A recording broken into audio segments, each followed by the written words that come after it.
Good evening, APAC. We are here today at the APAC Online Megacity Tournament. And that's really only good evening for me. Good morning to y'all. It's just us on the west coast of the United States here trying to sneak away with the tournament win. I am here, Cephalopod Wizard, with my co-commentator, Thrantar.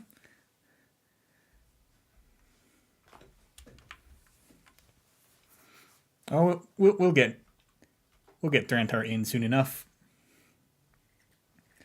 And today, we are looking at about... Where we're at? Oh, there's a lot of buys here. Goodness. We are looking at about 35... 35. Oh, hi. We are looking at 35 players and a wide variety of red and green corps, and honestly a pretty okay spread of runner factions. Is there anyone that you are looking to take a look at first? We have a pretty wide spread of red green corps, so I'd like to try and get a chance to look at some of the non-red, non-green corps.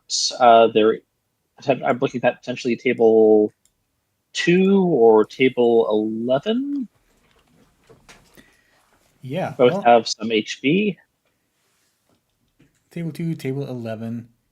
Yeah, why don't we take a look at Yeah, the I'll hop in. let's take a look at the newfangled identity. Let's see table 2 if we can. I'll hop in and check with table 2. Fantastic.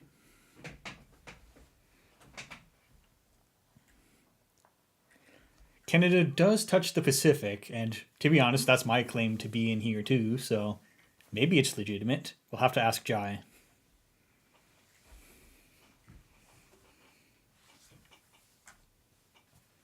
I am unfortunately not APAC in the slightest, seeing as I could walk about a mile and touch the Atlantic, which is a much smaller ocean.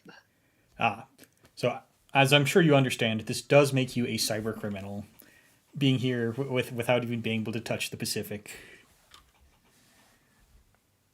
However, we are good to stream on table 2. Most excellent. It looks like we're just turning to the game into this Elio construction versus Magdalene. Yeah, we have both players on new identities. Elio Construction gives you the once per turn ability, trash a Bioroid in the root of or protecting the attack server to end the run.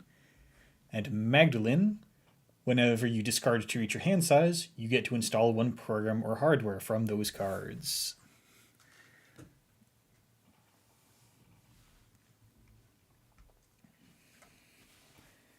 And so far, looks like only one turn you say, but we've already got a Gauss on the table. Let's see what happened here. That came in through an SMC.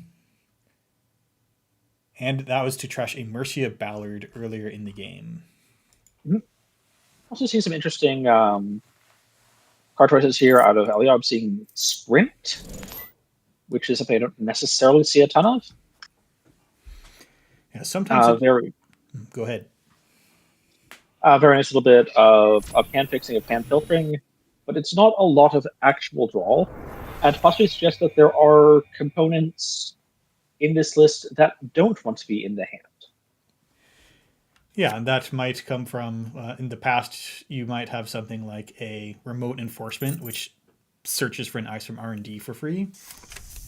But in LEO, we have yet to see what reason you might have. Sometimes also you just are really, really need to have a combo and manage your hand. So this is like your 4th and 5th copy of Spin Doctor.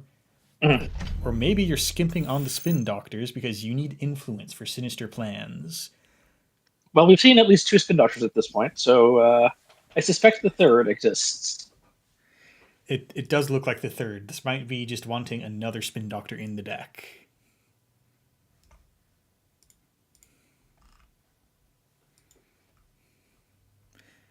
That said, we've seen ablative and not too much happening on the corpse side. The runner is capable of breaking any piece of ice on the table, which is this single ablative barrier.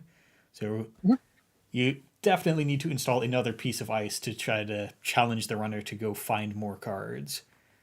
And we're drawing a lot, but maybe Spin, not reshuffle, finding ice. sprint. The sprint and the hedge fund were the choices for the second spin. Yeah, and earlier, Mercia and Regolith went back. And Oh, we're, here's another Mercia. yep, that's pretty good. Whatever's happening in the server, there's a chance that you will get away with it. Because there's some spooky ice out there for the runner to be thinking about. Mhm. And on top of that, you don't even have to trash that ice to use LEO to kick the runner out. You can just trash Mercia. Yes, that said, I'm not sure how much pressure Hotel Foxtrot feels to contest at this point. There's still lots of game to be played. It's 0-0 on agenda points. If he wants to go, okay, if that's the agenda, you can have it, and just do more setup, get some discount installs with this DZMZ optimizer, Yeah, it might get be some free clicks with the free Magdalene installs. something innocuous that you don't have to worry about, like trying to run an auto campaign.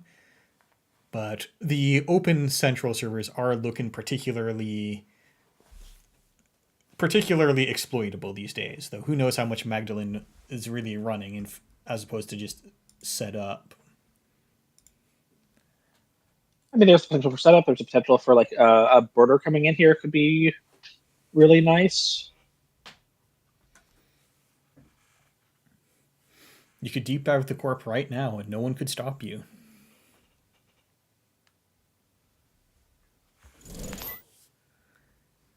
Okay, coming in for the pinhole, and respecting the tradition of you pinhole archives even if the other servers are open. And Mercia is down. Mercia is a very valuable card, not only as the actions it gives you installing, but also for right here, because you can't border control them. Mm-hmm. There is the option to civil chip, sack the coal, get the SMC, and then SMC for this ice using the overclock credits. But this is a brawn, so there's already a breaker solution on the table. It's this Strauss, which is a little expensive. You could just use the simul chip to flicker the Gauss and give it +3 strength. Then you only have to boost for 2, break for 3, and then break for 1 more at 6. Yeah. And then if this is something that needs to be trashed in server one, that's looking pretty broke. But if it's an agenda, you can walk off with it. You can. Do you think the You corp is can trying to get away with that? you can maybe even walk off with it.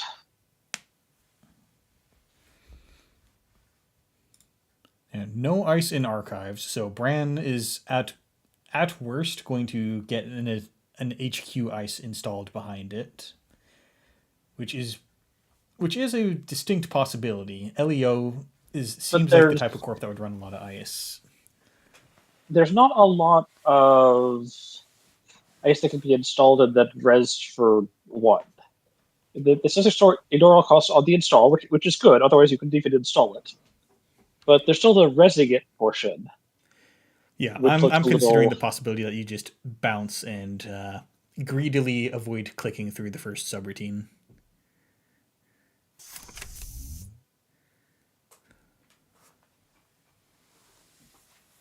All right, Simulchip is going to go down for the Gauss strength boost. Okay, so this is a full break on Brawn, then a full break on ablative, and then potentially LEO throws the ablative. No, it's not. It's not a Bioroid. This Brawn is really pricey to throw. I don't want to throw a Brawn at things. Okay, the runner is choosing to break the runs and let the install fire saving that one credit to get through the ablative and maybe have a credit to get through your to deal with a potential humanoid resources. True. And And I think it's very plausible to read that there's no res here that matters for one. yeah, and there's It's also not just the install. making the It's the cost correct to res. and making the correct call that there's no ice in HQ to even install for the future on that first subroutine. So getting to save that credit. Well, there might be ice that just doesn't want to go on server one. Like there could be a desire to have ice on HQ, on R&D, shore up centrals, and maybe long term.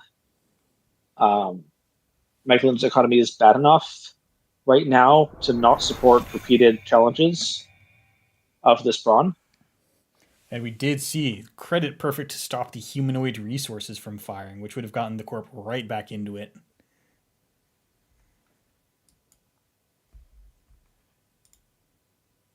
The corp is now looking very broke. The runner is also looking very broke, but fortunately it does not cost much to run these centrals. And we can confirm that is the third spin doctor coming down. Immediately flipping. Yeah, so seemingly that sprint was just there as a little extra spin doctor. But So actually, Elio is specifically an ETR. Yeah, it's an ETR, not a Zato, right?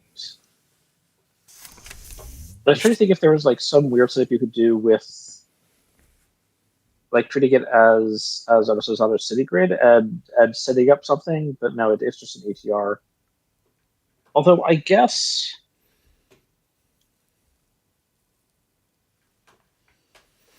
your ice already ETRs by throwing it out.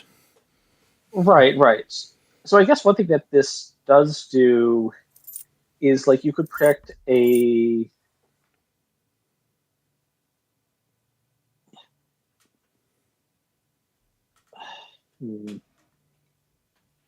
yeah, I'm not sure. Lazy, yes, this is Cephalopod on Thrantar and Thrantar on comms. We're famous. In certain narrow circles. Wait, how do narrow circles even work? Isn't the defining feature of a circle that it's round?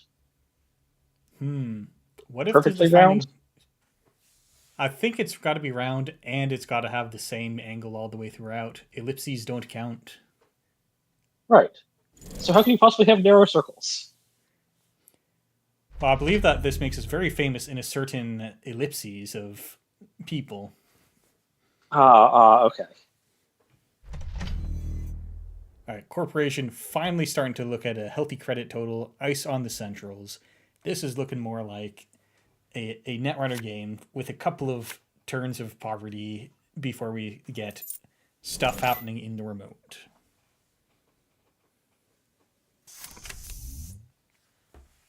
Lilypad finally coming down from Michael here. Very, very key piece of just engine. It's a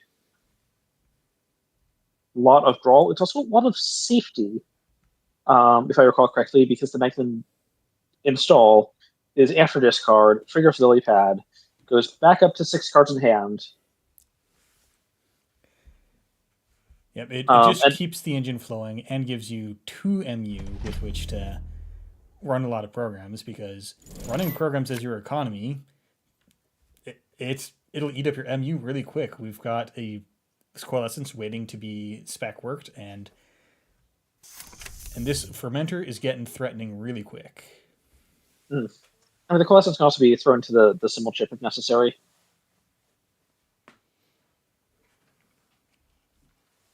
But the other thing I was going to emphasize about Megalyn is she's a runner that can have 6 cards in hand on the corp turn, and unlike Lat, the corp has no built-in way of preventing this. And if you popped the simul chip on the corpse turn to reinstall the coalescence, you could have 7 cards. Mm-hmm. I'm not really expecting LEO construction to be on a kill line. Ooh. Slow rolling a Project Ingaten, the 3/2. Oh, might have meant to over advance Advanced that. sponsor, yeah. Yeah, meant to push one more.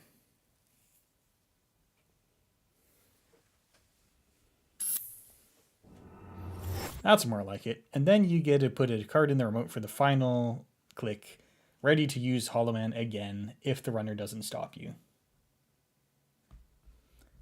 And in the discard pile, there is 1 Pinhole Threading. There's probably only 1 more at most in the deck. That said, this server does look moderately assailable. Yeah, one good trick, or even just deciding to commit this simul chip to flickering the Gauss might do it. Or even the Or you could just click through the Brawn, and I guess the court might throw out the the Brawn to Brawn, stop you. But and then, I mean, if you fully click through the Brawn, there's the concern that LEO construction throws the Brawn at you, right? that's also That'll end the other clicks. that's a significant long-term loss, though, to fight It is. over a humanoid resources. Well, if this is a human resources, if this is, say, another... Oh no, we saw it because it was installed from the Project Ingaten. Oh, yeah. Right, yes. Speaking of another Pinhole Archives, get rid of this humanoid resources. Try to keep the corp on this shaky Yes, that's credit total. Very reasonable here.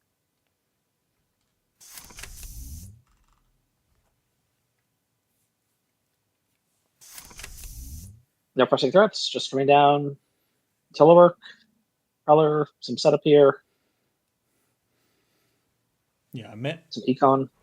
The Magdalene builds that we see are pretty capable of just rearranging their own cards until they let the corp get another agenda or two, and then at some point they just say you're never getting another agenda again. Yeah, game is still early. It's 2-0. Plenty of time to wait before the remote camp starts. And the Hollow Man gives you a significant out against that because you can just score a 3/2 from hand. Ooh, paying lots of money to put a 3rd ice on the remote. Well, now the runner's definitely out of pinholes, right? Probably.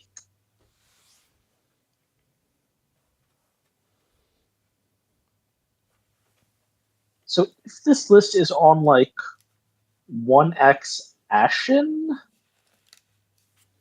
if you Ashen then Nuka, there's not terrible odds of seeing a pinhole. They're not like great odds, but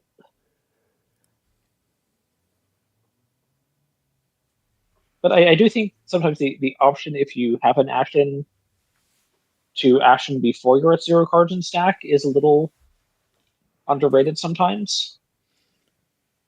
Yeah, you can't always use every part of the deck before you throw it away. You got sometimes the solutions you do need them now more than you need to play a single card one more time. I remember pre-rotation I was playing some criminal list, and on like turn 3 or 4, I was playing against PE, and on like turn 4 or something, I just played Ashen because I needed a hand of 5 cards to not die.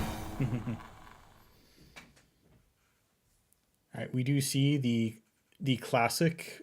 We have a Boomy 1.0, the new cheap Bioroid. It looks like 3 might be the cheapest Bioroid ice that you have available, possibly for a while. But this is the border control that Leo gets access to. Mhm. And we're on an overclock run, and you can let the runner spend that all and then toss the boomy because let's see, what did we simulchip for? For a self-modifying code. You have to make the traction program and do one core in some fashion. I think it's just really annoying. Yeah, and I think you want to not click through this because then the corp just throws the boomy at you and then your turn ends. Exactly. Now, So hang on, but go ahead. notably, the runner does not have the option to flicker the Gauss, although with the propeller on the table, you're probably okay because you don't have to pay the Mhm. additional cost with the simul chip anymore if you use the other one.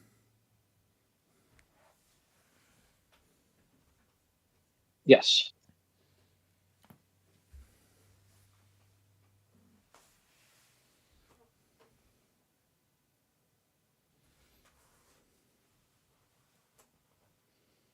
Now I'm perhaps lost to break the ablative. And now I suspect we'll see the boomy being thrown. I have to assume so. Um, This kind of play reads to me like this might be a regolith mining license, which would be worth protecting.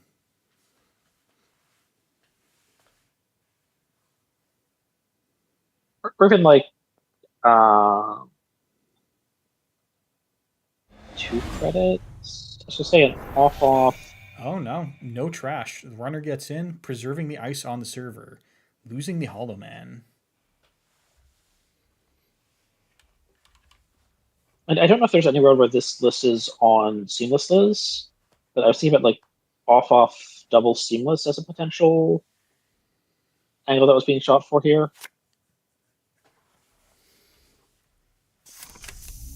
Yeah, it is always possible. And then we have the best Shaper card, this weird blue colored print of Cupulation, which gives Shaper both some asset tech on a card and a legwork on a card.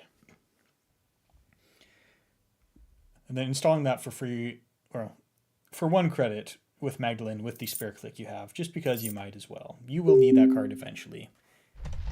I mean, copulation is not just asset tech, right? It's far more flexible than that. Yes, there is a lot of value in being able to sort of bypass some really high trash cost things, to sort of getting around persistent by just not actually trashing it and sort of just acquiring their card for yourself later. But Collision does far wider ranging things than just deconstructing very annoying remotes. Like it's an anti combo piece, due to its ability to pull cards out of HQ, to especially like being able to pull untrashable cards out of HQ or R&D and make them just sort of stop existing. It can depoison archives, if I recall correctly. If you're very virus heavy and there's a virus in archives, but you want to farm archives for some reason, there can stop being a virus in archives because it's now on your cup, and you can go back to farming archives. I'm not entirely sure why we're farming archives in the current meta, but You got to get them leech counters. oh, true. Yeah, leeches around. And then if you've got a side hustle installed and then you're collecting both, now that's the Mm-hmm. dream. Rig is just 3 leeches. Didn't bring any actual breakers. You just really 3 leeches. Well, if your breaker is Audrey V2. Or Nanak. Hmm.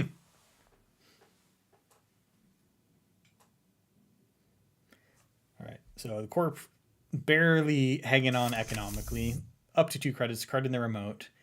Now I'm rooting for that to be the regolith mining license because boy does the corp need it. Yeah, flipping Regolith, getting 9 credits, and then even potentially 6 more credits would be a lot of money to finance future plans. That said, Hotel Foxtrot on Megalyn here, looking very set up. There's a ton of kill protection between this lily pad to ship the turn at 6 cards, this stone ship chart room to go to 8 cards, this symbol ship to go to 9 cards, this Hada to help efficiently clear tags if necessary. Hotel Foxtrot is looking completely unkillable right now.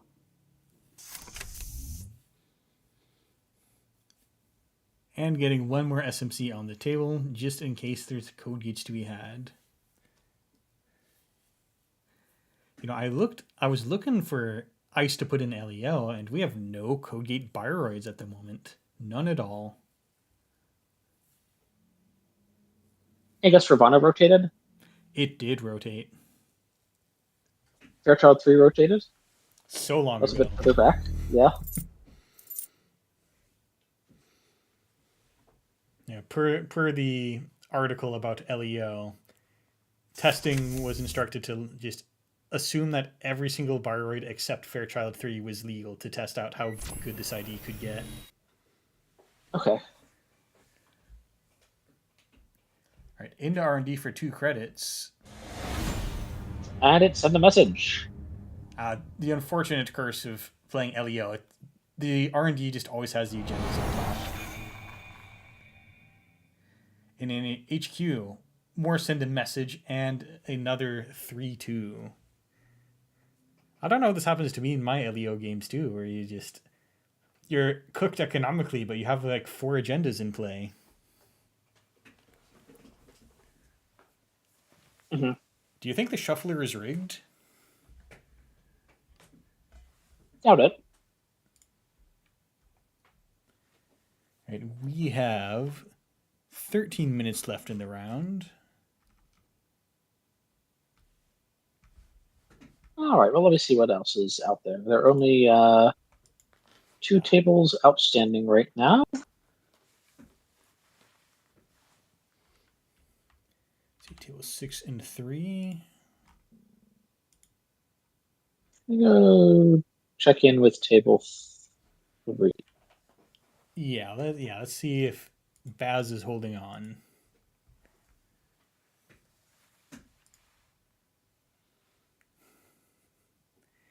Lazy, you can't do this to me. I do not miss Fairchild 3. That card bullied me all throughout my formative time learning to play Netrunner.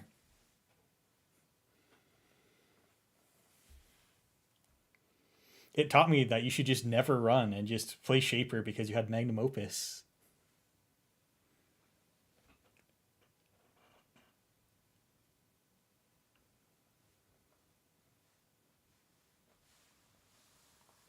We are good to stream on table 3. All right. You know what's so funny on table 3? I joined the channel and was told that I should spectate on the YouTube and not be a debickie.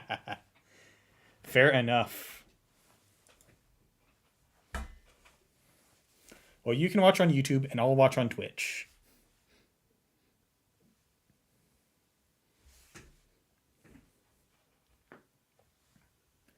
All right, twinning coming in. We have this very late send a message.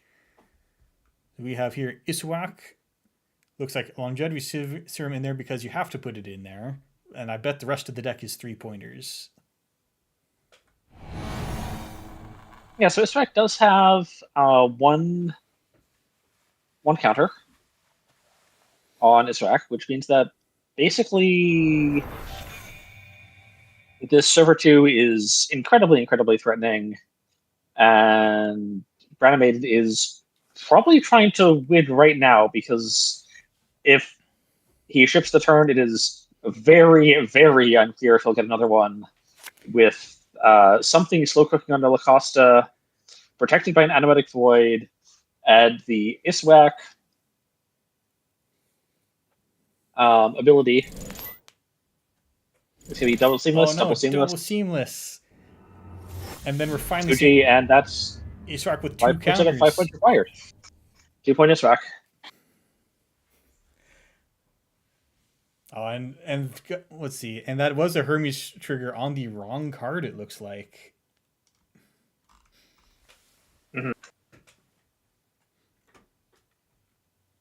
That's what I said. It's like this is an incredibly threatening board state with the Iswak on one counter and the Lacosta. Any 5-3 is game here. Any 5-3 is indeed game. And the rest of the deck is 5-3s, so I've seen the usual agenda suite of 6 5-3s and then this longevity serum, because why not? Yeah, I mean having the 3-2 is nice. Being a 3-2 does open up some other scoring lines, right? And sometimes the ability to rebuy some cards is nice. It's very economical to get all those extra points through the ISWAC ID. Mhm. One person in my meta has been speculating that the the future is multiple ISWAC triggers. Yeah, so I mean that's sort of one angle you can go for. But I mean I remember sort of seeing the old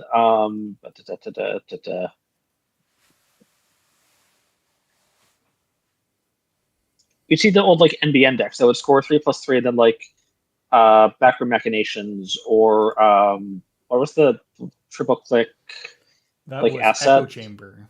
echo chamber. Yeah, I remember Echo Chamber, a feature of those evil agendas that only had six those IDs that only had 6 agendas in them, so you had to steal half of them out of 44. Yeah, except half of them were GFI. So GFI didn't do anything in that deck unless you got the jackpot 3-for-3 GFI. yeah, But you but could it's run very much like be like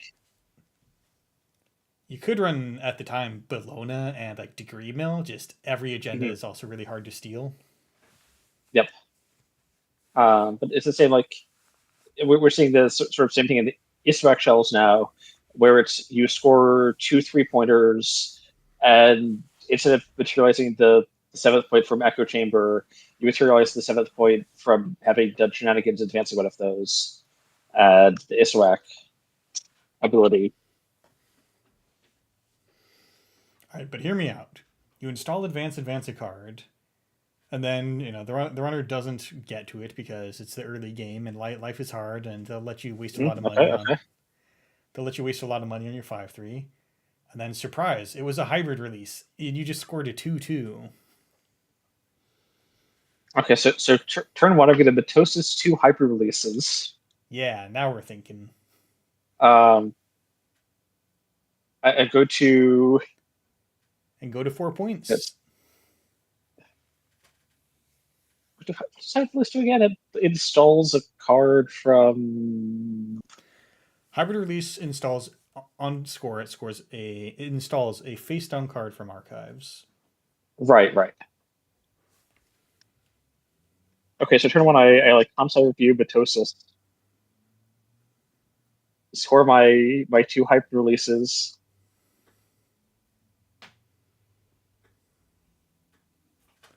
Yeah, console review into Mitosis. The next turn you score 1 hyper release, console review again, and score the other one. Wait, are we at 4 hybrid releases now? What? No. Okay, just trying to keep up. A possible more feasible line might be score a 3-2 with the Iswak proc. 3 Iswak procs, and you've scored a 3-2 and 2-2-1s. Mhm. All right, let's take a look at how round one is going. Yeah, right now there's one table left playing, and I suspect they're close enough to time that it's not worth Yeah, no need to kind of checking it out. interrupt them, and no. While they've got 1 minute left on the clock, come talk with us to negotiate if we can stream them.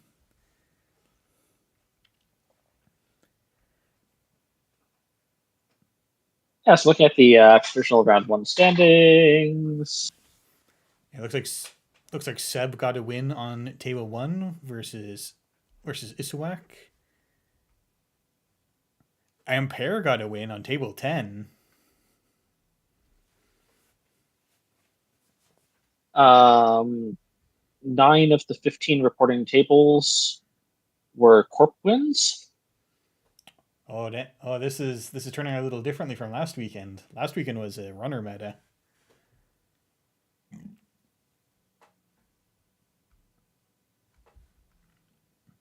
Runner-wise, the Hoshikos are doing pretty well. Hoshiko is wait, sorry, the Hoshiko's doing poorly. I'm reading the wrong side. Um,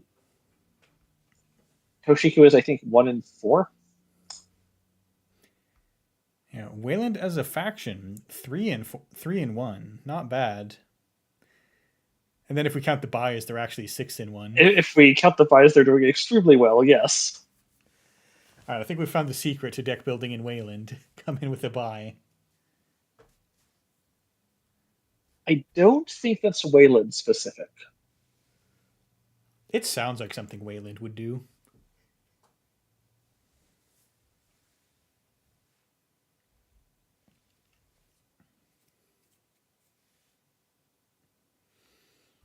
All right, I think we have 4 minutes left, I think. So, because I don't think the Oracle table is the last straggler.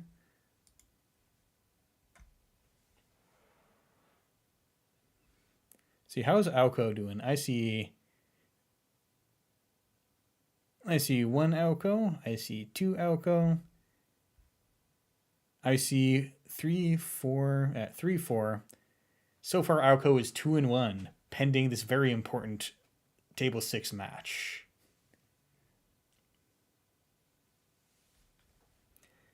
But perhaps with that in mind, do we want to go to a break until we start the next table? Sure, we can go to a short break. All right, we'll see you in a few minutes, and perhaps you can watch me set up the timer live on the break screen. See you in a bit. Oh no, I didn't make a break screen. Well, we'll do it live.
And we are back.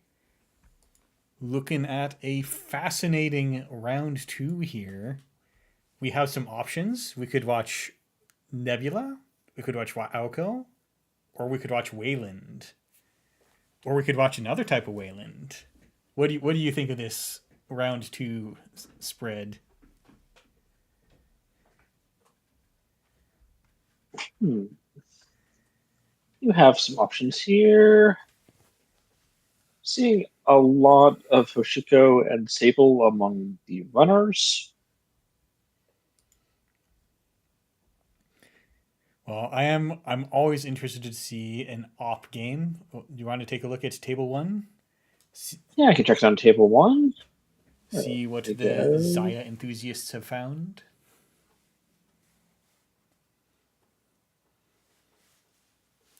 Surely someone is putting David Data drones in Zaya. That would be exciting.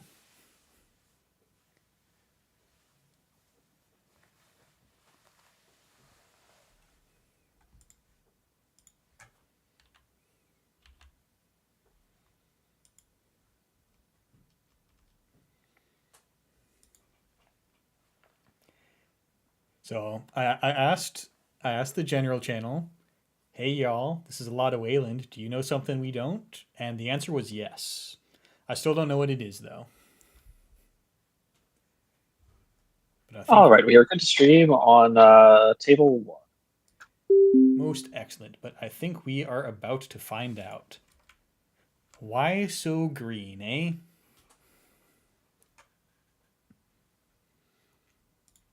I mean, I hear it's not easy being green. Apparently it is easy. Look at them all.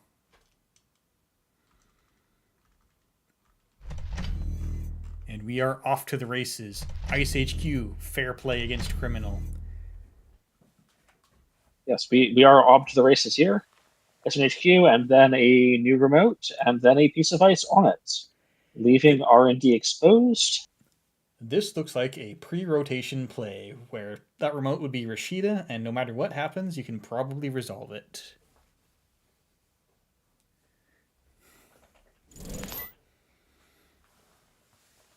And of course, Frame immediately capitalizes on open R&D, jailbreak, steal above the law, oh, that's a get good one. paid, trash a spin doctor, Whoa, just and ripping through R&D. just keep going to R&D. Why not? And with an open market and a class act. And a class Awesome. act. Refilling at hand, removing any real kill threat here. It's like Anthill is coming in. if Anthill is sick and op, you can search on the turn that it finishes. You can go search for a Hollow Man and score something. Not an above the law anymore. You could look for a Tucana to go build stuff to shore up your servers. Right now we hold on. A second remote has hit the table. And it too is iced. Soon we will see the fully operational. Floperational, I believe is the technical word.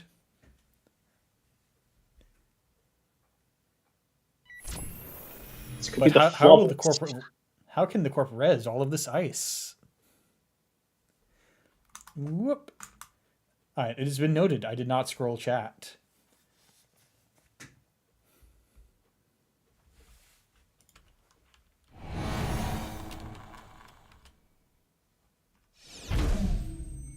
Asteroid coming down, protecting R&D.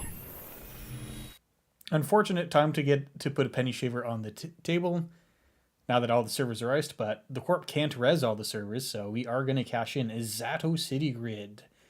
That lets you... Oh, that's very good to know about. Yeah, and now you look at this and you really have to think about trashing it, even though it's in HQ and the corp hasn't paid for it yet, because if it hits the table, then the corp can throw a ice trashing subroutine at you. Mm-hmm.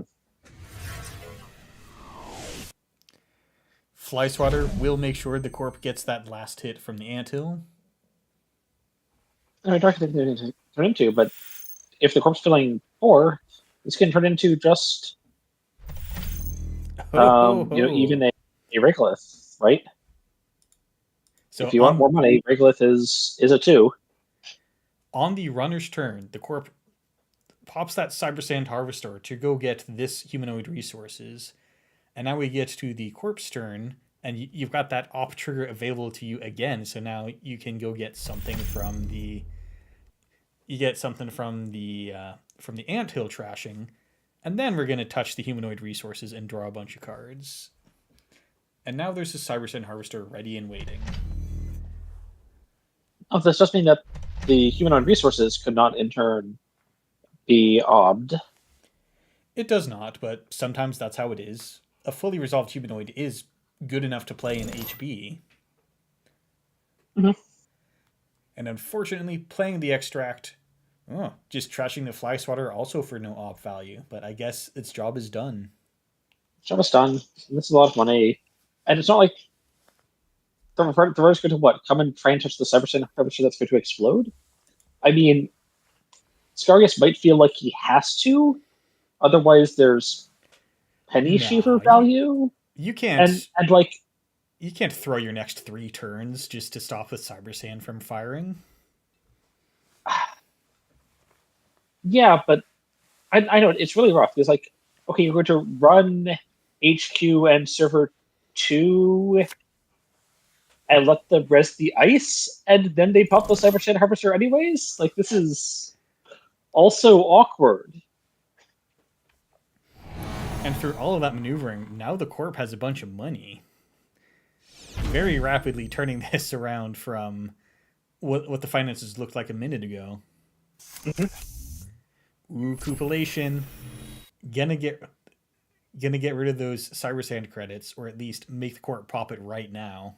Yeah, Corp's going to pop Cyber Sand right now. Go get a 1 cost.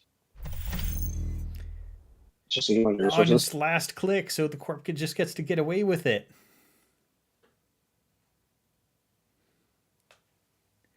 This is some of the most creative accounting I've seen in a while.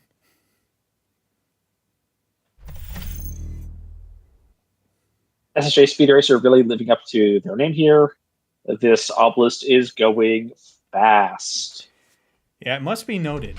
R&D has 23 cards left in it, and the Corp doesn't have any points. We've just shredded half the deck and still haven't scored a point. So as long as Sable can come up with some money and isn't going to die somehow, then, there's a weakness here. I am seeing the start of a Crown car in server 2, and that's a little exciting. Yep. The Zato earlier heavily implies that there might be another Zato in the list to be found in this remote. Although that's a little bit interesting, because Zato really wants you to have a sufficient quantity of ice. You have ice available to throw, right? And server 2 currently has 4 different cards. There's at least 3 upgrades in this list. You still need operations for the humanoid resources. You need other installables for your object chains. Like, there's potentially a very tight space issue on like slots and fitting the densities of the things needed in this list. That is, I'm sure iterating on the slots on this deck was very difficult, but it turns out you can just have ice on the table by having Tucana. It's going to be an Azov score. All right, Rushing the Maskarovka, Regolith. Scrounging Copulation. Intriguing choices. The second Copulation. And a big envelopment coming down. Other interesting things here. We saw a Regolith being fetched off the Maskarovka with SSJ Speed Racer already at about 16 credits. Yeah, I mean, what's the runner going to do? Trash it? And I mean, probably not. But are you going to spend 5 clicks clicking this Regolith? I think you're going to fire this off to some Ob effect and just trash it to get a 1-coster. Perhaps. We are seeing Here spending a couple clicks.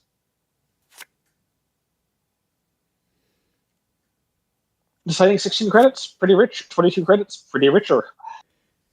Yeah, and this envelopment coming down at a very good time. This is a strong ice with an expiration date on it, but the corp has just shot up in credits, and if you can start cashing those into scoring, the game might be over before envelopment becomes readily breakable.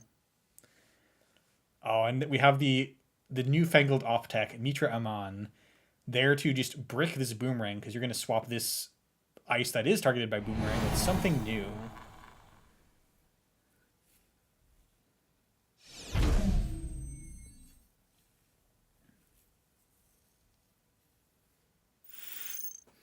Mitra also has the very exciting, powerful. Ooh, is this a drone deployment? Yeah. No permanent breaker to hit. But this is a filthy looking deck. After coming down. We're doing an excellent job of continuing to make sure that HQ is taxing even once this development is a little bit less enveloping. Yeah, and now in that discussion of the corpse ripped through half the deck and probably has a lot of agendas, now that seems like a threat for the runner because there's a difficult to afford Maskarovka on the remote, to say nothing of you don't have a Fractor yet, and a Hollow Man ready to just score the next 2-pointer that we know is in the game somewhere.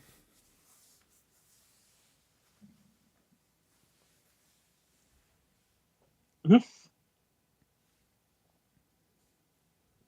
So if this is the Wayland APAC is obsessed about, I'm here for it. But it looks like no game-winning score right now. Can I catch out this regolith for an object potentially? Not sure what's left.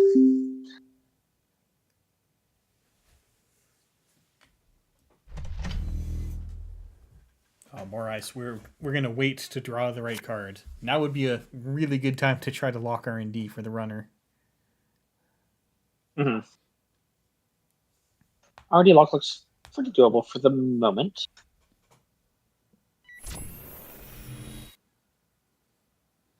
All right, R&D not currently covered. Maybe the corp discarded something, but no.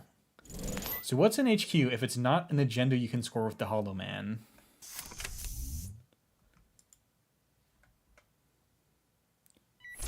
Oh, we got it. 2 Chesfa credits to get into R&D and then sweep the top. Now the corp can just hit the regolith to shuffle the deck, but then they're not going to be able to hit a regolith, draw a card, and then score that from the Hollow Man. And this isn't off the books getting stolen. A little bit of value here. Very nice. Gets a little bit of Zaya money and a little bit more for the Penny Shaver. Penny Shaver has broken even on the install cost.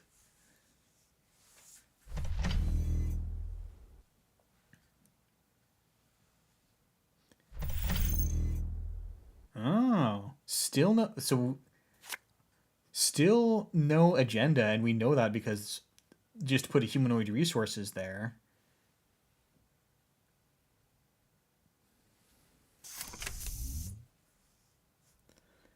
Fresh boomerang on the remote ice, and just running to let's have another lock on R&D. R&D here. No res on the boomerang ice. Putting Chesma combo. Yeah. Vibration Kesteroid. Pulling up his Kuapira. Passive Critical stolen. All right, runners on game point. And this is slowly laundering fake credits into real credits with the power of Chesva and Zaya. 2 fake credits to get in. 2 real credits on your way out. Yeah, and resolving this humanoid resources is, it feels great, but it's not going to score an agenda this turn. There are now 7 cards left in R&D. Now, is there the influence for Big Deal? So we've seen the Hollow Man, multiple. We've seen a half run. We've seen Mitra. We've seen At least 2 HRs. I suspect the answer may be no. I don't think so. Yeah.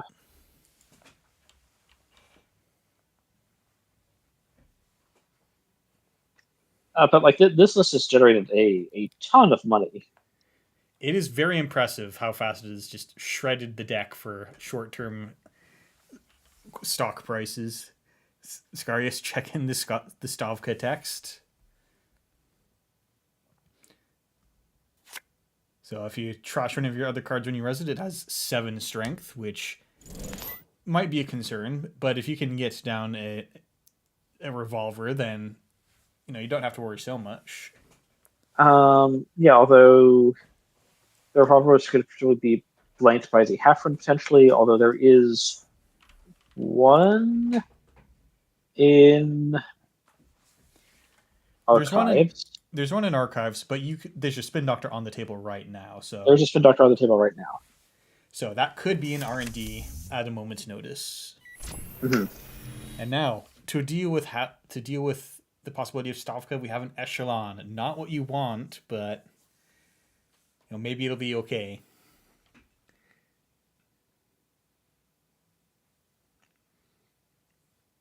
This doesn't solve the problem of Stavka half, right? Is the issue? What's that? This doesn't solve the problem of Stavka plus half. This does not solve that problem. So I think it's the corp you might just immediately. Oh no! Okay, we do have the Stavka. And trashing the envelopment for value. Okay.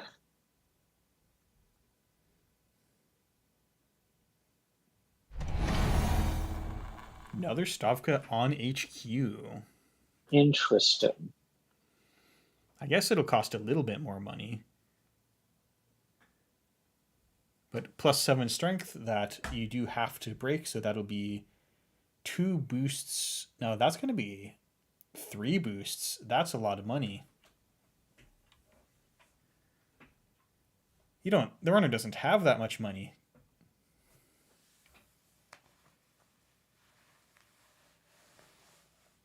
Down goes the killer, down goes the fractor.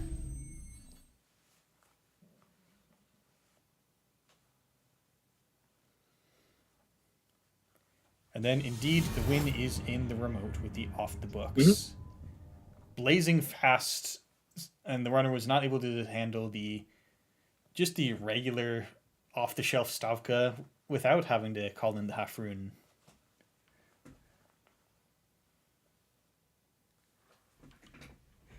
And the runner had the credits on the Penny Shaver too. All right, I think we have plenty of time left in the round. How much do we have? Who's chatting so much? I can't see the timers. We have 20 minutes left in the round. Let's see what tables we got.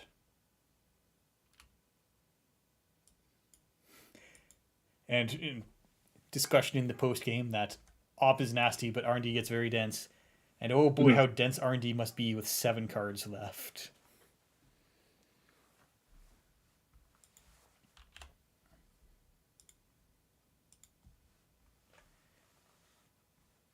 Right. Well, the plays demand it. Would you like to see Nuvem versus Magdalene on table 2? Sure. I'll go back to table 2.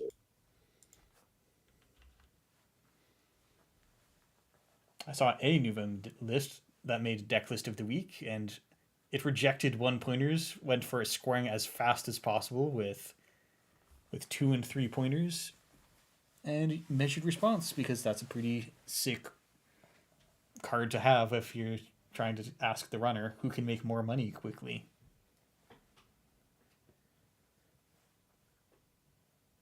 All right, we're going to stream on table 2. Excellent. Whoa, that's a table. That's a large table. We are working a very interesting board state. Some things to note. The rudder has an incredibly developed board state. Nice assortment, all archetypes covered. A bunch of simple chips for safety, money, hand size, debut, all the good stuff. the corp is not looking so great, but on the other hand, the corp is on game point, and server 1 has a 12 strength logjam. It sure does. Although the runner has brought the right tool for the job, for 2 credits, you get your pressure spike up to 10 strength. So 4 credits to boost to deal with this logjam, that's a way better deal than anyone else gets to have. I wonder if this logjam RC got... deep dive, but it is missing. Ooh. You could touch the measured response and get that out of their deck. And I think that is what we were seeing here. There is actually the potential for a double deep dive. That logjam is disgusting. You are 100% correct. Nope, this just would be a draw. Now that said, the top of R&D is being locked right now. And that could be kept up for a little bit.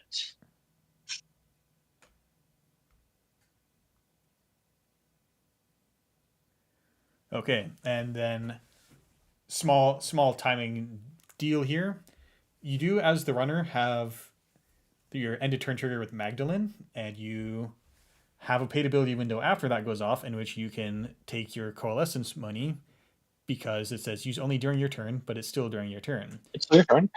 JNet does not quite model that exactly because now the corp gets a button that says start turn, and if you press that button, now it is the corp's turn, even though you had a legal moment in which to use coalescence. So we're just fixing that manually.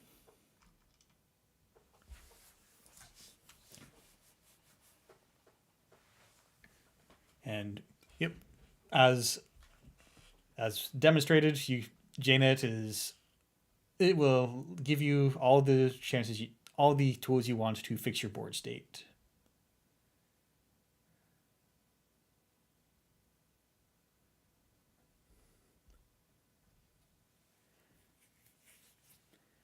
All right, there's 2 power counters that shouldn't be on that coalescence at this moment.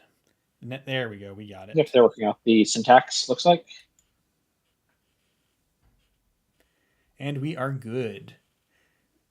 But as noted, Scaria says that logjam is disgusting. Yes, it is.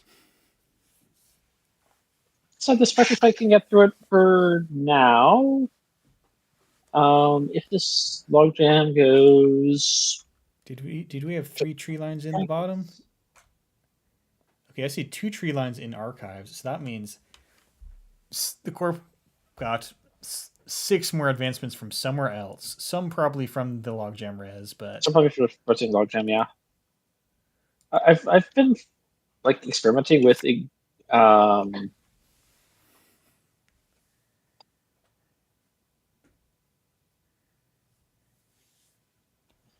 before the rotation, I was experimenting with like including a 1 of divert power to flip my logjams in circles, which was interesting, and I was never convinced it was quite good, but you probably get more out of just tree lining the thing.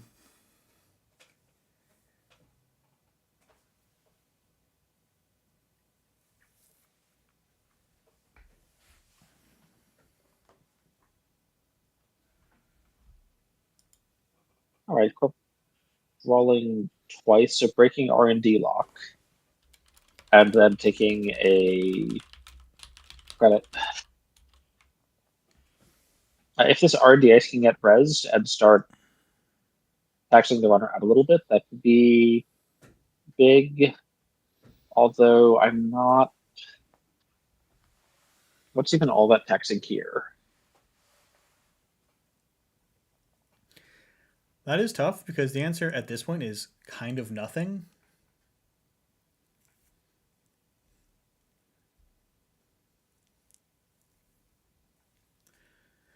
I guess the real answer would be you're going to tree line out a 2-pointer to win. I mean, tree line only goes on. You're going to slash and burn agriculture out for the win, ideally. Mm-hmm.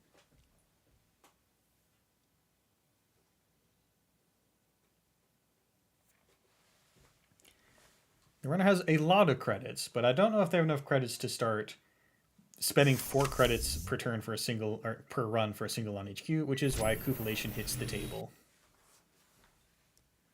Mm-hmm. We're seeing this R&D hype not being Ooh, log jam. as I don't think this is going to get as big as the other one, but I think we are going to see an HQ sweep.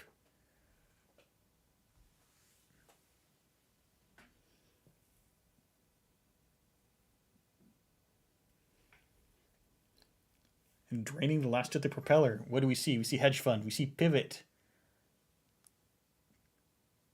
crash the pivot. Maybe. That takes you from 8 to 3. Okay. There's a telework contract. You can see is it. And trash the measured response. And also, it's not just getting rid of the pivot. It's increasing the value of future HQ accesses, right? Because you can't see the pivot again or the measured response. It is, but as observed here, the corp is playing measured response, and dipping below 8 is a important threshold.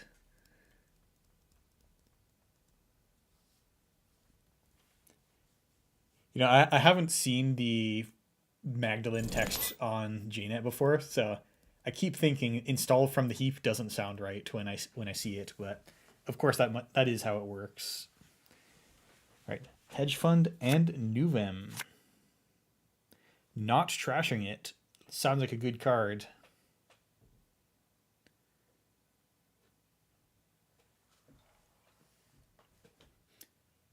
So you got simul chips. You could run back and coupulation the corp again. All the corps, all the HQ cards are fresh except for that one. Yeah, this propeller's not doing much right now. And at this point, what do you have left to do as the runner? You go and do some accesses. And maybe try not to die to measured response. I mean, honestly, I wouldn't mind spending the 1 credit and 1 click to go see whatever's in archives.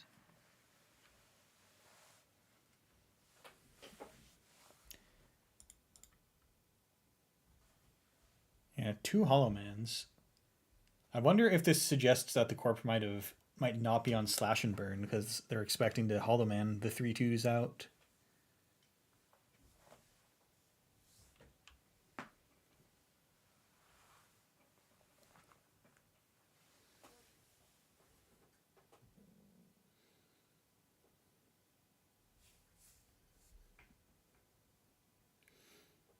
This is definitely an important time to think because right now you have all the tools, and you do have to be thinking, how do I win and how do I not lose? Because there is those measured responses, 2 of which are in the discard pile.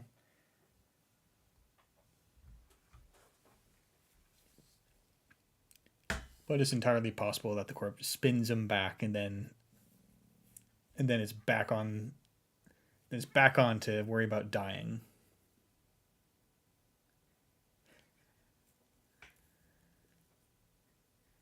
And then Toron in the Megacity General showing us this high quality meme. And I think I disagree. I think Project Vitruvius is the Basalt Spire at home. The Wayland players got the better version.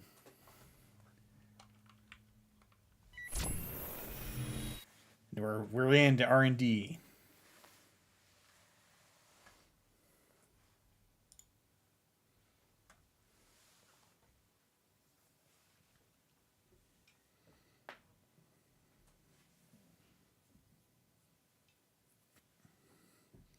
It's a shame we weren't around to see the corp spend those Basalt Spire counters.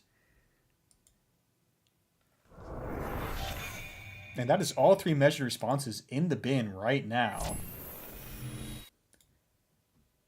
Check R&D again.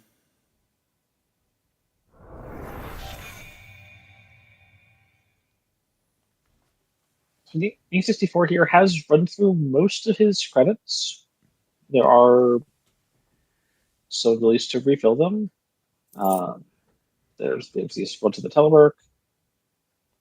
There's the option of potentially symbol chipping out this propeller for some coal. Yeah, the runner is definitely threatening to run dry, and the corp has been kind enough to not res whatever the R&D ice is. So you've got all these accesses for free, apart from the money you pay to trash all the cards off the top of R&D.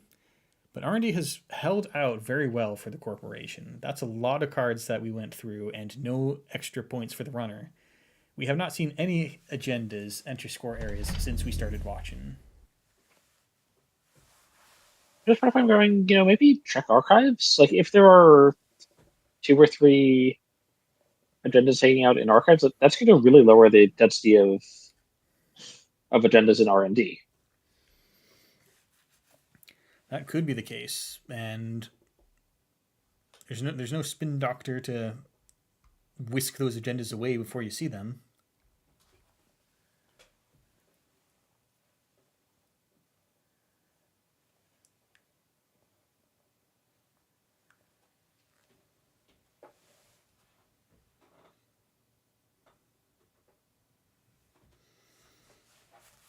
All right, big plans are afoot. Can't spare even a click to Ice HQ.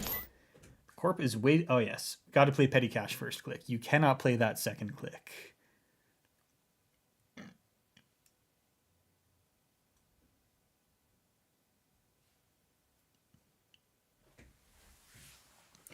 This gives you the new M trigger to look at the top card. It feels like the corp is waiting for something. Maybe it's a fast advance tool so that you don't have to try to score through this remote that is easily compromised.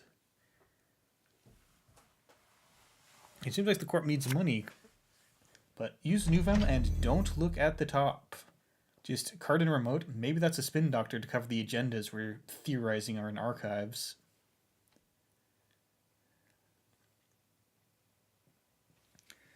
But R&D's still fresh.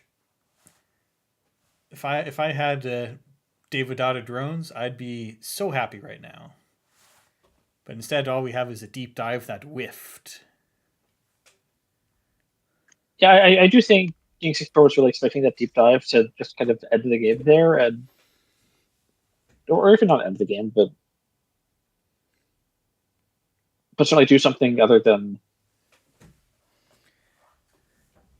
There was a lot of potential in that deep dive.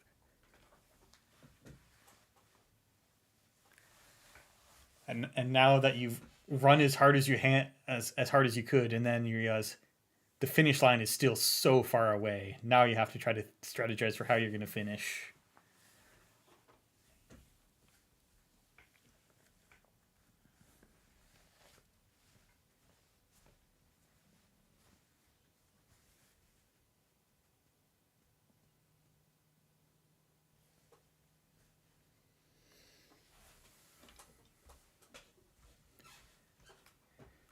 So, what do you think is left in the deck? Is that something that's worth drawing for, or should we just start spending simul chips on fermenters?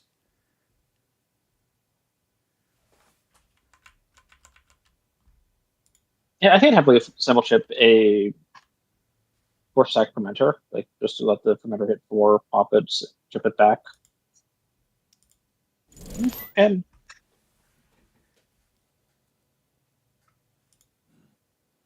Oh yeah, I forgot to set up Cyberfeeder on this computer.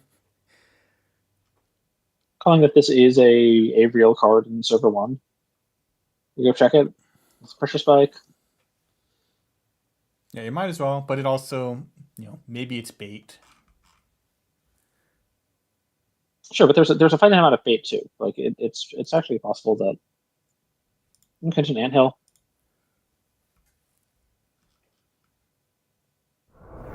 Anthill's what, one trash? Yeah, you trash it.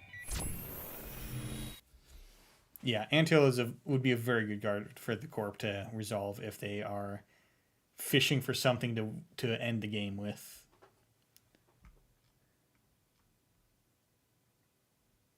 So the corporation does now have 11 credits, which means that we could see a res here of like a Seraph or a Cloud Eater that couldn't have been afforded before.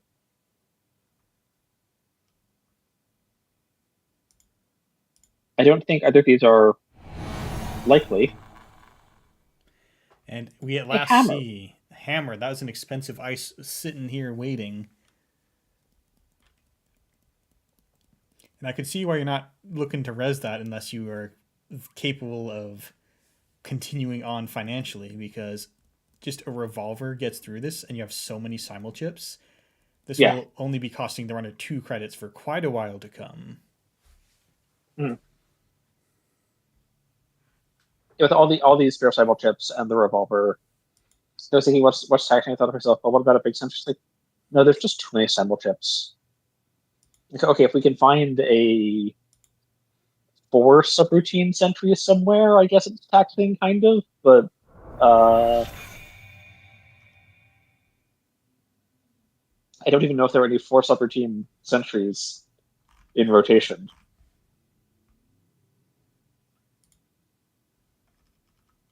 They have been printed. I would say Janus was a 4 subroutine sentry.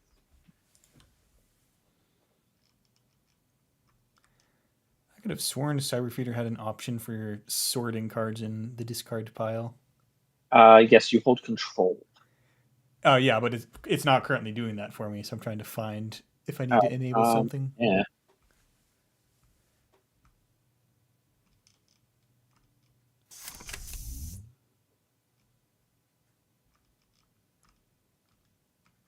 I don't know. Maybe something weird about. See more coal coming down. Somehow I'm never as happy when people give me coal, but it's working out great here. Shippers confirmed very naughty, I guess. Absolutely confirmed. I did not want to open a sidebar. How do I get rid of this? But we see above the wall being scored for the game.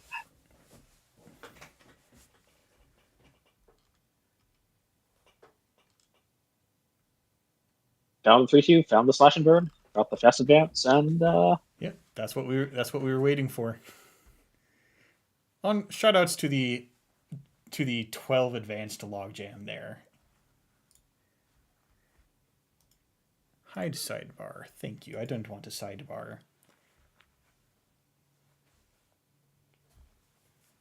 Everyone, I assume everyone agrees with me in saying sidebars are evil and we don't want them. yeah, probably we don't need sidebars for anything here. All right, times we got 4 min. We have 4 minutes left in the round. This game definitely lasted. It lasted much longer than Prof Wacko would have wanted. But a win is a win.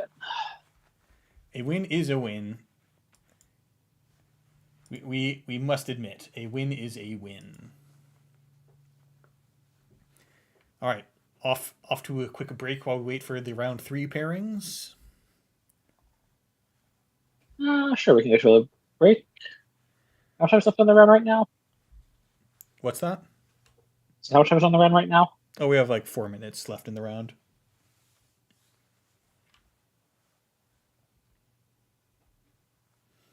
Okay, and then with that, see you in about 5 minutes.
And we are back at the start of round 3.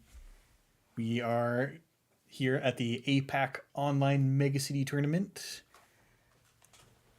Currently here in this sea of Wayland. This round looks a little more balanced than the others.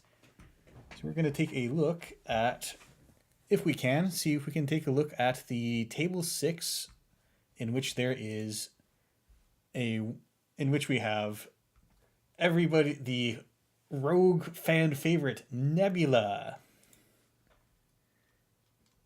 Let's see what we got. There we go. We can zoom. Wow. Against Nebula's talent agency. Yes, and we are starting off fast. So a deck that was an identity that was making a bit of waves at the very start of rotation, although I think it's died down a little bit. Yeah, it seems like the word on the street is that Reg Criminal stands a very good chance against it, as you already wanted to run Centrals anyways. But these Centrals will be a little bit harder to run with some ice. Yes, but perhaps there's some secret sauce to be understood here.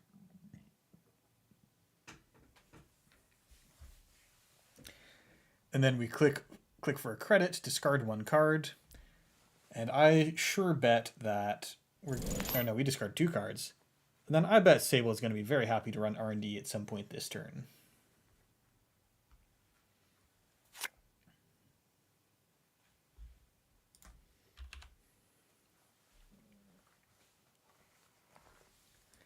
Possibly for the challenge on HQ also here. There's no board state to lose to an unfortunate, trash a program subroutine or anything of that nature. But they're very safe when there's no board state. But it's not quite Wayland. You do have a lot to lose when you have no board state, which is you might land in tag hell. True. And Smiling Serafna or a couple other options. I think Doom Scroll is one people are pretty high on. It comes with that extra subroutine just to spite Banhar users. Mm-hmm. And then going for a big Your Digital Life, gaining 6 credits plus the one you'll get at the end of the turn for flipping Nebula over. Mm-hmm. And now to see, are we going to ice R&D? No, we're ice searching.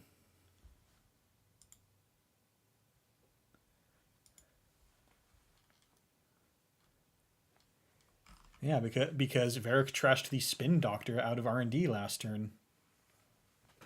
It's still looking like a very accessible R&D to... wait, there's no flip? There's no... sorry, there was flip, yes. Potentially looking at a very, very easy run on R&D to get Nebula flipped back over.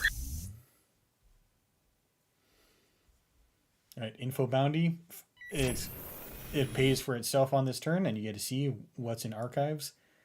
All right, looking proactive here. We just got hit with the Opera Research, and fortunately for you, I guess, you've got the 3 clicks back in which you could clear all these tags, but the extra surprise tag hiding in archives and the Public Trail, I think Public Trail speaks to being up to something very suspicious. So the other thing is that hidden secret tag in archives, bringing this to 3 tags, forcing 3 clicks to clear all of them, means that there was no run on R&D.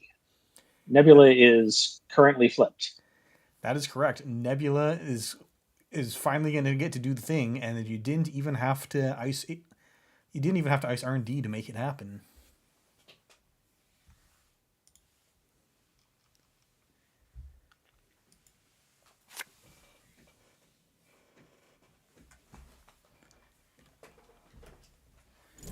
Right, basic action, hedge fund, just a little bit of value on the Nebula credit, and we are public trailing. We have an extra click with which to do something. The runner, of course, had to clear all those tags, cannot pay off the public trail, and public trail just to kill off the info bounty. Really investing heavily into not letting the runner have this ongoing economy for the rest of the game. And this suggests that the corp might be willing to try to grind the runner out of credits.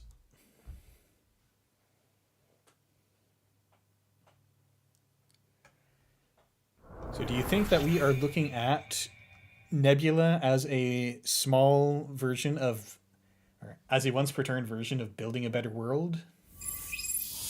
Building a better world.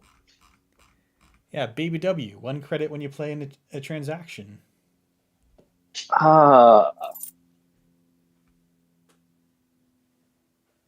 I mean, it is a little bit of econ, and if you are flipped, click is basically a credit.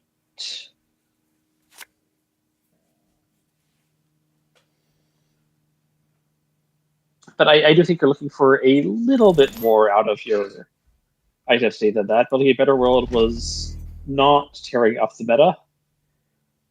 All right, and we are finally in the board state that everyone worries about. Nebula is flipped, and we have ice on both of the centrals that unflip it. Mhm.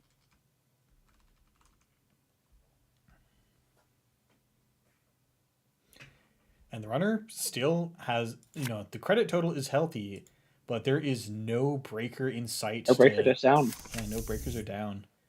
Stone Ship, I don't think, I mean, it's not bad, it cycles itself, but it does not seem like this is the matchup where you're gonna need this to survive like an Alco turn.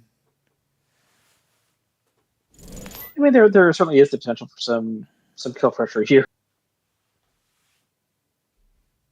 Whether it's measured response being imported, or even like an orbital superiority combo, right?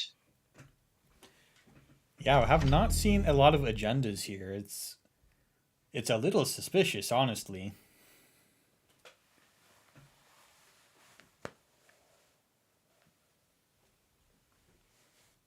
This is just Morris going down on HQ and Advancing. an advancement.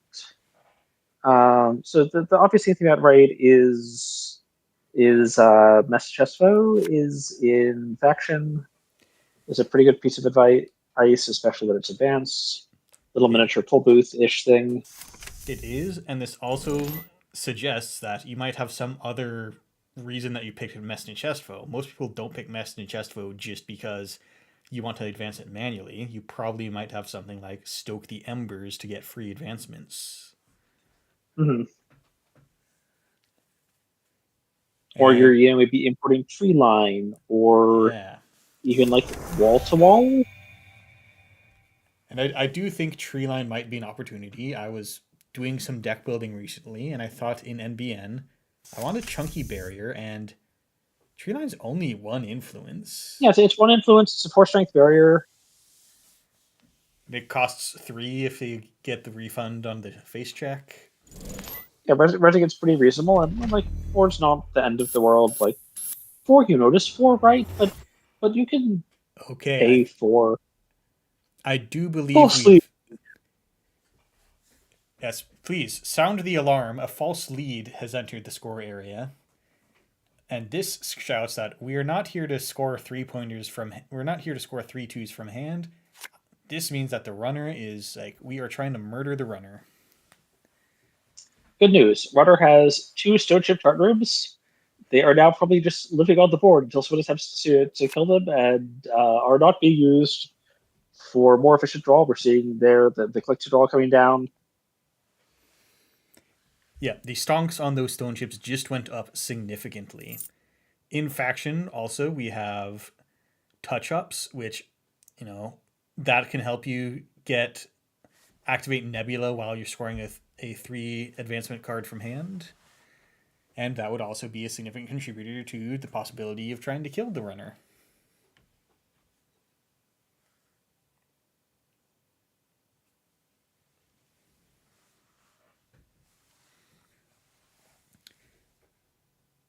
And here we see from the runner, draw, credit, class act. Well, the runner's definitely not dying this turn, although the credits are a little low. Mm-hmm. It's just going to be hard to get, with only 3 credits. Getting 4 cards out of hand next turn is for like productive value is pretty hard, honestly. It does seem like the runner has a Carmen, and maybe if they draw a bunch of money, they'll start trying to contest this flipped Nebula. But looks like currently this feels like playing one of the pre-rotation Azamari EdTech decks that were just trying to draw towards a combo win as fast as possible. Hmm. In the meantime, we're starting with a for your digital life to gain 7.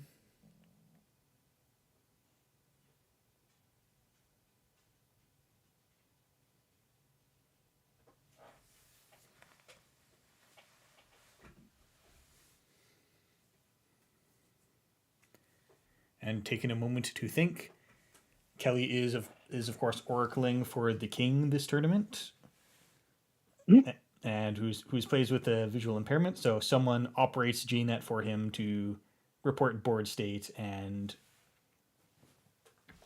then and then run the web and then operate the website.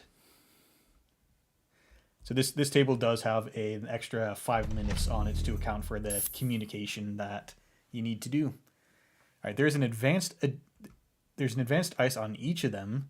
Do you think that Nebula was lucky enough to get a message chest at the bottom of each central server?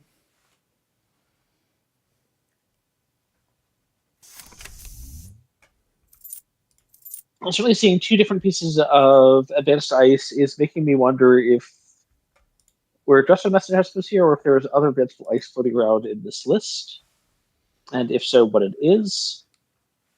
Um,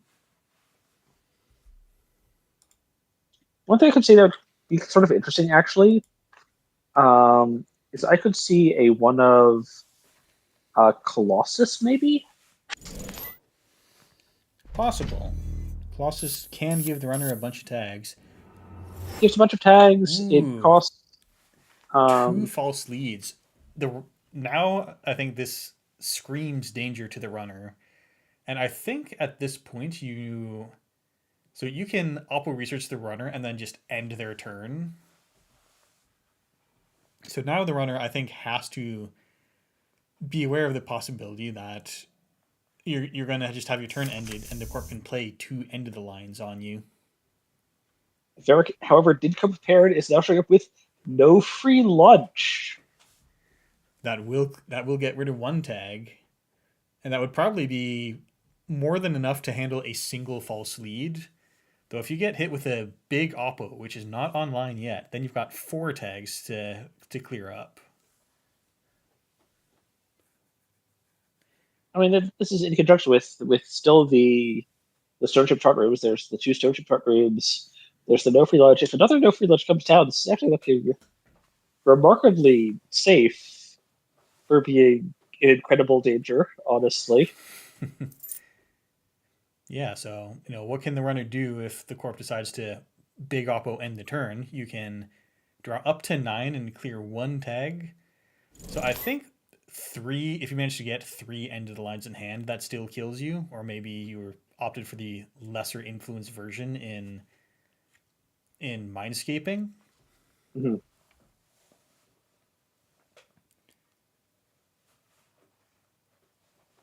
And now it's just time to resolve an economy event. Bravado, acting as the card's name, directs you to do, and see what you got. Jack out. I guess fast one jacks out. Because if this is a Master Jester, right, and actually, which is I think the obvious piece of ice to call. And countering it is not going to generate you money even on a provider farm Yeah, this might have because just you will lose all the remaining credits in your credit pool first. yeah, this might have just been playing a sure gamble and the corp not feeling quite secure enough to res every piece of ice on the table. So the corp might be only Mm-hmm. willing to res the seeming Messna Chestvos at the bottom of the servers.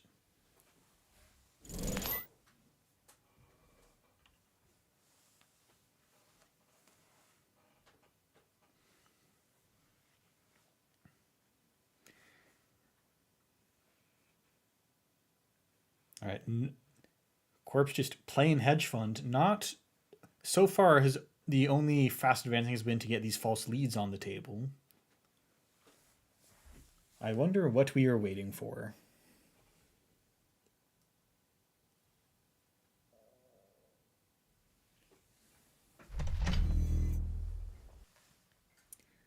Protecting archives, a possible defense against maintenance access, which would let you run archives but instead breach HQ. Both turning off Nebula and possibly accessing a bunch of agendas that have been piling up.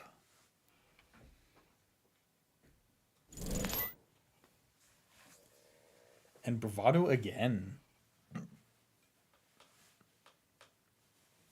19 credits now for the Corp. Certainly approaching the point where all of this ice could be rezzed.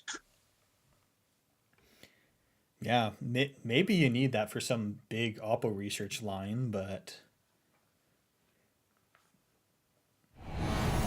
it is a fun house. This is kind of a hell ice if you are to be told that you have to go through this every time, but it lacks a lot of punch because you can make this choice right now to just jack out and take your 3 credits on Bravado. Mm-hmm. I wonder if we're just seeing Funhouse as sort of a annoying code gate on its own, or whether we're just going to see a B1001 setup. A very, very fun little combo.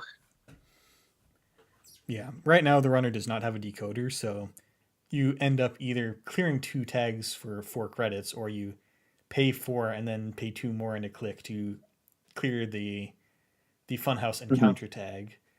So possibly without the decoder, it's not worth it to lose half your money or more to just to go run HQ and try to turn off the ID. Right, non-equivalent exchange, that's not one you usually see.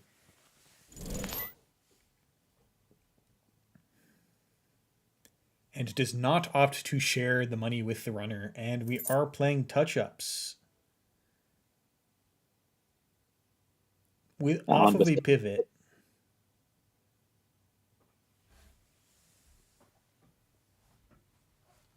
I'm sorry, we're not using touch-ups. We are pivoting to put touch-ups into the hand because we're not a threat yet.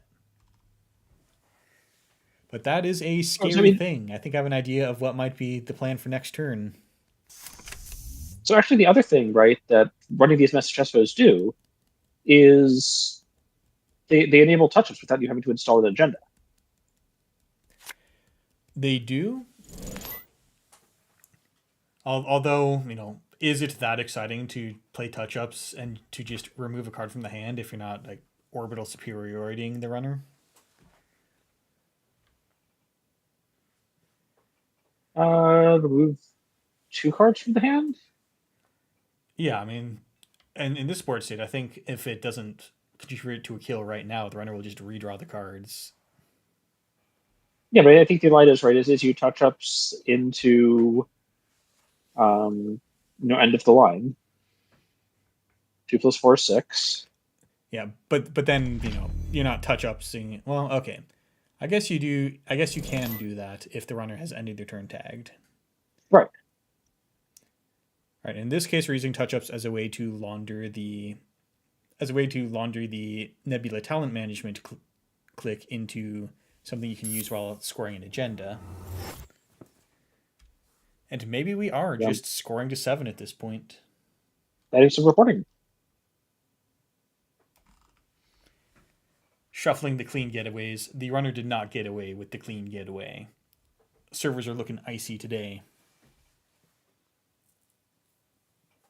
Was in fact some dirty laundry. Laundry's still dirty after all these years.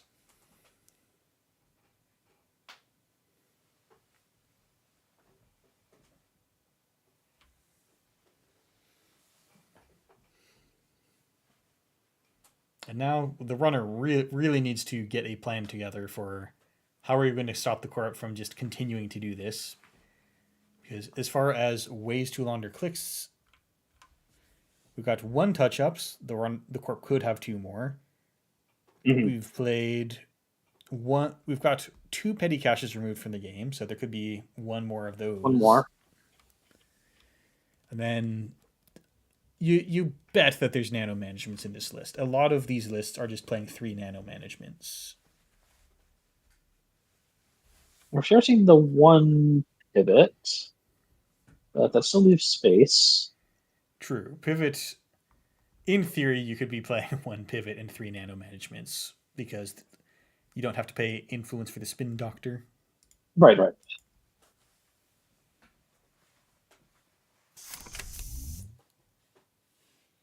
Spinning coming down. That's a very good That's card to for have. well. Ooh, that's a lot of tags you're going to put on yourself. Do you think we're just not going to. Do you think we just gave up on tags right now? I mean, if that's the plan, this is a really expensive twinning. Like this is Uh, why are we? Why is Carmen being? Oh yeah, misclick makes sense because Funhouse is not a sentry. Carmen is not the right breaker.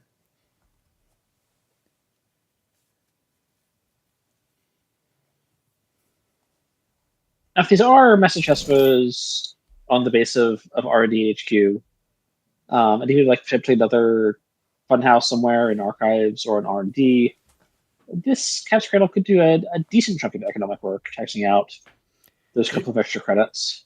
it could. We should note Cat's Cradle has the text. The res cost of each piece of code gate ice is increased by 1 credit. So unfortunately, we didn't get to tax out the Funhouse with that, but we'll see what the rest is.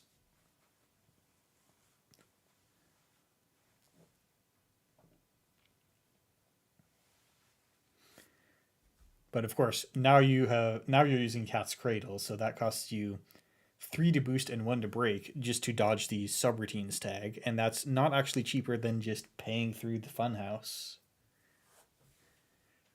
Cat's Cradle is a really rough thing to actually use for breaking ice.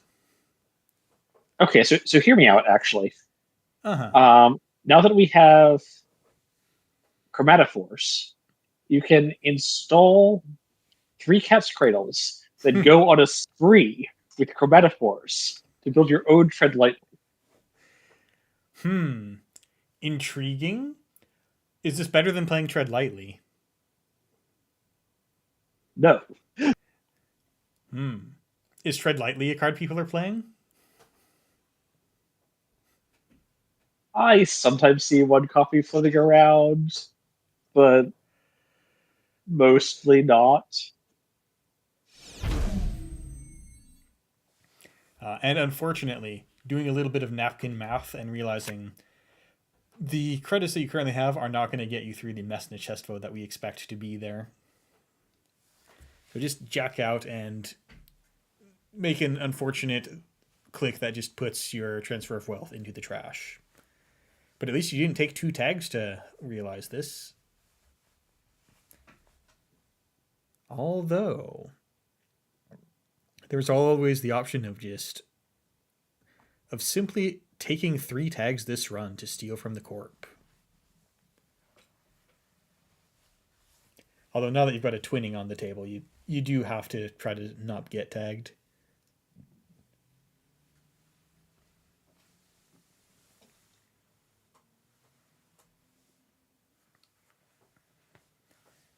So Nebula starts the turn still on the Gemalang Arena side. Get an extra click the first time you play an operation each turn.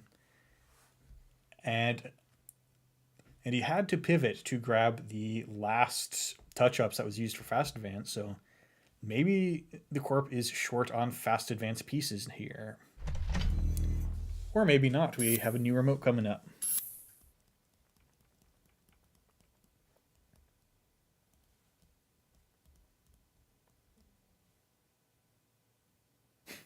Going to have actions at the start of your turn. That's an exciting sentence.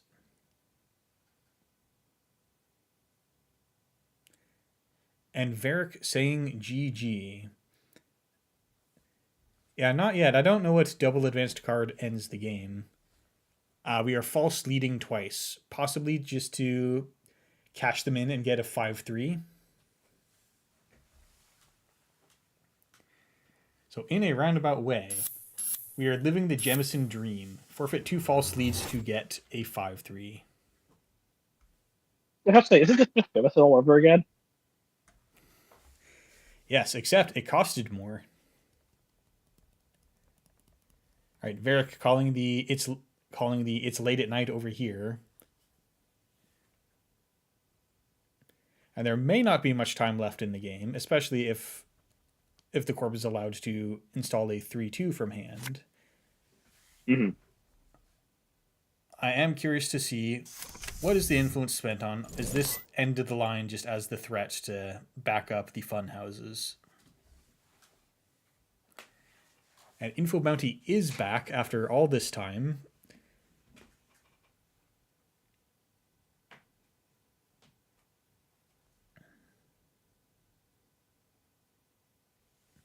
Get Jack Archives here. Is money, property in, Info Bounty, No rebate res. from Sable. If the ice looks like Funhouse, then Archives may be something that's not worth resing right now, given the hole it could open on the other servers. Right, is R&D needs to be kept closed ideally here. And I'm wondering if Eric's going to consider coming in, trying to visit R&D. There's some transfer credits, there's 11 real credits, there's a full suite of breakers. Even if these are not the most efficient of breakers. Yep, classic criminal. Coup repair is actually good. It is, although if the corp dutifully only reses taxing barriers, it loses value. So at long last, we do see a boomerang, which can get you through that possible mess in chest foe. Let's start finding out if it's a real message SFO, if this is a log jam. This is pretty awkward. Logjam would be spicy. I don't expect logjam. I've occasionally splashed the log jam in things. If I'm looking for just a really big barrier, it's either log jam or Brawn, and Yep, and log jam does have some upsides. It Tresnar also has pointing some out that downsides. on that previous run that we aborted, there was the opportunity to boost and spend Chesva credits for the twinning, and that is true. Yes. The runner could have one more twinning counter right now.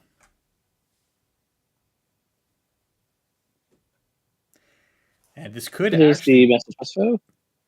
actually bring us back to the meta in which people were running centrals, bouncing off of ETR ice in order to charge their multi-access tool, which at the time was the turning wheel. Yeah, it was the turning wheel.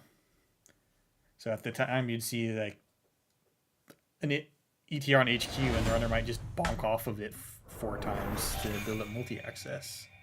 Mm-hmm. And we do see the runner steals a false lead from HQ. And no free lunches away the tag. Mm-hmm. And also flips Nebula back to Nebula.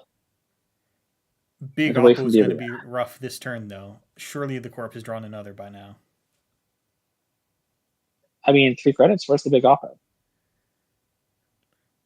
True.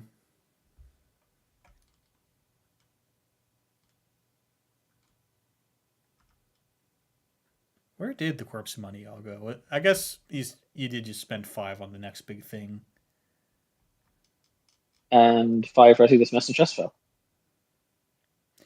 Yeah, that is probably a... We are witnessing here the power of Cat's Cradle. Yes, that is an expense that Jemison kind of got you through. You didn't have to spend as much money advancing the agendas as you were doing the thing.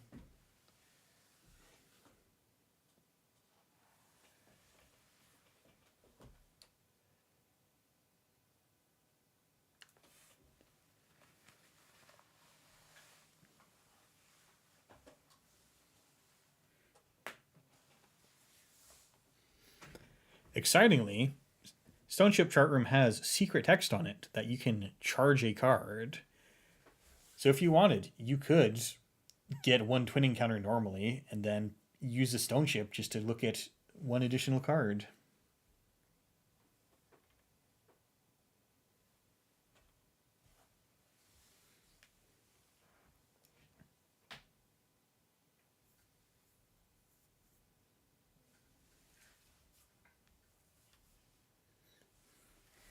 That is wild to see Nebula on 3 false leads. That is a lot of dedication towards this spiteful agenda.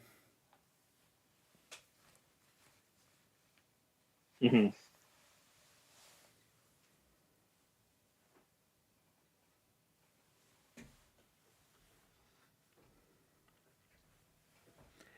And that probably has a cost that we might be seeing right now because is by playing false lead instead of some 3-2s, like you've taken the 3 deck slots away from something that could have been more money or enough Right, ice to have or your ice, or yes. yeah. The deck slot cost of 3 1s is pretty high. Very immense, and has only seemed consistently worth it for like sports. Yeah, sports did manage to get away with it by just getting so many sports metal triggers.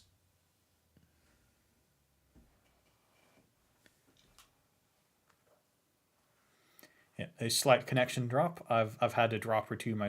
I've had my connection drop once tonight. My ISP conspires against me. For everyone that hates your ISP, shout outs to you for hating your ISP.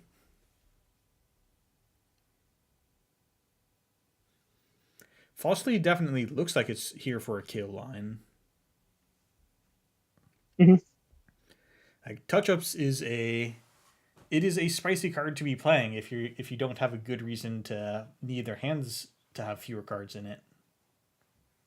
Yeah, I mean, you can find influence-free kill lines with like World Superiority and Shipment from Vladisverse. Yeah, shipment from Vlad's is a pretty big enabler.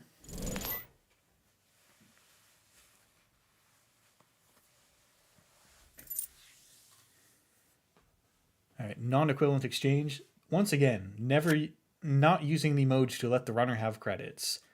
Understandably, giving your opponent money that they didn't get from their own cards is a line of text that is very unpopular in Netrunner. It would have to give you a lot more money than it gives them. I Like mean, especially when the runner's so poor right now. Like, if the runner's at 20 and I'm at 4, I'm looking at this equivalent exchange going, yeah, you can have 2 more and I can have 2 more. That sounds great. I'm at 20 and the runner's at 4. No, I'm not giving them any more credits. They can make their own. I believe in them. and Miracle asking, do they have the resources to get tags to stick for shipment from Vlad's? And the answer is maybe now that Well, the no free there's lunch no is false gone. lead. There is a false lead, but also I think the court needs a little more credits to be able to actually capitalize on that afterwards. Because Mhm. if you play a big oppo, you're down to 1 credit.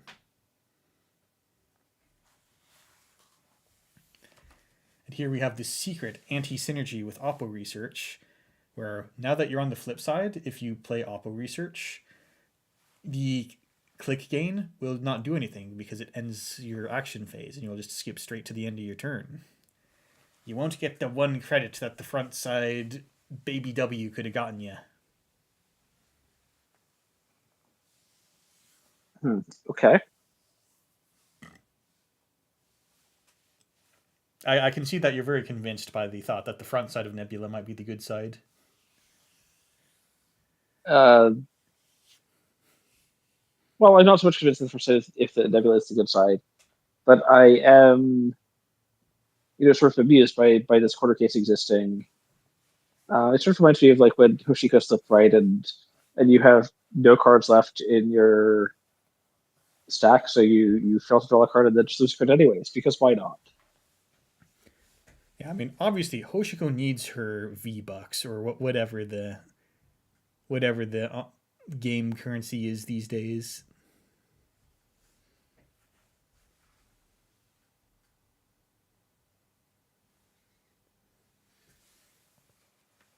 We have some thinking going on here. Yep, just a little bit hard to commentate thinking turns, but perhaps the time is now to come in and sweep HQ. Nope. Just here to try to sabotage the caster. So could have spent a Cheswa credit boosting. Maybe there's other plans for this turn. Maybe not. We're not gonna say anything because we're not supposed to interfere with the players.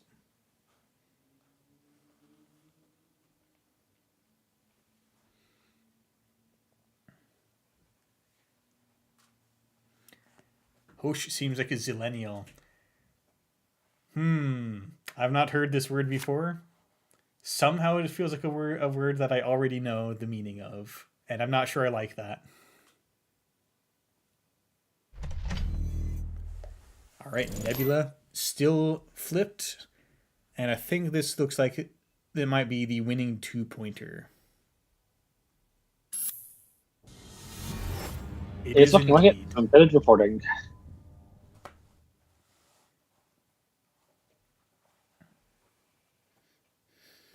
Yep. Hoping the Corp didn't have it, but they did, unfortunately. Eventually, they do just have it. We did not get to see what the influence was. We saw one pivot. We did see one pivot. All right. How far in are we to the round?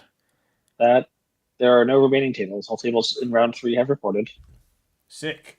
Let's take a look at the standings.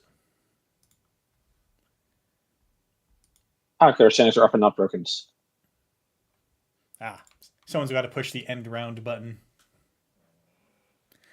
But we do see we're going to take a look at this later if we get a chance. We do see that Ying on Ampere Cybernetics has won another game with Cybernetics. We do have to see what this deck is cooking.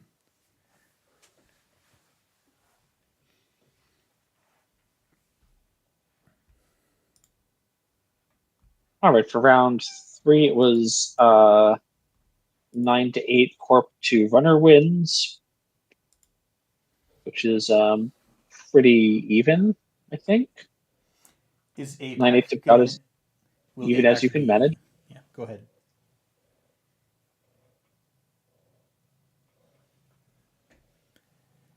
Will APAC be the region to balance the Corp runner win rate? Maybe.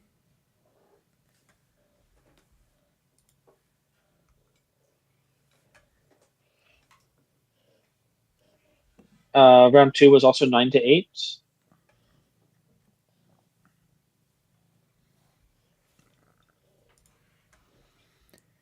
And we do see that we have 4 players.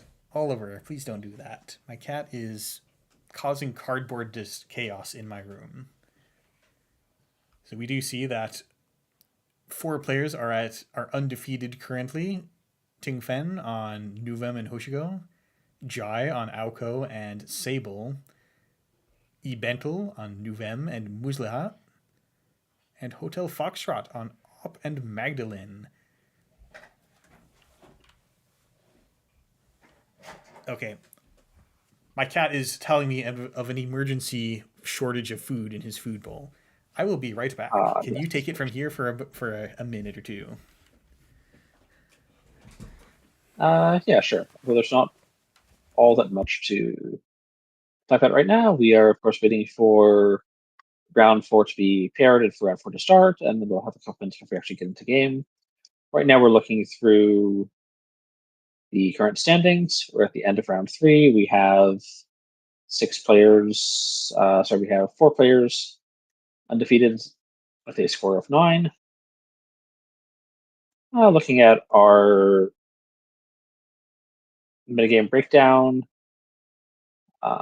as we've talked about before, on the Corp side, this is a very Wayland and Jateki dominated field. We are seeing 3 NBN decks, all of which are Nebula. We're seeing 2 HB. One is Precision Design, one is LEO Construction.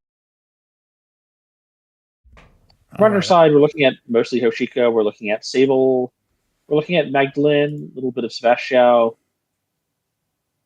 and a smattering of other options. There's one Lat, there's two Zayas, there's one Berry, there's one Mercury.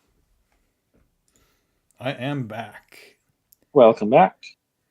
It looks like we have round 4 started, followed by a lunch break after round 4, I believe. Yeah. So let's get into round 4. Oh, it's so green. It's ridiculous. We might have to watch Alco just you know, watch something novel and distinct from the I just see crowd. that potentially PT. Yeah, we could. Well, all right. We have just watched Ying, and we do Yeah, I critically need to need to watch it again watch. for It is critical that in we the future watch. again for Ampere. Yes, Yeah, true. it is critical that we watch the Ampere game in the following round.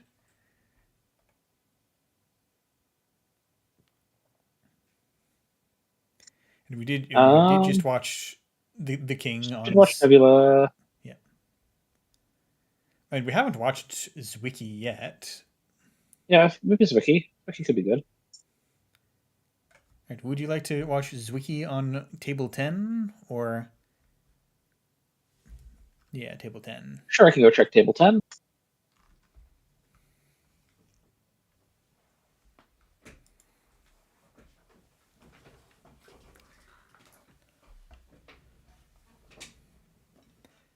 And we have about 3 minutes till the round begins.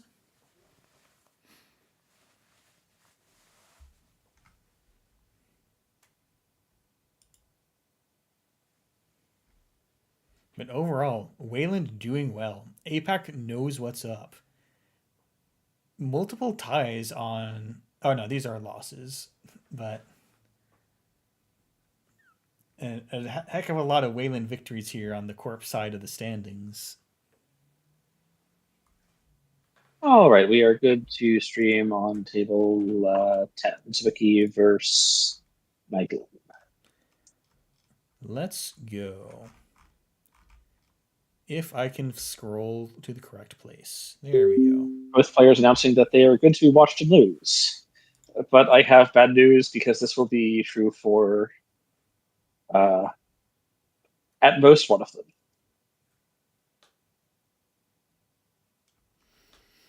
The bad news is that one of these players is like. It's very likely that at least one player loses, but ties have happened before.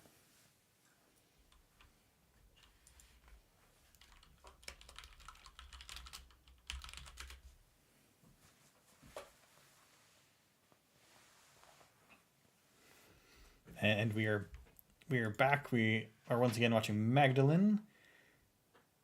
And on the corpse side, we have. All right, everyone in the stream, are you a haver of funner?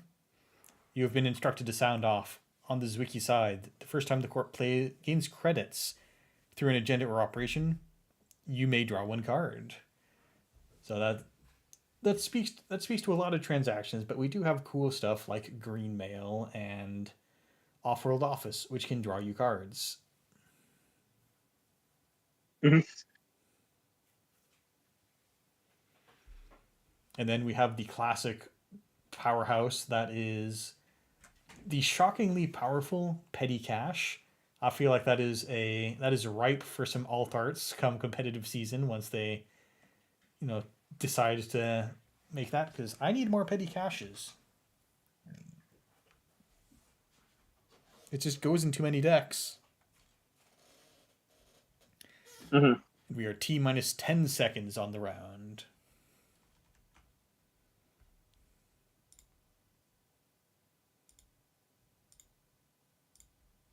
I'll be back in just a minute. Of course.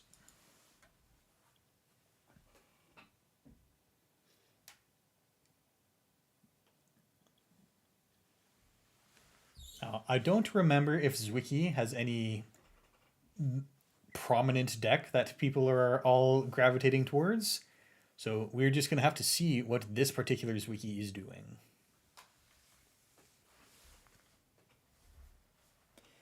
Scarius alleges that this is a vegan cult of money. I am skeptical, but turn 1 key performance indicators. Apparently, feels pretty good in Zwicky. You get your +1 credit to cards, or you get to advance your ice, which not the most exciting, but I guess you had to keep the cards flowing.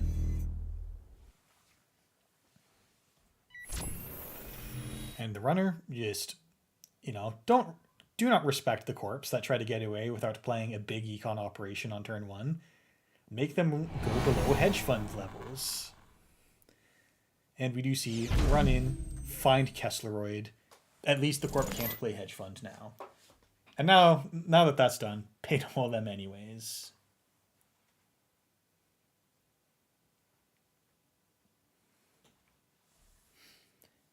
We use the replacement, get an anthill, and the corp was credit perfect to start resolving in. Well, they only need 3 for the anthill, but Scarius was going to get away with an anthill, but Pinhole Threading turns out to be a good card.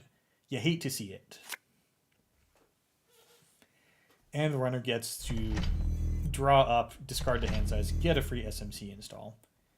New cards behind the ice, they can't have infinite pinholes, and this looks like a Spin Doctor, which is an important card to not let the corp have, because they might just start slash and burning scoring if they have an uncontested Spin Doctor.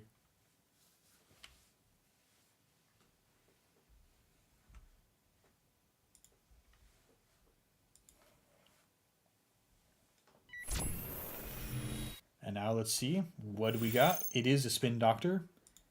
There's not an incredible amount of stuff to... Oh, jack out. That is intriguing to jack out, because 3 credits is not very many credits. But you can, continue to the access, and you can just touch the Spin Doctor and not trash it. This forces the corp to consider making a misplay and using the shuffle that you aren't actually going to follow through with making them do. But over here with the overclock, I am a big fan of this card in the current meta, because we are looking at this remote and we can be confident that we will spend all of these credits. And stealing a Basalt Spire. 3 points is a great amount of points to find on this remote while you're so low. But Scarius gets the Antil Excavation contract and then can start progressing towards a powerful mid-game, one in which you have money, which the runner does not look set up to do.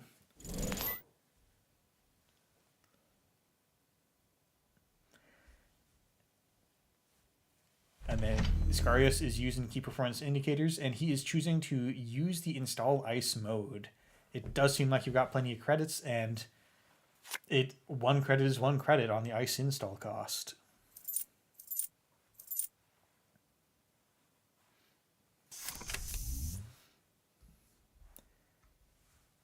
And have her fun, just clicking for credits, and then a fancy click for credits by installing this Coalescence.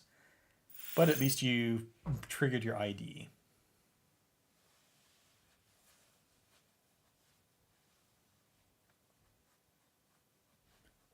Anthill not being flipped. They get credits rolling for the corp also.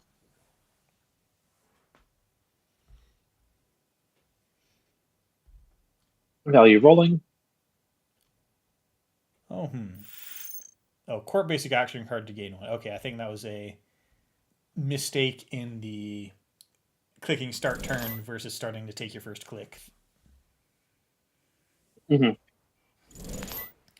But petty cash and your government subsidy, we are ready to do some nonsense now. There is some money.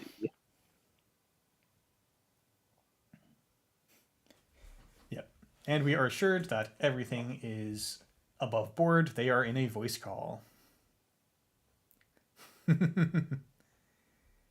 Yes, the funny business of how they have chosen how to resolve these cards.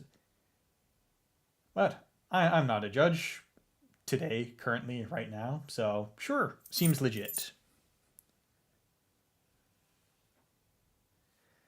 But then having enough money to resolve a government subsidy and then click for credits.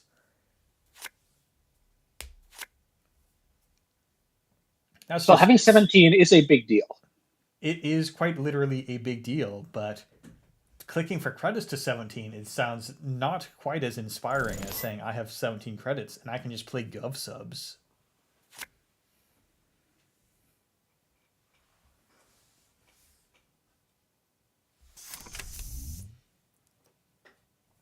All right, the runner continuing Renter coming down. to set up, getting a fermenter. You know, the unfortunate part of how people are building Magdalene, people still aren't playing VRcation. Mm-hmm.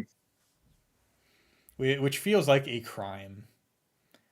Attention, Magdalene players, y'all aren't playing VRcation, and it brings me great sadness. I'm going to have to ask you to fix that.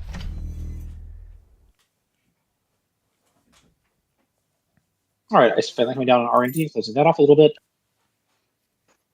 Fewer free folks. Not that Hover Fund's been taking all that many.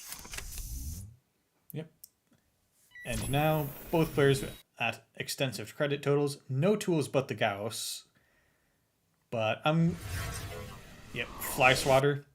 Rudely clearing off the fermenter. And the runner does not have the right breaker to deal with this.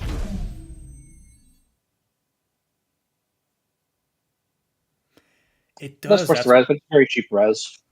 VRcation does work well on Mag. That's what I'm saying. But I've not seen anyone do that on stream. However, fun. Please, you gotta help me out here. I want to see a VRcation.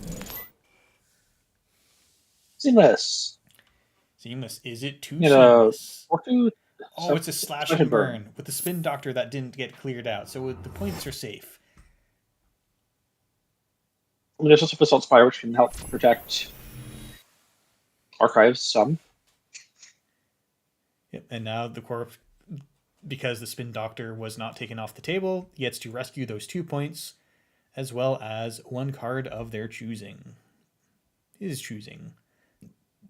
Just an unseen Well, there is.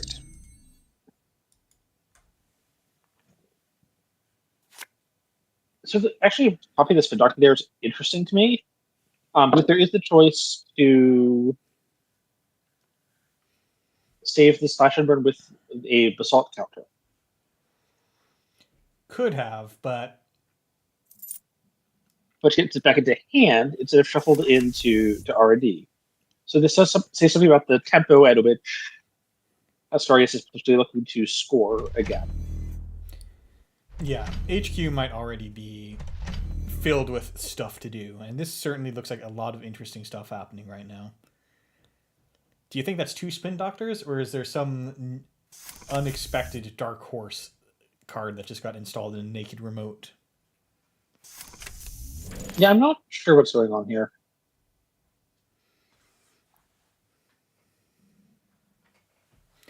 Well, it was only a matter of time before Magdalene was able to produce a new type of breaker.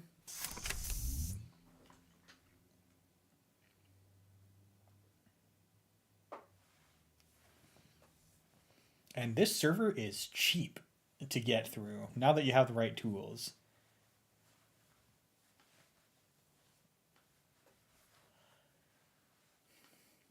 Okay, what do we got in the remote?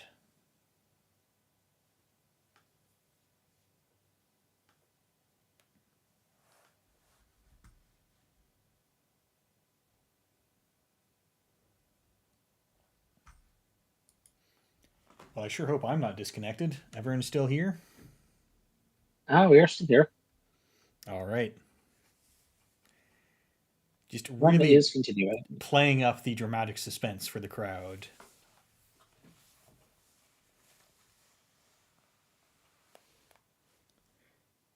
Oh no. All right, just an off-road office. Runner on 5 points. That's very scary.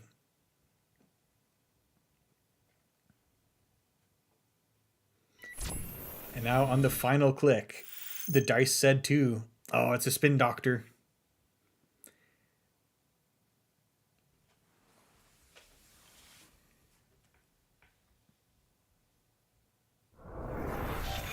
And Spin Doctor goes down. Can't let the Corp have Actually, a I have to free credit a slash little and bit. burn. And it was just an anthill.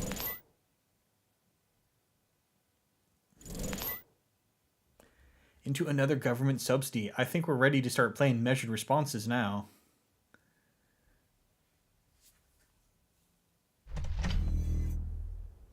Or just IC Observer once more, looking to set up this room, right? Yeah, but not putting anything in server one, so the runner knows that that they have an entire turn of no anxiety. Just play your own board for a turn. I mean, there's potential to pass advance here. And now this is the full breaker suite with a big pile of money. Any server can probably go down easily.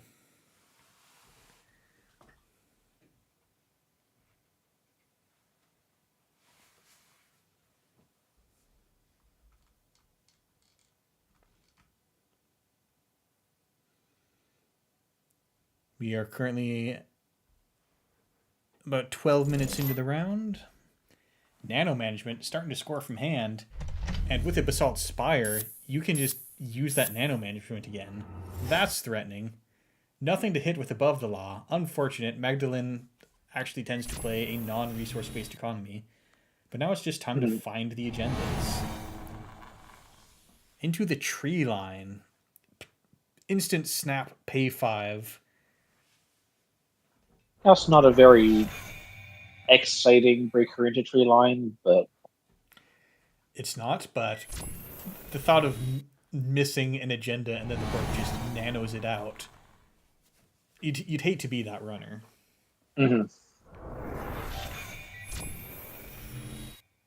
Deep dive. This does look like the deep dive. Good luck, mate. It is hard to miss on 8 cards. You already have 5 of the points you need. We did see it earlier. We did see it earlier. Both players wishing Havre fun luck, and boy, that sure is at least 2 points in. At least 2 points. Exactly 2 points, because there are no spare clicks to burn for extra accesses, but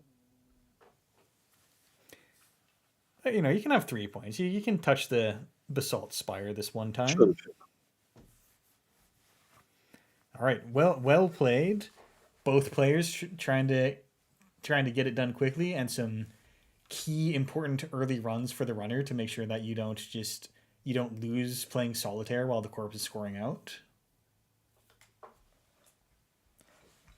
All right, the APAC's power continues unabated. Now let's go check for someone else to watch. Indeed.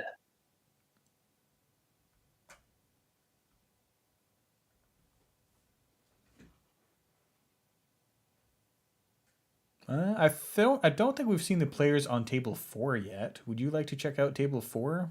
Op versus Hoshiko? Yeah, we can check table 4. Let me go for a second.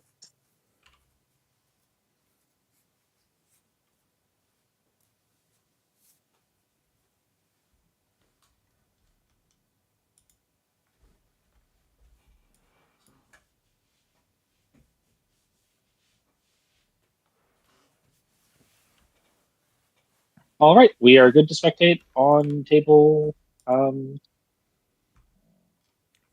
I believe it was. The Young Jacoby versus Augustus Caesar.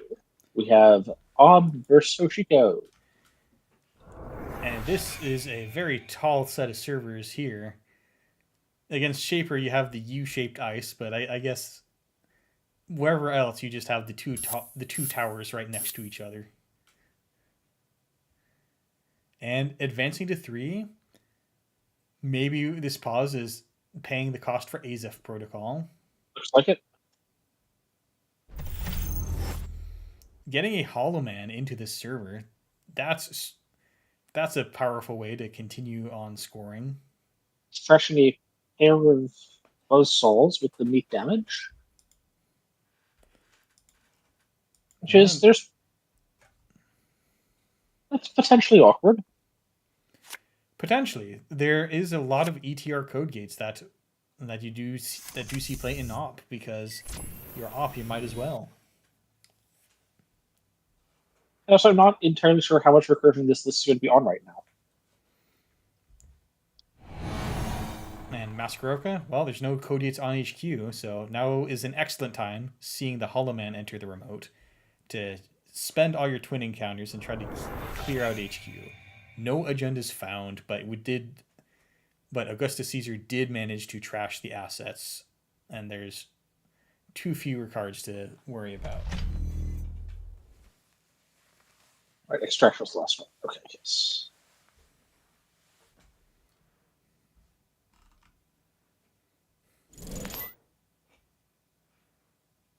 Ooh, extract to fetch a tree line on the remote. Just make it taller. This looks a lot like it might be a 5/3 in the remote, and then next turn, because you haven't installed any cards from HQ, you can just Hollow Man at the 5/3 from 0. Mm-hmm. Although R&D can potentially be locked here.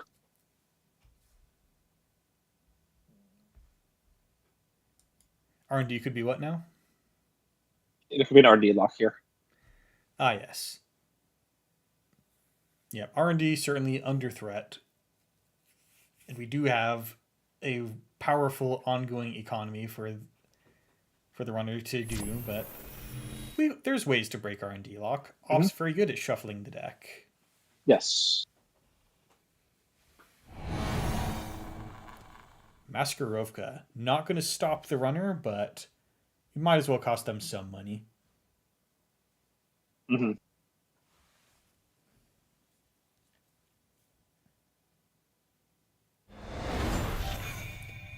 One drone deployment taken, and Augustus Caesar does sacrifice his echelon to take it.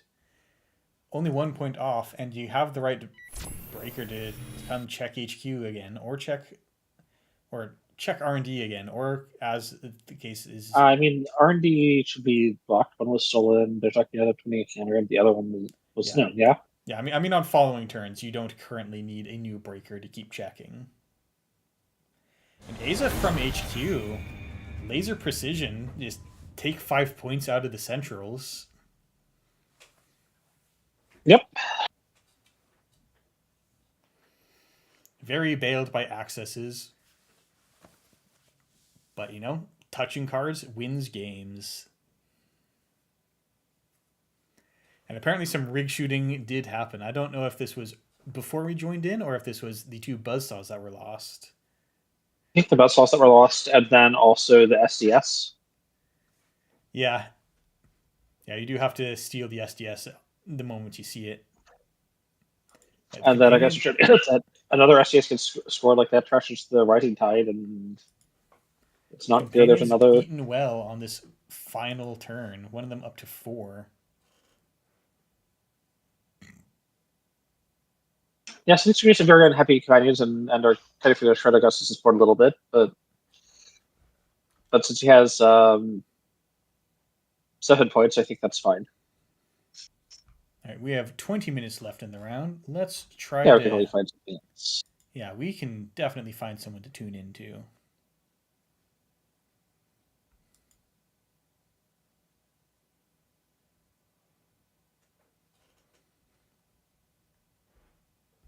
See, that game's already concluded.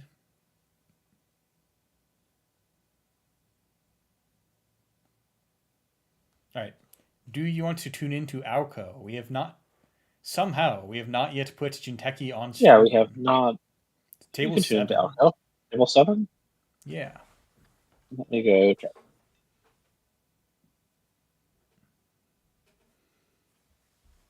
And then Orly G pointing out that extracting the Afshar ended up mattering a lot, but there's nothing else that could have gotten on the table with which you could have turned into the Hollow Man.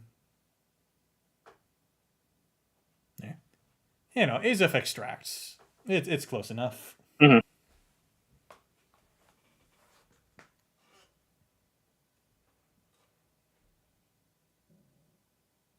All right, we are good to stream on Iko versus Hoshiko. Table 7. I'm in. We have this newfangled technology where you get the little ghost of the program for Trojans. Mhm. And I see a diviner there. But no other ice. Has someone been destroying all the corpse ice? Uh-oh. I've got a slight overlap on my screen here. I'm going to have to do some adjustments. There've been two crews, but it's not entirely clear what they crewed since most of Archives is face down, and the only face up cards are a cohort goods program and two Reaper functions, which probably been themselves. Mm-hmm. And putting this card behind the diviner really as a way to really just sending a message because the Botulus has disabled the diviner probably.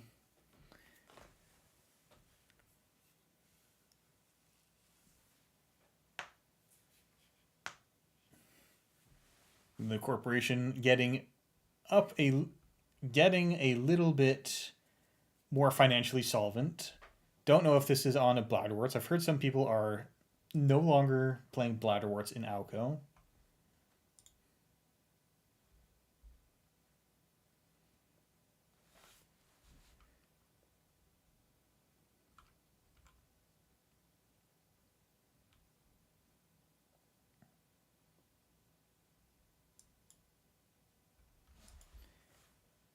And wheels into the remote for free. Why not? It is a moon pool.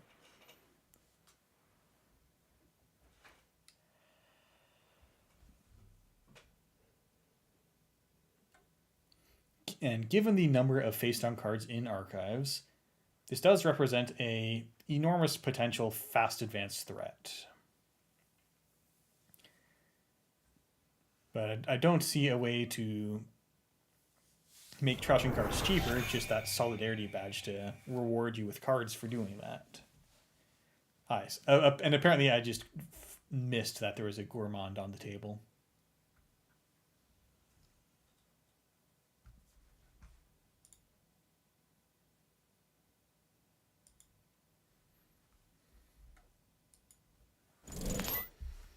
Privileged access. You see it sometimes in Hoshiko.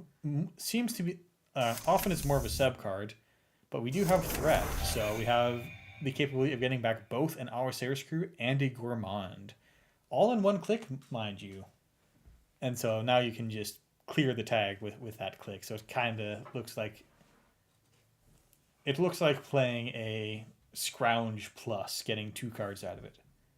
But the crew is a very good card to get to play again.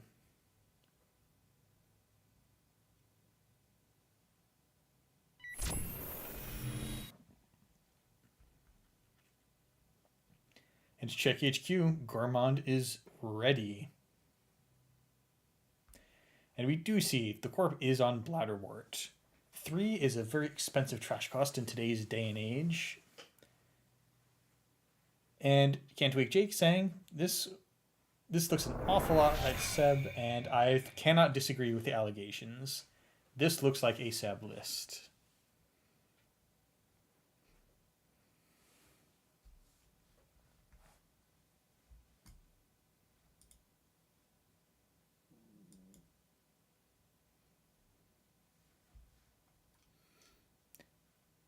Tarantar, are you still around? Yes. Okay. Just making sure that the connection has not dropped. And then the runner flips over to digital, discards a spare Lego, cleared the tag.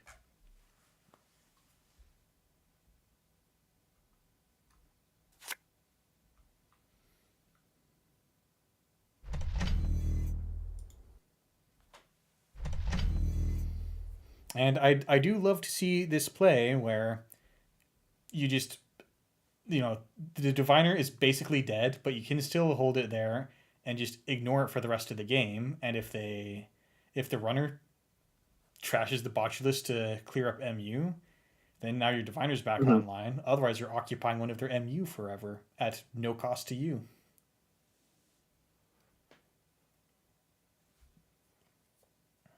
Although it's interesting because if there's a concern about, for instance, symbol chip here, sometimes you want to trash it yourself now, so they can't use it as symbol chip fodder. But Given the privileged access we just saw, I'm not going to respect Simulchip. yeah, Give also, I think we've just seen a probable 3 transfers of wealth, so really looking like the Seb list is here. hmm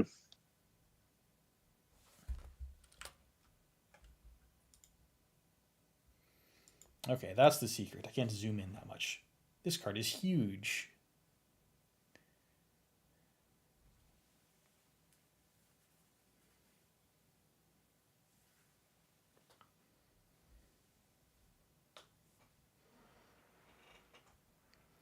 And undoing the install of Manuel.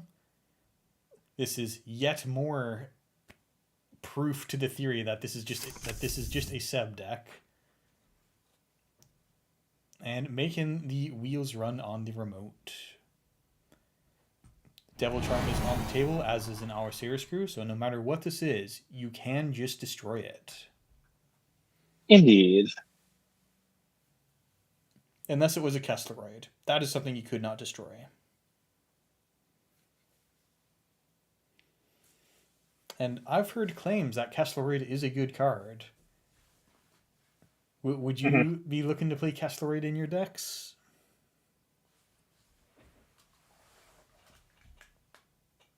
Just straight up as a piece of ice. Yeah, just in here because you want to have a card that's immune to this. So yeah, because I want a card that's good to this, sure, as just a like cheap barrier gear check, it's okay, but if influence was not an object, I'd rather be on ping or ablative. I think are both better, like cheap gear check barriers. All right, Cantwick Jake would like a board state someday, but Sting getting stolen out of HQ, maybe not today.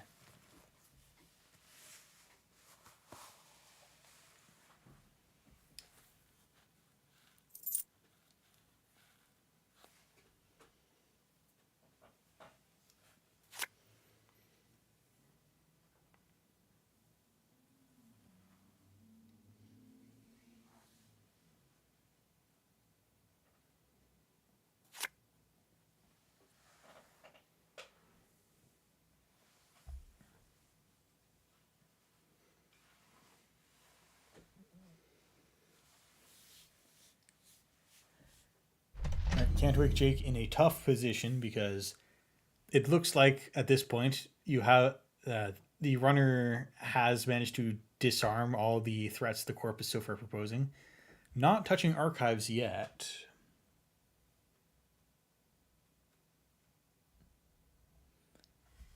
But look at this. Starting the turn with 7 cards in hand. Very strong position to be in against Jinteki until your deck runs out, and then this starts to look like a liability, but you could always be holding on Mhm. to one pocket Ashen Epilogue to reset your deck.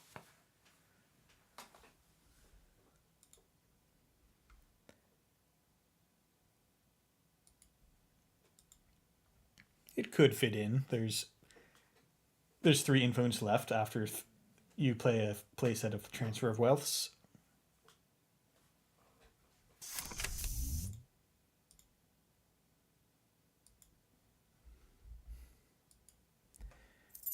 And we do see at last an Audrey that will not get you through the Samasamun.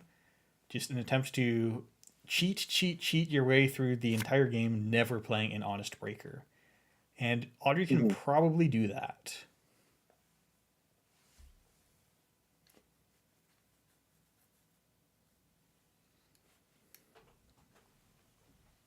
So now, what do you think about sweeping archives? I would be very tempted by this point to do that. feel like double sting is very threatening. Not It's very well, I think threatening, it's but it's inconvenient, but the sting is in the runner's score area. So if the runner steals all the other stings, that's just 2 damage. Whereas scoring a sting has now come online to be more powerful for the corp. Mhm.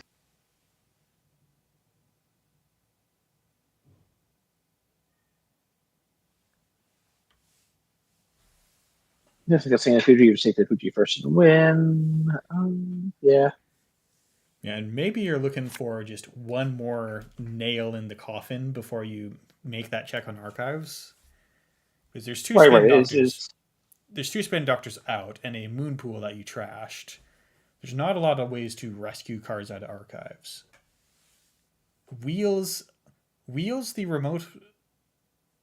That's interesting. Are you just fishing for a successful run trigger? Fishing for a tag, perhaps? Yes.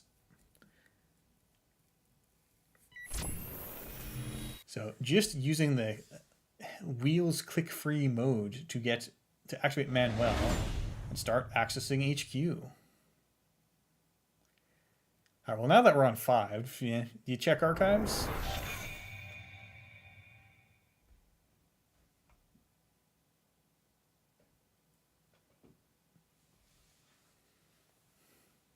That's an enemy trash going down.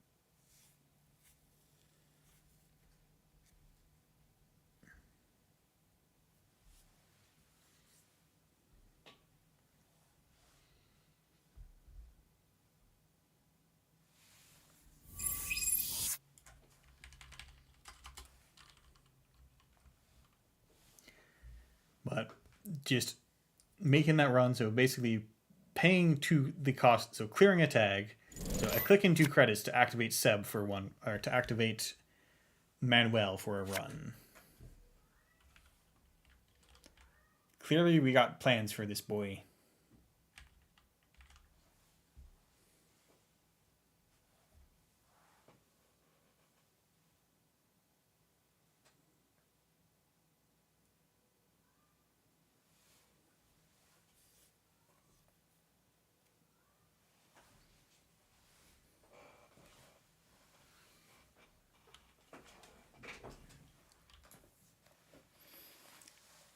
And in the meantime, getting a petty cache out of archives, petty cache fantastic in Alco because you just end up tossing them into archives and you get to play the good half of petty cache. However, not quite enough to re-establish a board state that the runner has to worry about.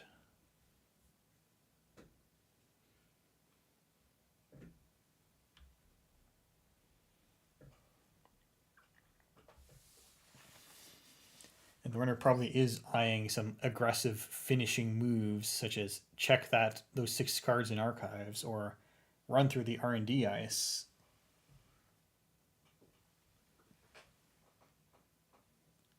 Mhm.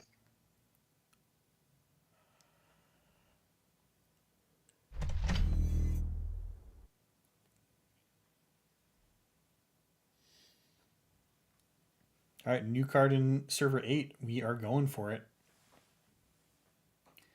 Nothing visible on the table right now, which will let you. Okay, there is an Audrey on the table, but there's nothing that will instantly trash it. So perhaps this has some Audrey hate on it, or perhaps you're just looking to cost them the card in the virus counter. Mhm.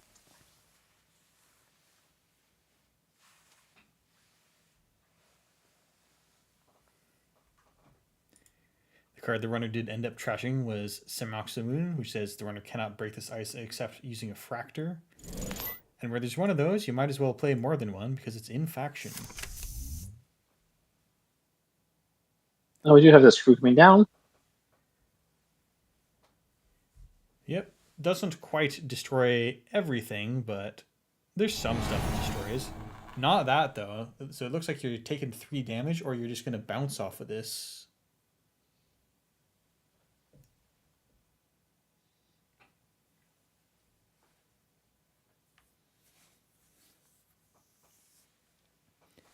Of course, perhaps we've played right into the runner's trap by Yeah, that's it. That's up for the Manuel value run. Yeah, Just taking a 3 net. perhaps this was all a plan just to turn on Manuel. 3P But does win first. Sting's not lethal. Sting's not lethal. Bite would be lethal. Bite would be lethal. And that would be a very exciting way to end a game that's looking like trouble for the runner. Okay, Bite's no longer lethal. Just pitching it to the Audrey to boost the strength because that gets you Yep. out of range of dying to Bite. It is Moonpool though.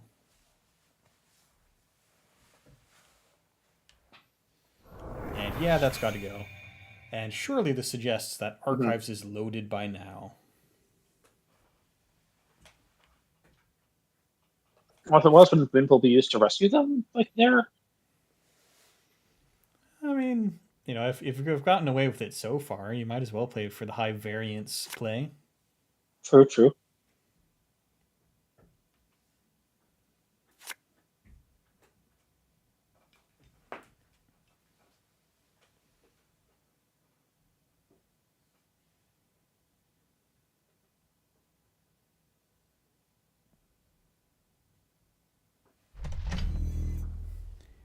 We're stacking. The Smatsuun has lived for a day. That means it's time for a promotion. No. You can't do this to me. Undo click. Perhaps rethinking based on the new credit total that this puts the corp at.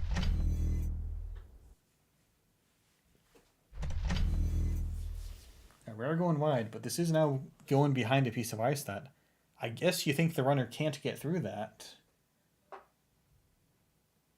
Because instead of the runner has to go through the Samasamun that you've already got, now you have to pay to res that ice when the runner definitely will choose to challenge you.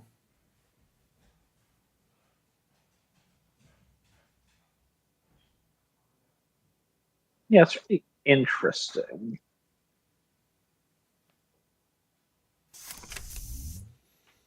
Gourmand. Fun card to have. Oh, activate Manuel, or I'm here for it. And of course, we definitely had all the signs that a transfer of wealth was in our future with the other two already in the bin. Oh, does the timing on Manuel and Transfer of Wealth work? Yes, it does. Because Yes. if successful, you take one tag. If successful, you take a tag. And you're successful before you determine the number of candidates to access. Okay, I'm hearing some truly suspicious noise from elsewhere. So I am going to go look at the standings and maybe If you can just throw us to break at this point potentially, we're about to go on lunch, correct? Let's see. The Duration timer 4. Yes, we do have 1 minute left. So okay, let's take a quick look at how players are going. The round is almost all distributed. It looks like Jai still going hot on winning at table 1. Prof Wacko also doing great. And we do see a string of Wayland losses on the top table. Maybe we're not onto something here. But this definitely proves that we are up, that APAC loves Wayland. I think with that in mind, I'm going to figure out what on earth is going on with the noise elsewhere in my home. And I'll send us to a break and we will come back at like pretty much on the hour. I've been No, I will actually be setting off here because it is getting late for me and and it is getting late for Slantar, so it might be just me unless one of you all listening wants to jump into commentary. All right, have a good night. Thank you for joining me, Thrantar. Thank you for having me.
Good afternoon, APAC. We are back with round 5 of the Online Megacity. And joining me today, we have two new commentators, bringing Ruben, Hello. hello, and Aksu. Yeah, hello, a new commentator here. Yes, both of Netrunner fame. I'm sure you've seen them before. At certain places, yeah. So it has been 4 rounds already, and we are leading up to the 5th one. We are Just heading after into the round break. 5. Yeah, waking up and seeing this many whale decks surely was like not what I was expecting. It is incredible, although I've heard that APAC is obsessed with Wayland, so I don't know. Can you confirm or deny this? It Sadly, I does don't have look any like it, yeah. connections, but like, yeah. No connection. Jai did bring Oko instead of Nuvam. Yeah, Yeah, so and it's not And hard. Alex Avrofen brought his Oko as well. and excitingly, someone is playing Ampere and they've won 2 games. It is critical that we get them on stream during round 6, I think, assuming that. Yeah, No, it we seems haven't like they had are them on playing runner stream. this round. Okay, so who have we had on stream already? So we don't get the double ups. Do you have We any actually interesting have picks? not had Jai or Ebentul on stream yet. All right, I can jump in there and ask if they would be all right with the thing. All right, and then Wenjong is... Sorry? go ahead. Have we had Wenjong on stream yet? I think we might have. So we've seen. There's also Nervous Yeah, Nightjar table versus 1 is Sengoku. already going, and they are okay to be on stream. All right, let's get into Okay. table 1. And I will let you two take it away because 3 is a lot of commentators. Thank For you. sure. So, 19 credits on turn 2. I think 2 of the hand service helped, and that's the power counter. We have no Aoko. Yeah, that's the exact money you get when you do a Hansei hedge fund. Yeah, looks pretty good. So probably there have not been any assets installed yet. No, interestingly, like typically would assume that we have installed at least like 3 servers already, and we go and snipe a hybrid release out of our R&D. I'm going again. Oh, and we just keep trashing stuff. Yeah, that's kind of... Well, I mean, if you see the Hollow Man... Oh yeah, You so can one have Hollow Man was yeah. shuffled back, and then it was trashed again. Like, usually you're not happy with trashing from R&D, but Hollow Man is probably an exception. Yeah, it enables so much that you kind of have to kill it. It's like the Wincon piece. Using the Oko trigger. Yeah, the massive value out of there. I imagine, yeah, we'll see something happening now from Jai. Oh, taking it back. Hashtag no undos. Not even asking the opponent. That's toxic. Shameless, shameless. So, I we're think... asking archives instead. I think that's more ice than I typically would assume Aoko opens up with. Well, I mean, you usually kind of want to ice the archives early. Like, you don't want to make it obvious. Like, I guess this is kind of like... you can think about like, okay, this is maybe a regenesis because like, okay, new stuff has entered archives, something new in the remote. Usually you want to have it like as soon as possible, so you can do plays where the runner doesn't know. Oh, scatter field. Oh, See what it Scatterfield? does. That's cute. Scatter field. Yeah, I'm just looking at that board that like if I was playing against this deck, I would be like either very afraid that where all the assets are, or pretty happy that Jai has drawn a hand with 0 assets.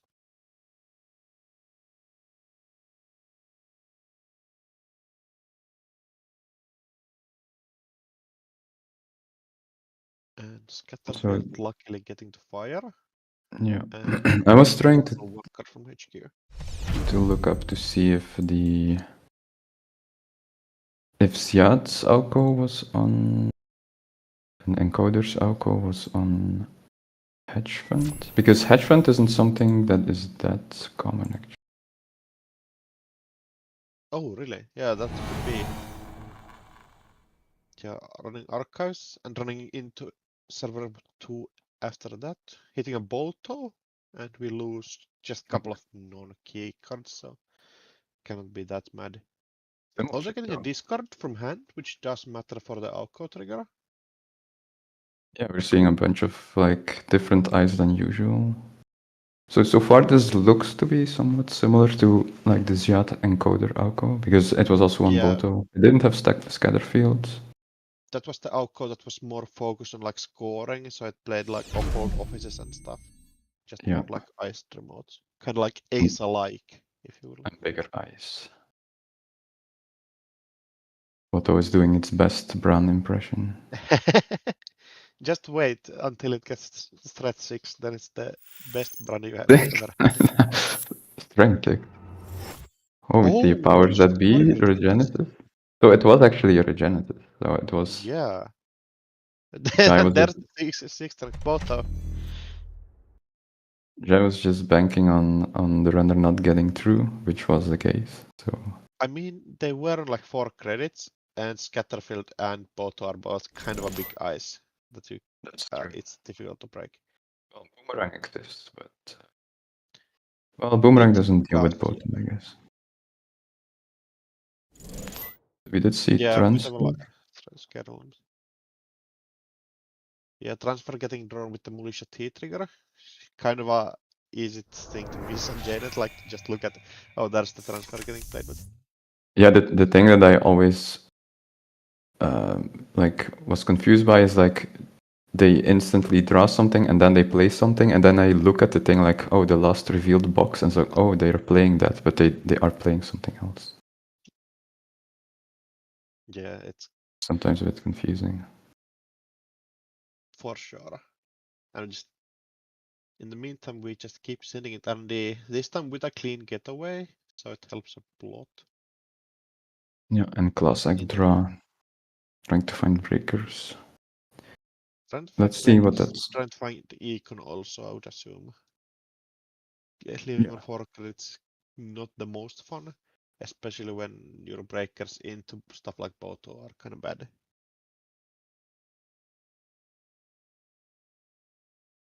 Yeah, there's no more inside job or something like that. Boomerang doesn't really help that much. Just send it with the always have a backup plan. 82 damage out of Boto, make your opponent discard 1 and go again.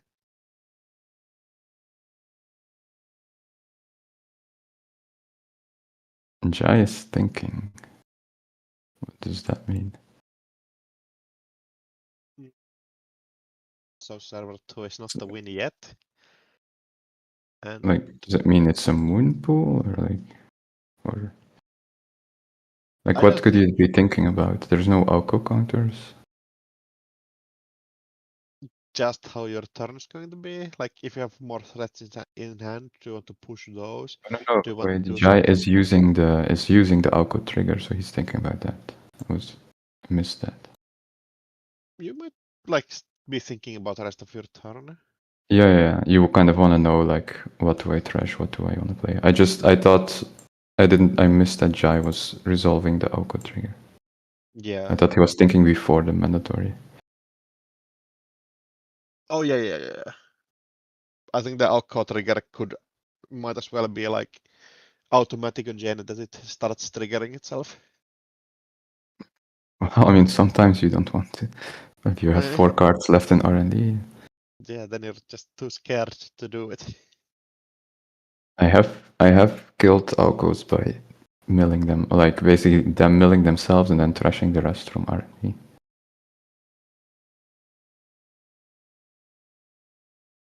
I don't believe it. That's why we You need to don't- play like the 104 card codex, so you cannot deck out. Some people on JNet have been on the wave already, so. Oh, longevity serum.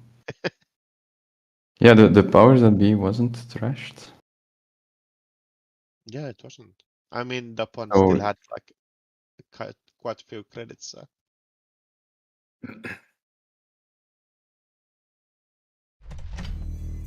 I mean, this could be like just the winning agenda in the server too. Yeah, Like it even is, a Regenesis does it without anything in archives. The Sting, And- like the chant.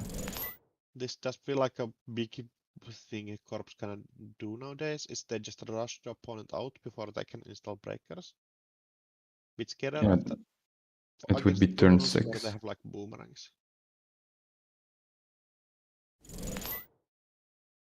Ooh, that will delay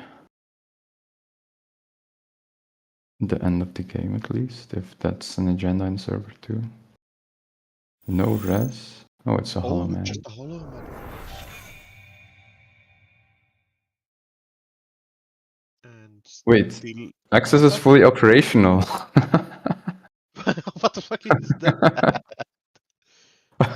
That's so sick, I think. Like, you put a card in server 3, click for a credit, and you're up in the races for the fast advance plan. That's kind of sick. Just one ice and Jai's back up to 4 credits. No, 6. Wait. Discard Charm Offensive? That Militia T deck kind of cooks. Wait, oh yeah, that's a run event. This I would have not have guessed that's a run event. But it does make sense.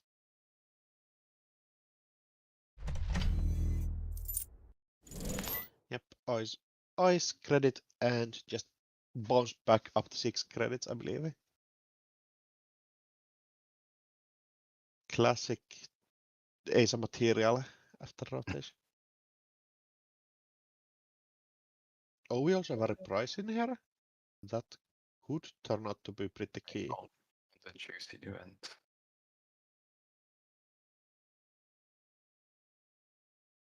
Is this? Oh no. I was thinking, is this like the deck with like 100% hit rate, but is sure gambles and stuff also? Surely not.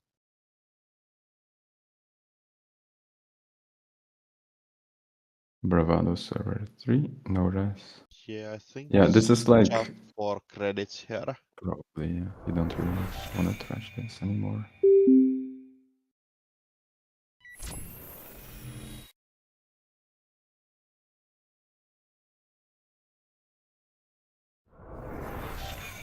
Aren't it?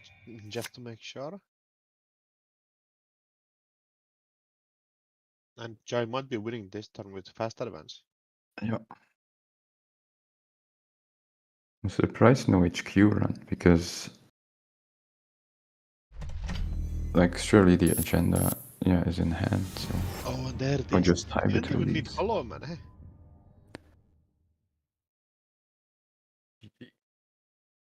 Yeah, just a fast game and Jai rushing it out totally. Mm, Turn 7 win. yeah, that's pretty huge. Oh, have we seen either of the players on table 4 yet? I don't know which we have or haven't I seen. think we've seen Prof Wacko once. Table 4 is Wenjong versus Ying, but Ying we're gonna watch next round. Oh yes, and yeah, we are on- going to watch Ying next round, who has already been on once. So we don't want to pressure them for being on stream 3 times in a game in a day. We can also watch Nervous Nightjar versus Encoder on table 9. If they're fine. We have not I seen don't them know. yet. I think that's not the table to watch. Uh,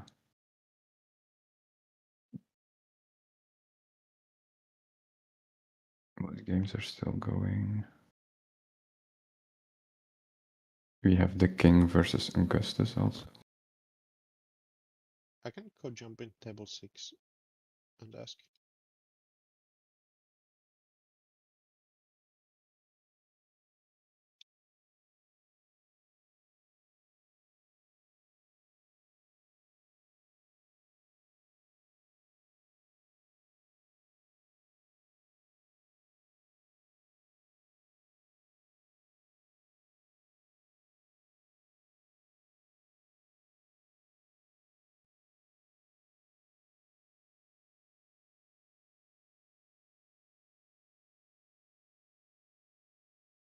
Yeah, both players on table 6 are fine to be on stream. All right.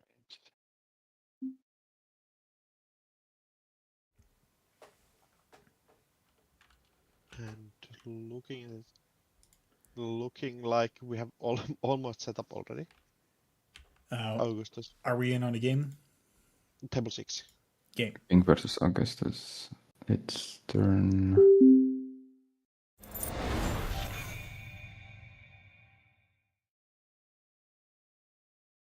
The runner has a bunch of agendas. Runner have a bunch of agendas, just 5 credits though. And Corp has kinda just played Econ yet. And I think this has been that Corp has been just kind of periodically been flipped over. Yeah, the So- Game Dragon on the bus against Mesny Chestvo is doing work. Yeah, for sure. And we have seen a lot of Econ already out from the runner side. Well, some gambles. 2 twinnings are gone. Yeah, luckily at this point you probably don't need it anymore when just can hunt for one agenda. Although you probably shouldn't trash anything anymore. Yeah, it was trashed at one point with Public Trail, the second one. So Oh, one twinning was on the board at one point. Public Trail is an interesting include. Yeah. I mean, you gotta get rid of the stone ship somehow. Yeah, for sure. That has been a bit of a problem in the Nebula deck, that people have been pivoting into just playing Stone Ship and No Free Lunch in every deck. And killing through those is kind of difficult sometimes. Yep. Indeed. Or removing petty cash. Just to get flipped over? Well, I guess the reasoning is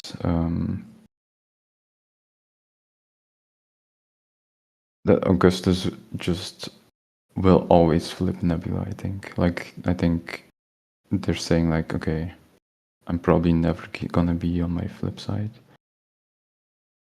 Could be. You also need the credits really proactively here. And you already have the second petty cash in the bin, so you still can fast advance a false lead if you need to. Although I think that game plan might have shipped already, with this being probably one of our last places to actually fire Oppo anymore. That's true, yeah. And it is a chance to kill one of the stone ships because Augustus is only on 4 credits. Fermenter, you can click Fermenter for extra credits, but then you're missing a click to clear the last stack. So the stone ship, you might see the stone ship go. Probably popped at the beginning of the corpse next turn. Yeah, we see the Fermenter pop clear, and I assume we'll see the stone ship pop. Or Augustus might think that it's worth more to siphon the Corp 2 credits and not have the draw. That's also possible. Yeah, we have the deck flip. Although I guess you have to do it because touch-ups end of the line would be... Well, you can pop stone ship in response to that. Touch up end of the line is 6 damage, I believe. Yeah, so you have to like pop it. Yeah, what the briefly. king could do is like trash Stoneship, touch-ups, and then play end of the line. So I think you Yeah. do have to You pop have it. to flip it, yeah. And we still are dead into something like end of the line, bigger picture, end of the line, but the likelihood start to get really much lower after you include more and more cards. Yeah. So yeah, I guess the petty cash is a little bit strange then, I guess, because like the turn before. Because I think this is kind of somewhat likely that Augustus was going to clear the tags. And then that might have enabled you to score something, but maybe the king doesn't have anything in hand to score. Yeah, we also still have the second petty cash in there, so it's not like the end of the world. We just might for real need the credits more.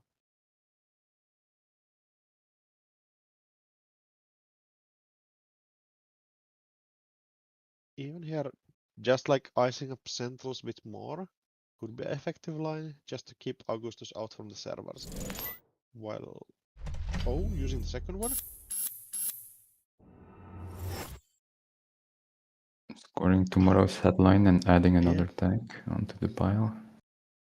Still, Augustus can clear all of these and like click for a credit clear could be an option.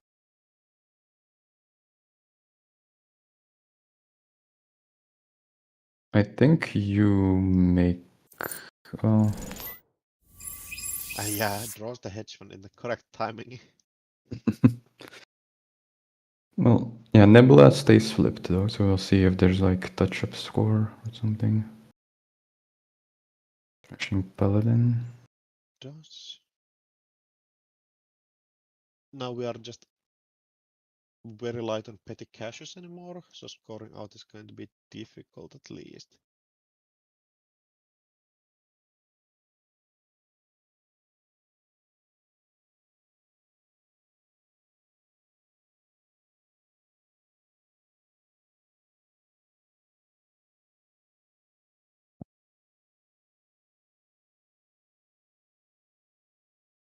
So, yeah, I guess King is like trying to figure out how to, like, what to actually do from this point.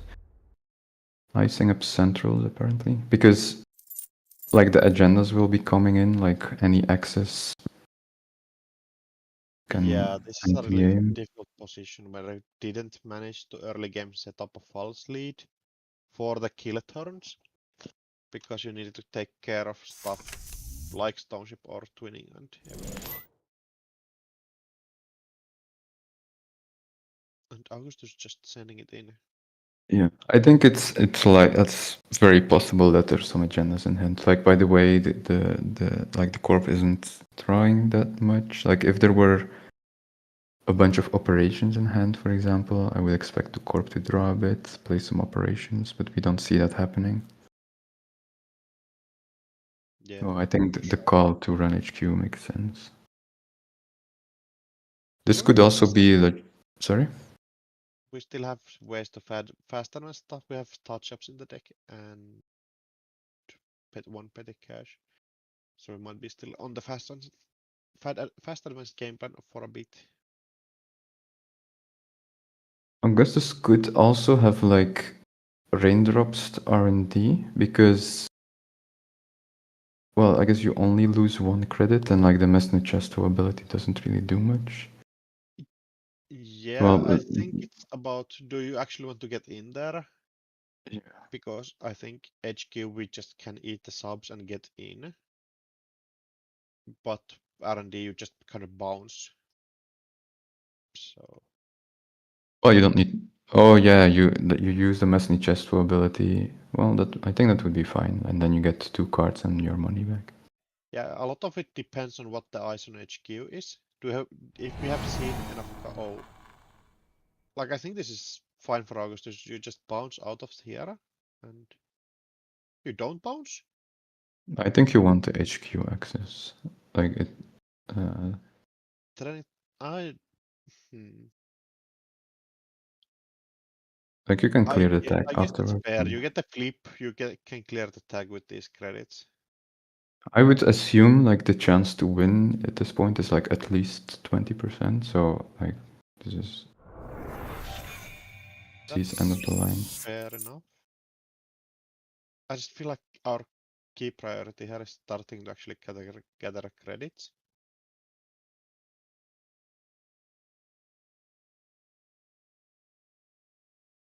But so I think forcing the corp to find operations is also valuable because like under the assumption that the corp has like some agendas and is a bit reluctant to draw, they might possibly draw into more agendas or Yeah, that's totally fair, I guess. And we haven't instantly seen an operation being played, so. The only thing, or something that, well, I guess that's the question is like how many public trails? Is there only one? Are there multiple? But I think one was shuffled back at least because I don't see it in the trash. It's no longer in the bin, yeah. So there's definitely at least one around still. But yeah, public trail on its own. Well, there's public trail mindscaping if that's in the deck, and then end of the line. Yeah. No, that doesn't kill from 5. Yeah, it doesn't from 5. It still means your opponent has to watch out a bit more. Like last turn we ended on 4, but I think that was more on Corp just not being on enough credit to actually threaten you out.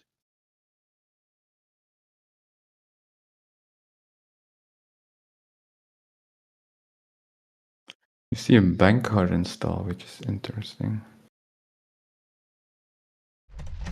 Yeah, especially with these ice placements here, it doesn't really help you that much. But it saves you 1 credit, kind of, but like. yeah, So bit... that like 1 credit is still 1 credit in this game where you probably have a lot of cards in hand that don't actually do anything. You're like extra breakers and stuff like steel skin and something like that. Yeah, but the thing is, I think you kind of want to keep the steel skins in hand and force the corp to kind of have to think around it with touch-ups. I mean, think around it, it's like you don't really have to think around touch-ups, right? Well, it means that if the corp doesn't find the touch-ups, for example, and only has mindscaping or end of the line, then they'll need to wonder whether they want to take the risk or not.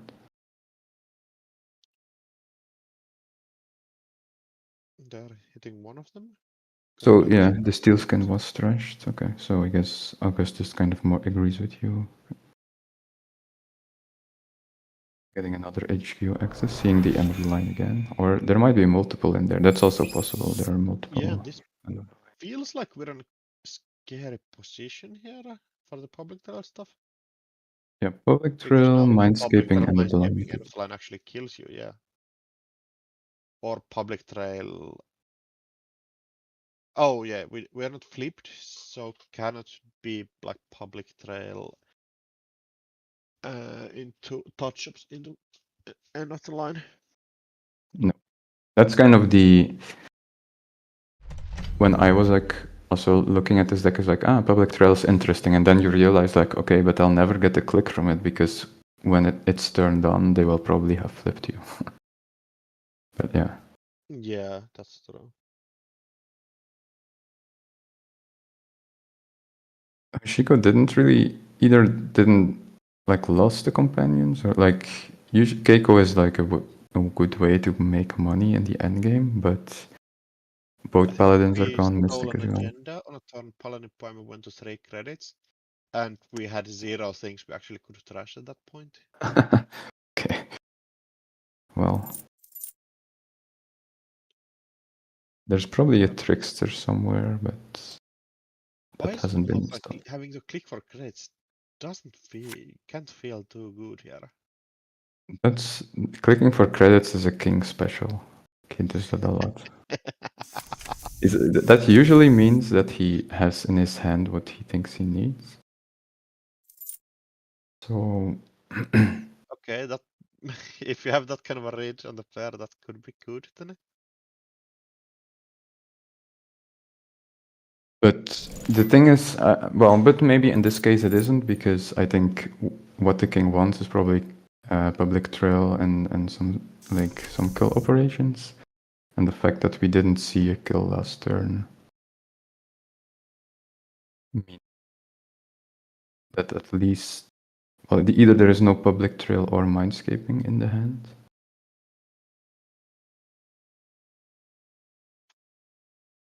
Okay, so we do see trickster attacker.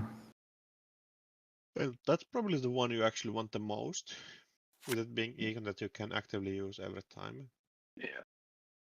Not being tied into your like cards in hand that you kind of want to keep lying around. And it generates Keiko credits like consistently.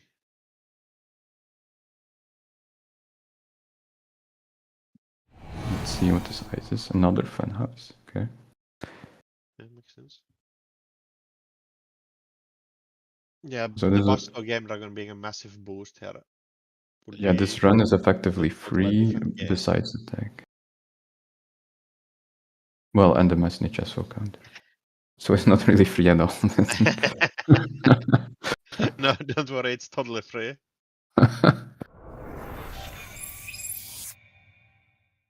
Again, ending on 6 credits with 4 cards in hand. Yeah. Augustus is not afraid at all. I think they run into size and tons enough to like delete all the fear responses out of their brain. Yeah, there's only so like in this situation, for example, like the corp knows there are 2 steel skins left. If let's say, for example, that Augustus had kept 2 steel skins in hand, and didn't have the bank card installed, you could bait the corp into like wasting some of their kill operations. Well, I mean, they still have a 50-50, I guess, so it's maybe not that good of a bait, but you have, like, the corp at least need to think about that possibility. Now it's like you definitely take the chances, I think.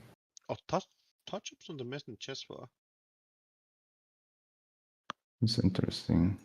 It could mean there are like multiple touch-ups in hand. It does feel like a bit that we're just prolonging the inevitable with that line. Well, I think so. Maybe the king was hesitant on doing the public trail line because they wanted to get rid of steel skins. Well, we see a second stone ship. Also, we are flipped now, so if we have the tools, we might be scoring something. And even like a false lead in hand on the table does make it kind of awkward to run through the fun houses and stuff. Yeah, definitely. That means you counter and click to. Click to, or if you hit like a, I don't know, if we are playing Behold or something. Yeah. Oh, there's something happening. Something in the remote server activity. Install click for credit. So just could be could be the last spin doctor. It Could does be look like a spin doctor a lot. Well, I guess it's probably not a naked agenda. That wouldn't make sense. Only thing I could see is like a false lead, just put on table. For Oppo, yeah, I guess. Yeah, for Oppo purposes. But the thing is, like, the king had touch-ups in hand and was flipped some turns, so I would have expected a false lead to be scored. Yeah, that's kind of the end where you'll start rationalizing a weird ass line, where you like realistically it's just a spin doctor. Everybody knows it.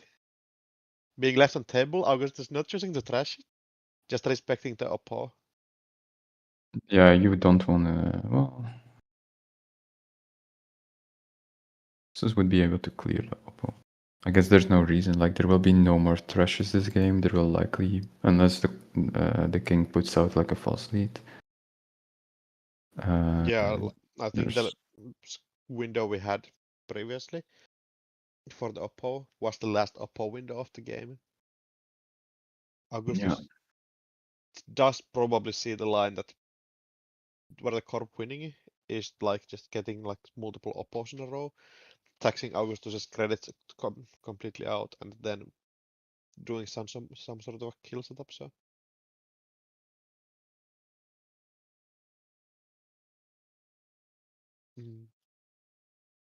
thinking, yeah, just icing up R&D even more. So how like is the king banking on like trying to kill Augustus, or like, because it doesn't look like the king will ever try to score out. Oh, Augustus found the steel skin again. Oh,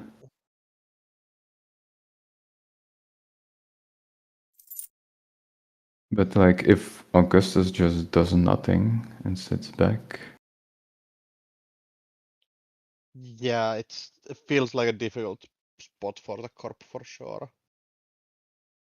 So yeah, the spin doctor can be used to shuffle back touch-ups again to try and score out. Yeah, you still have one touch-ups, I believe. No, you have zero No, touch-ups. all gone, but you can shuffle two Yeah. backwards. Shuffle two back, then you have petty caches that you can get back. Double fun house. Double fun. Most fun I've ever seen on a single server.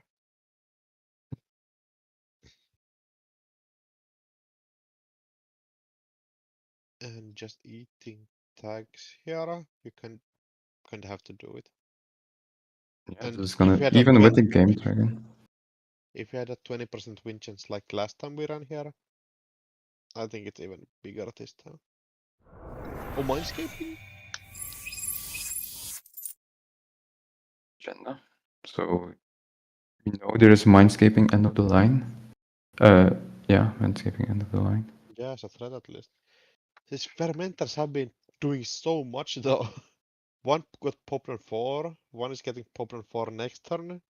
That's like 15 billion credits, I think.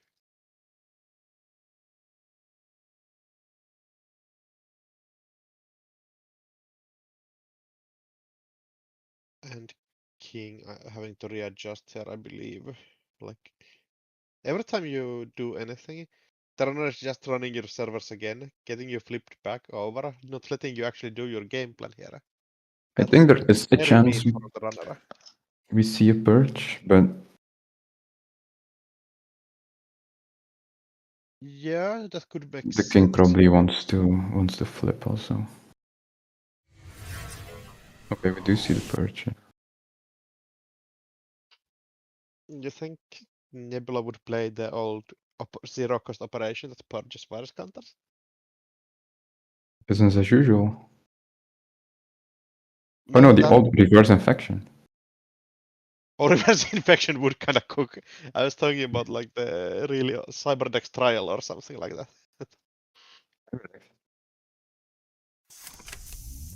Yeah, Cyberdex trial Oh, just printed purge in the virus. second. Yeah, but reverse infection might cook.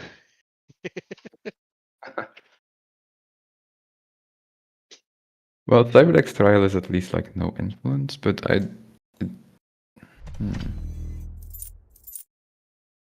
You don't have to think about this too much. I don't think you would ever play. I mean, it is an operation, you know. Oh, what is Technically, 75? Is that a false lead? it has to be It fast. is. It is. Yeah, lining up the oppo turns. The problem is just the fermenter is getting up there on credits again, and Augustus has so many credits here. I think the trickster makes some sense. Yeah, I think it was on 3. So is So it public trail Oppo? I just Or- don't see what it can. Oh, like public trail, but then there's the second stone ship on the way, in the way. A stone ship like jumping in front of the bullet. Get down, Mr. President. Or public trail. Some action happening. We have found the runner. The dog led us to the way. So I guess as Augustus, you kind of want to think like, do you take the tag or not? Yeah. So because, Yeah, take the but tag. now Oh, shit. the king trashes the stone ship, bro. And then you can still. But then the corp is on like very little credit. I think the king might have been expecting Augustus to like pay into it. Could be. And we're not popping the stone ship from here. I guess you don't really If have you to, want like, before we see another kill piece landing.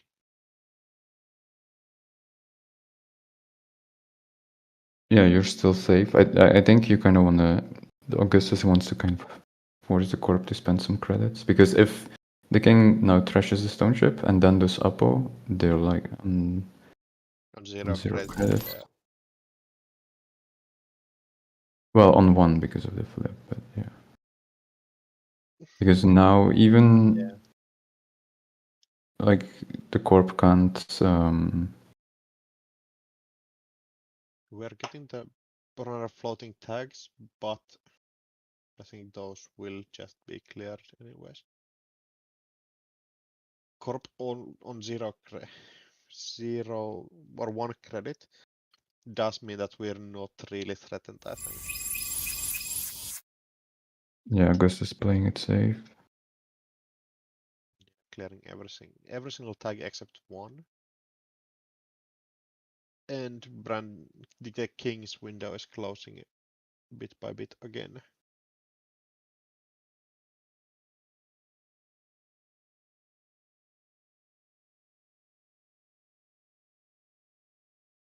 Yeah, just a bit of credits short. Do we at least have a public predictive planogram in hand or something that could help in the bounce back? It's quite dangerous though, because there's only 10 cards left in R&D. Yeah, I guess that's fair.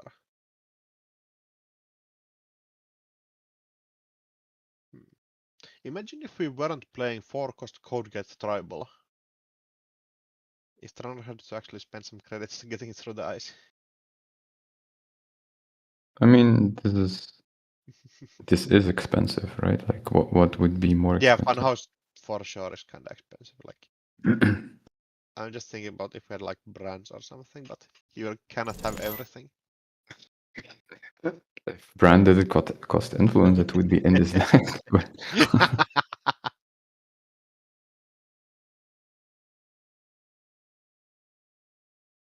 Decided We actually 2 credits after for the corp runner here. one of the kill. Oh, because of the flip.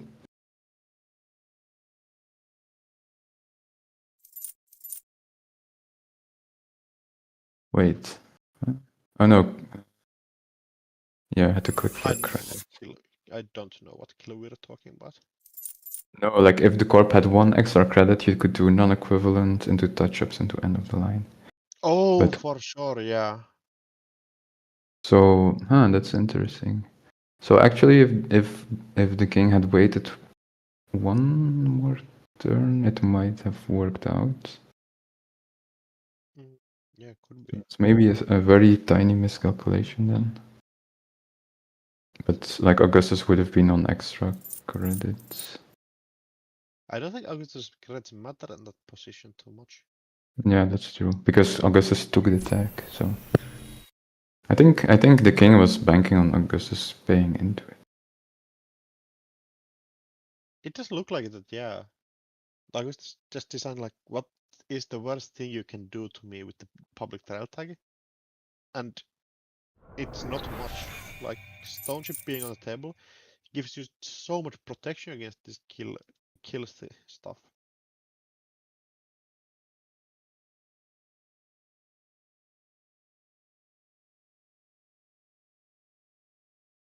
And at this point, I wonder whether we will even see a run from Augustus. Yeah, hitting the concede concede. does make Well things played. 122 credits gained on the runner side. I mean, it was a 26 turn game. Yeah, also we have went through almost entire decks on both sides. I think time was coming up as well, so like. Yeah, 100%. I don't think there's any out there.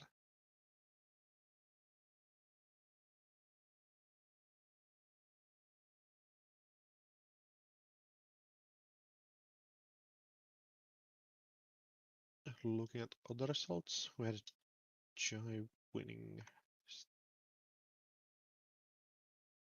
Kind of hard to get some stats from the Ace of Tables. Looking at you, it always looks like one side is destroying the other, but that's never actually the case often. Yeah, there's a bunch of Corp and Runner wins. Yeah, top tables is getting a bit more Corp wins, but you cannot really read into singular round results. And I think we might be getting straight on the next round. I think people have been clamoring for the Ampere deck, so might be. Yeah, what do you think is in it in Ampere? I think you can just pull the slot machine wheel, put the cards in, but like it really Like depends on what's the game plan. Are we going for the Ampere Glacier? Are we going for the Ampere assets like skill trap? Yeah, so what do you think? Do you think it's like a trap ambush deck? I have zero idea. Fast advance. Like I'm not in willing here. to make myself look like a fool and guess wrong. Well, I am here to make myself look like a fool. I'm guessing core damage. Okay, that might cook. I think it's an ambush deck. Okay, just to balance out the commentary opinions and takes, I'm going to guess that it's just a pure glacier deck. Now we have every option covered, so we cannot look like fools. We first have to also check whether everyone's okay with being streamed. Yeah, I'm asking.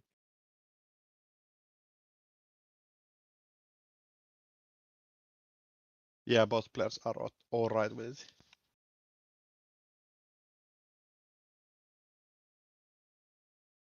Table 6.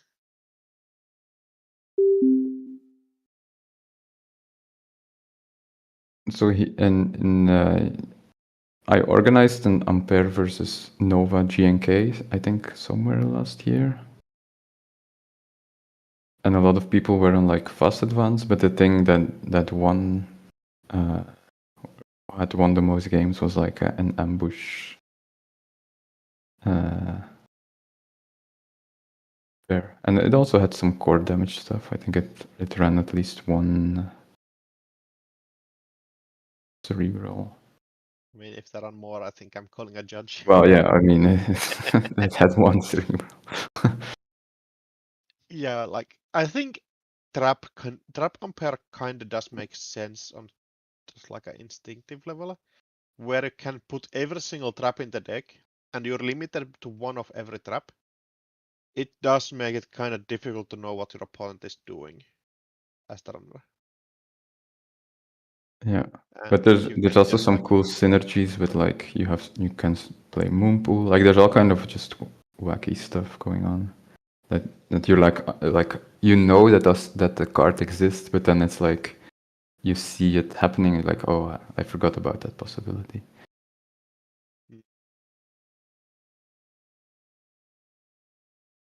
I just wanted a pin.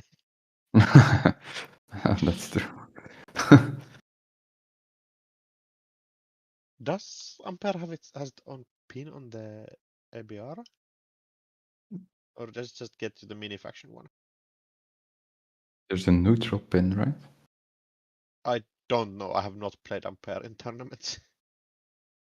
Well, but that's always the thing when or in the nationals previous years it was like oh, we're handing out the pins, and then like, Oh, the prize well, pin, yeah. yeah, it's like, oh, the neutral pin. Well, I guess we'll hand it out to the last place or something because there's no neutral place.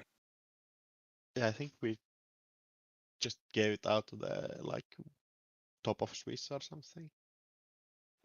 We always hand out stuff to the last place also because it's it's like a consolation prize, but it's also kind of, I guess, just nice to also hand out people at the bottom. Yeah. It's like you want everybody to leave with something from the tournament, have a good time. But it's also sometimes funny because then like a certain player gets the buy, and it's like, oh shit, I'm not gonna be last place anymore. Yeah, it has this like perverse incentive for the players that like, oh, I'm the second to last player on the last round. I might as well like just concede the match to get something. If you know that there's a prize for the last placing player. But luckily the community maybe not pushing it that far, and it's more like For a fun. pin, I don't know if we do that for a pin, but I Hey, don't underestimate the spikes that would do anything for a pin. then you would have just brought Ampere, right? Like, and then you get it guaranteed. Imagine like multiple people showing up with Ampere because of the pin, like Spider-Man memes, like. I think I would like more to like consider match on bottom tables than bring Ampere, but I think that's just me being me.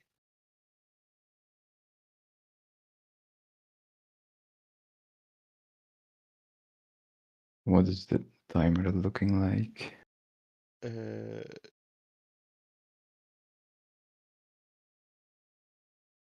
I think the timer just started. Oh yeah. Yeah, and we're getting straight into it. Let's rock. Good luck, have fun for both players. Yep. So I think my Shaper is probably the one deck that is best equipped in dealing with Ampere, where it can just like install your stuff on table, don't have to interact with the opponent too much. And after you have set up, you just kind of get in there and like bleed them out.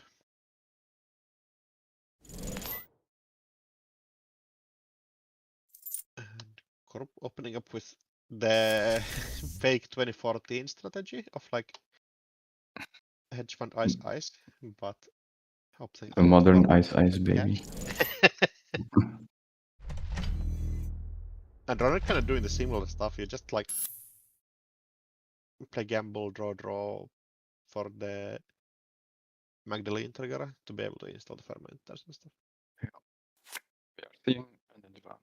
Let's see if there's an SMC. Oh, we're pushing already. Yeah. That is interesting. So we might be just playing like Rush. And we're just setting up, installing the lily pad. Oh, it's Charlotte. Charlotte. Okay. Well, that's huge in the early game. So I might be just doing like the glacier thing. In the glacier, you still have to like figure out every single ice. So you can kind of get blown up by size and times and stuff. I think archives early. I'm a bit surprised by that. Regenesis into government takeover lines. That's true. I guess there could be Regenesis, yeah. If the Charlotte just gets to stick in here, that's going to be tough times for the runner. Magdalene. Oh, pinhole threading? New server, is it a spin? Calling it out. And cannot take the access anywhere. That's still a sick line. I think a lot of people would be too scared to do it because that might be a spin doctor. Well, there's only one in the deck, so. Oh, that's true. That's so smart.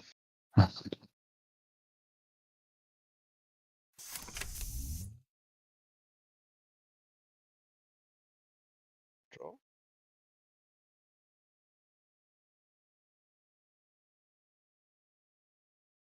I think we have been triggering the Magdalene every turn, getting one free click of value.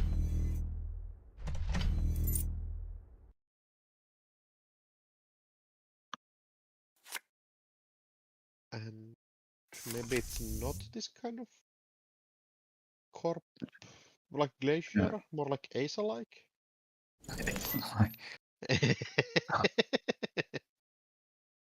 Let's find that fully operational. The singular copy. Maybe there's a gaslight in here. No, that could be. I mean, the thing is, like, you just don't know what's gonna be in there because Oh, Jaguar. could be anything. I think Seth won the guessing game on the what the Empire deck was going to do. Well, core damage. Oh yeah, Jacorundi, yeah. True. And take out the revolver and shoot the two subroutines. Oh, you can just use one bullet here. Yeah, indeed. Just automatically clicking the break all. The break all. Yeah, that's a classic. And do you put fermenter here? I feel like I might want to give it some breathing room. Either the opponent is forced to purge next turn or.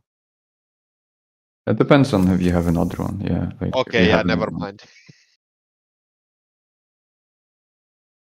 Yeah, just chaining fermenters and fermenters is kind of good. The wage campaign. Which campaign? We make Western tartan for 1 with 2 extra credits.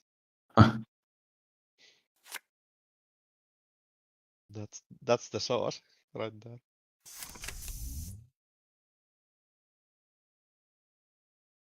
Yeah, rather just looking at it like, yeah, I don't have to do anything. I can just click for credits, basically. Yeah, I don't really like clicking with the wage workers is like you reveal to the runner that it is wage workers. Okay, like you get a bit of additional value, but like you could have also drawn for cards. Also, we're doing it again. Click for credits, draw a card. Are we that flooded or? Oh, But I think you kind of want to force the runner into doing stuff because if they just sit back, you yeah, lose sure. out Just in the end installs game. everything and you get kind of just stomped after a certain point. Let's see if they click for more credits. Like, if they start clicking for credits again, it's probably not that good of a sign. Maybe we might see some compilation pulls with the SMC. Yeah, If that if my happens. opponent clicks for credits again, I think I might be running HQ like, yep, you're just turbo flooded. Because, like, okay, if that's the thing, I think the line probably here is like click for draw, hope that you draw an ice and you get push. I think server 1 is like a massive tell that there's something in there that in HQ that you want to put in there. Yeah, we see the compilation. Run server 2, run HQ. Yeah. Oh, that's, yeah, see, that's both though. The brand that could. It have been. There's probably a brand in this deck, but Yeah, probably when you just can pick every single best ice in the game. not clearing HQ. Yeah, we're just Maybe- waiting. You're not in a really a hurry. Like you can just wait on here, I think. Well, I mean, something is gonna go in server 1, but so then Yeah, next but turn you have then to. you get a full fermenter. I think you can leave the thing on server 1 and just go HQ next turn. If they spend time purging here, you can still get in here. You like fork your opponent, kinda.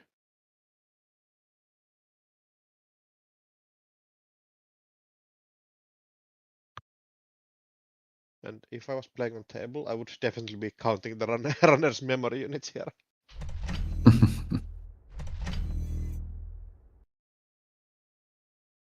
And pushing behind the bottom server, just leave the Jaguar on the one. Completely. Yeah, that's strange. Stuff.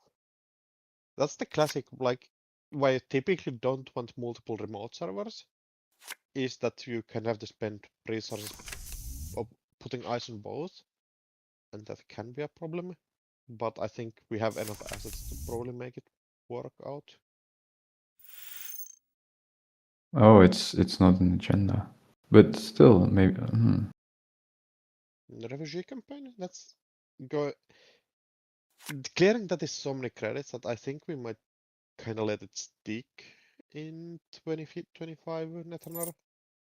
Yeah, like next turn it goes break even. Probably like it clogs up the Boto, like you. Yeah, I think you're like fine-ish. Just keep By the less. time it has paid out money, like the runner is probably deep diving for the win. It does feel like, yeah. It's a maximum. We have to empty our rest of our propeller counters. And don't have a barrier breaker anymore. Oh, we're charging it with the stone ship. That's cute.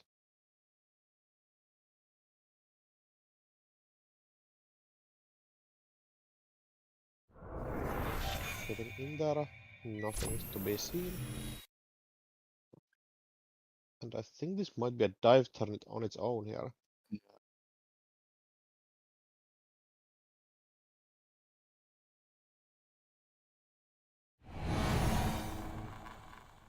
Abshar makes sense. Still decently good to break with Unity and letting it fire more. Bite. Bite? Oh, but not enough Oh, credits. we just went down to 3 credits. Oh no. To the clearinghouse. Yeah, just putting every single threat into the game in there. I could have seen the double deep dive trash. We could have, but What could have been?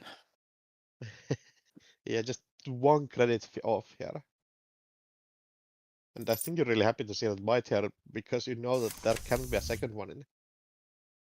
Yeah. Well, yeah. Unless it gets spin doctor back.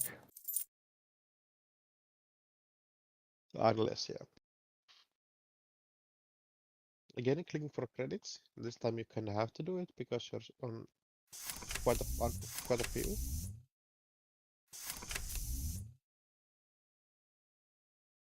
And yeah, runner just keeping up installing every single card they draw every turn. Yeah. A bunch of extra stuff.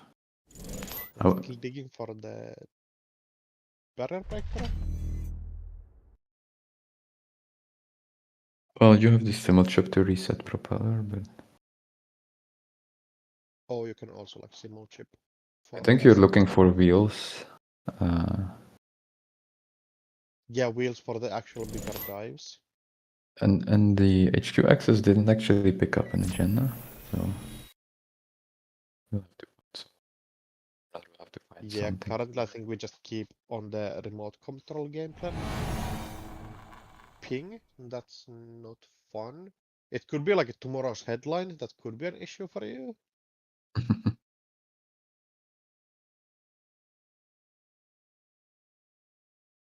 Breaking for 1. Keeping up the propeller with the stone chip again. Yep. Hicking all on. Oh no, but runner is tagged now. Makes sense. Okay. Yeah, so you have to. Regulus would have been a lot of credits for the corp, but yeah, it just has to take care of that one. And we have gone through 20 cards already, with 0 agendas being seen. Yeah, So that's I think interesting. we Yeah. might have gotten just unlucky on. We have drawn a few agendas in the game, and we had gotten unlucky on the compilation access on HQ. That's my like read that I started thinking about.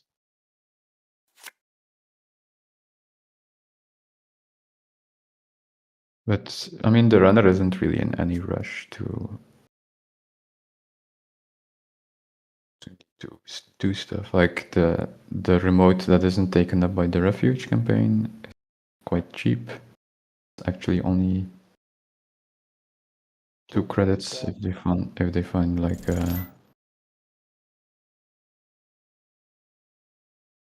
if they find a non-propeller barrier breaker, because now it still costs a propeller counter. Yeah, I feel like we might be waiting for that. There is a world where like the corp draws too much and gets granted out, but that's the wheels. Surely deep dive finish before that.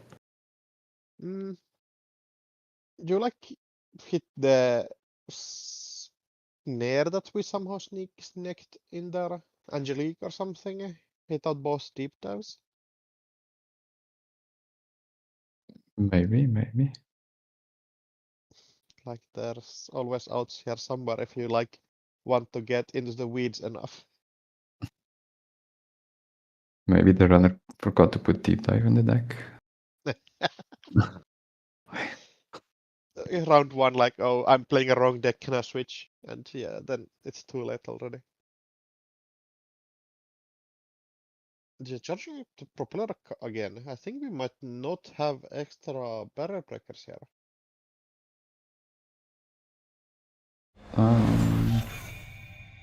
Oh, and there's an agenda.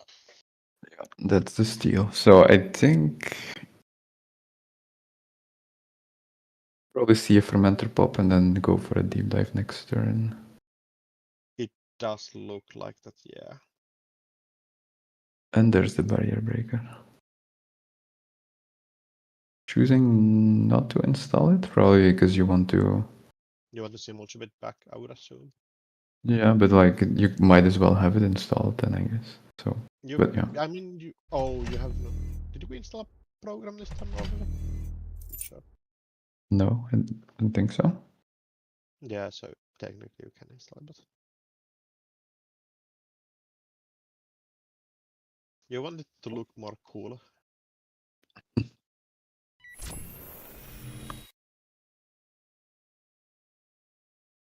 So we'll see the Gauss install probably. Yeah.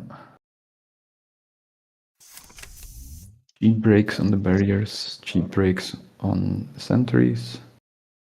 You think we are going to do simul chip into? Oh, that's damage. How many deep stuff can hit? Just one. Only one. But maybe the runner only has one.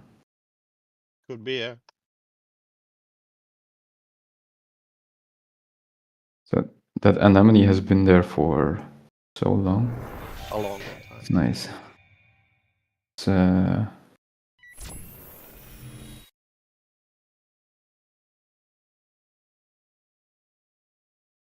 Archives first. yeah, that's interesting. Yeah, I don't really want to take a tag here, or like that's actually kind of hard. But also you also don't want to take the damage if there's deep dives. Yeah, I think Yeah, you exactly. have to. Well, actually no, if you pump the wheels then you'll clear the deck. So Oh, for sure. Trust operation?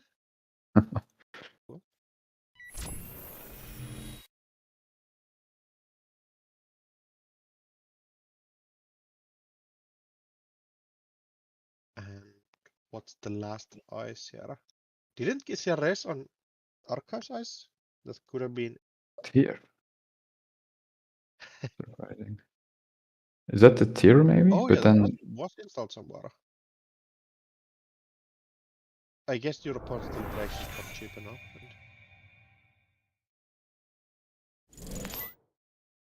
That is But that's GG. enough. Yeah, just getting to do 2 agendas there. Doesn't even need the second dive.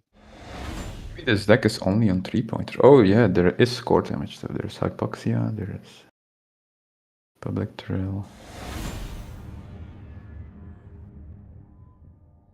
Yeah, the classic shaper win condition. Just Yep. control the game and pivot into a deep dive for the win.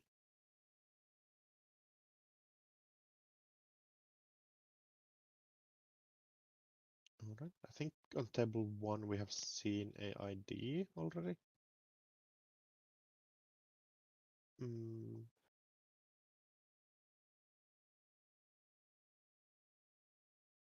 Do you have any preferences? I think like just picking the top table and jumping in there. That's still playing. Would be an option. That's Alex versus Cyberspace Panda, or is Yeah, it? I'm jumping in and asking. Yeah.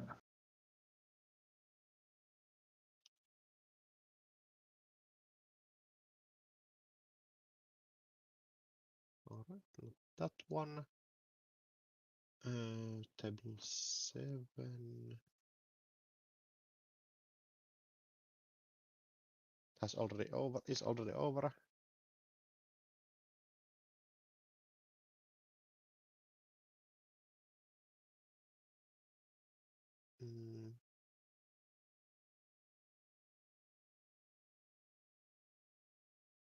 Yeah, the number of Corp versus Runner wins has been quite even.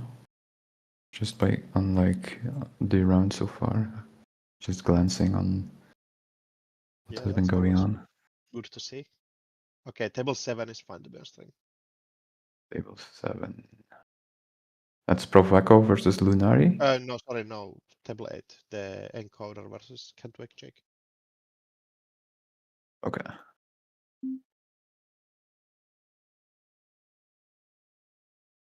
So Hoshiko with Screw. Full value TOV. Oh no, Oh, sorry, trying it's to well. Sebastio. Sebastio. And the other has other and Are we good to we stream? have a higher precook manifold on the installed. That's kinda sick. Are we good to stream on this one? Yeah. Table 8. So both players trying. I think we might be pushing for the win here, and everything is going to down into this Fiebu precook manifold here. One Psy game. This is like 20-25 net on again. Is it every time? Yeah, whenever the runner makes a successful run. Yeah, whenever. Oh, it's Double also Adrian. You have siding. to guess twice. Oh no. But yeah. I think both are on successful run. So probably first use the Hyobu pregog. Both being unsuccessful is kind of funny though.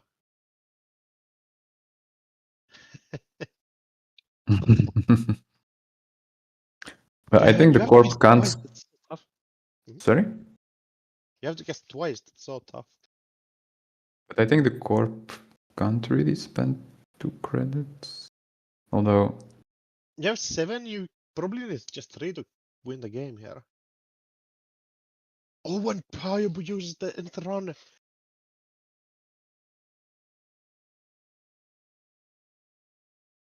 The first one Anymore already. getting into anywhere. Also, even getting this Hayabu triggers would be so sick for you because then you can run back or like winning this first Psy game because you can get to trash Adrian Says and run back with the auto counter, but cannot do that anymore. Yeah, that's true. Also, the Adrian Says one still fires. Yeah, it still does because it's a No, success. I know the run first one ends. can Yeah, end the no. run. Yeah, Mm, should it? It should, right? I guess it shouldn't. If the bits differ, end the run. Yeah. Yeah, Janet probably not built to handle double peacock manifold, Adrian says, interactions.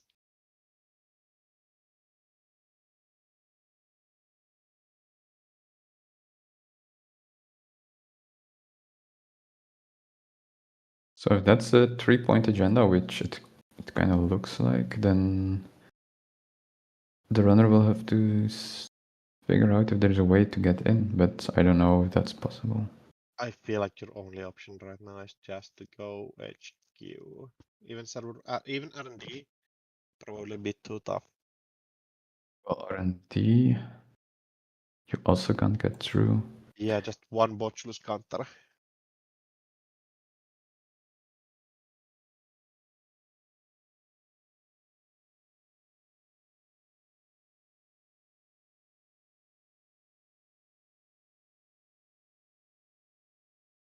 I feel like your only option right now is just to go HQ and hope. But that Yeah, feels like a losing proposition for you.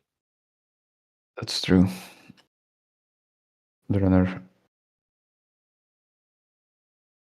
thinking about where to go, but probably we'll see an HQ run indeed. Yeah, there it is. HQ run single access might be a 1 in 3. Just the Tatobola getting access here. And we do not know for certain that the remote is a 3-pointer. It just looks like it a lot. Yeah, let's see. Oh, it's not a 3-point. Oh no! Hitting the runner core with the preemptive GGs. You have to do that because because that's the best play, because then it's not the 3-pointer. Oh, that's so true. Like every time I get hit by that while playing PD, I look at the point like, yep, not this time. It collapses the parallel universes into the one where this is the 2-pointer.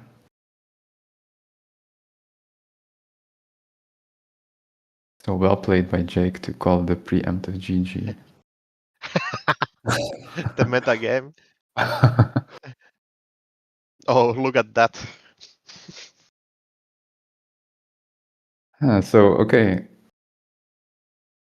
Well, yeah, it makes sense that the corp is like protecting it a lot, protecting that offroad, because any steal from the runner would have ended the game for them. But now the corp still needs to figure out how to actually push out the last agenda. And opting to ice already. Does make sense. Do we have a second high? Well, we already have used a second hypo precock manifold. Do we have a third one for the remote?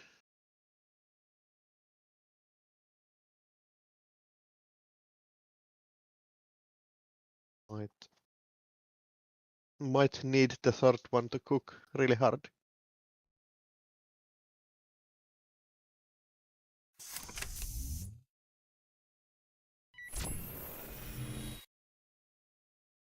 Running HQ, there's probably nothing in there. Like so now we know there's Hansei and there is, well, I guess. Oh, there is just for the gourmand to get the order counter. Yeah, that's true. The Databola could have gone on R&D. Yeah, it could have. It could have, and I feel like it did probably. Oh, previous access is so sick.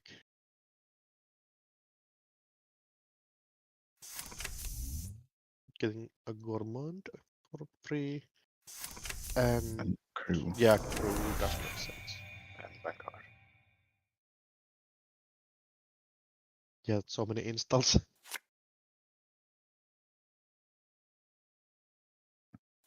So many installs for basically free. Well, it was for free, right? You still have to spend the run for the click for the run. I mean, that's the least it could cost, right? It's still a cost. Yeah. I don't make the rules. I just enforce them.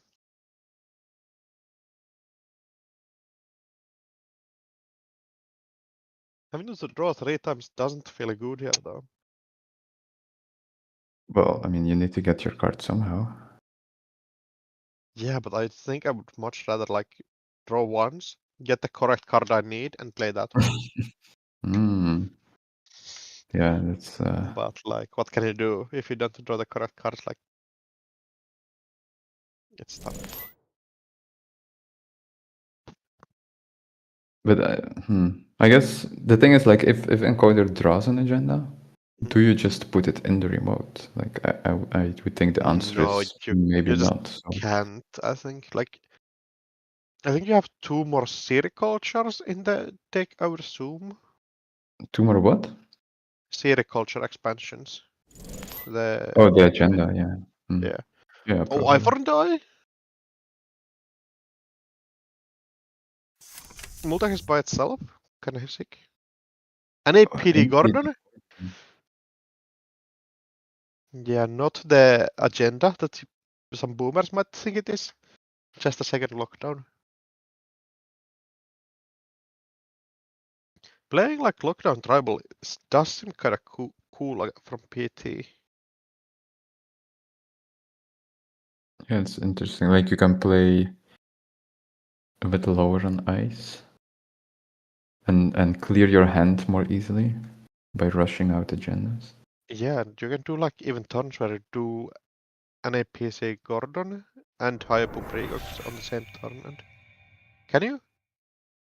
No, play only if there's no currently active lockdown.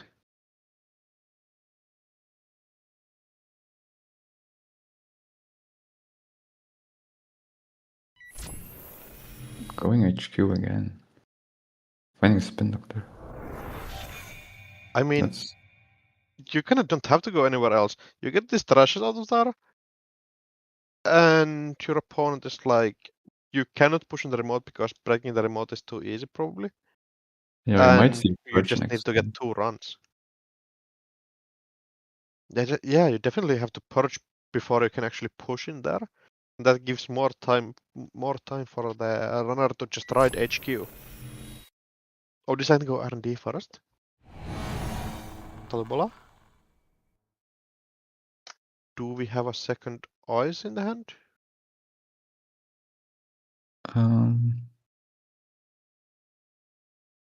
Well, we'll have to see, I guess.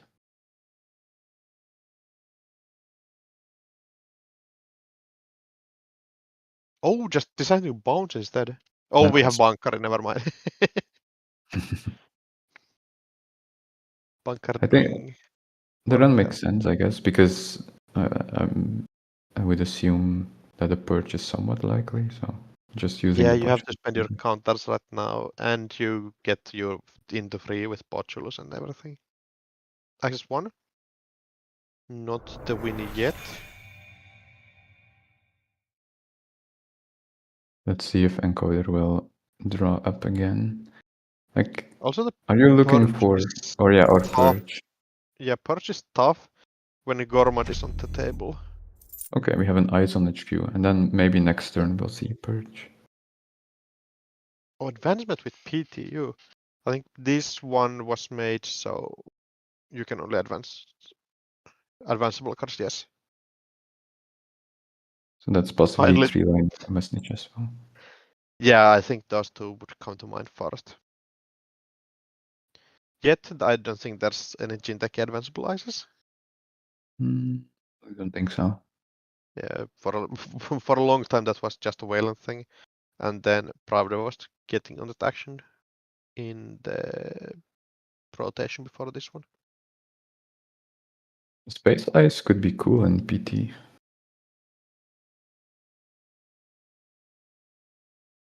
Could be. Like reducing the rest cost. Yeah, I think that sounds exactly like a 2014 like deck, or not 2014, like 2017 deck list of the week, where it's like a jank deck that looks cool.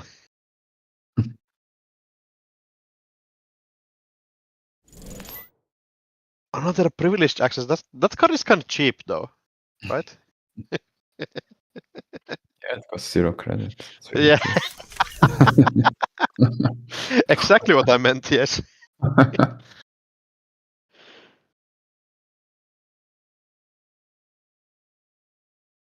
And What do you take from here? Yeah, oh, just Gourmand and Arusar's Cruise, yeah, completely. Nothing from hand? Yeah.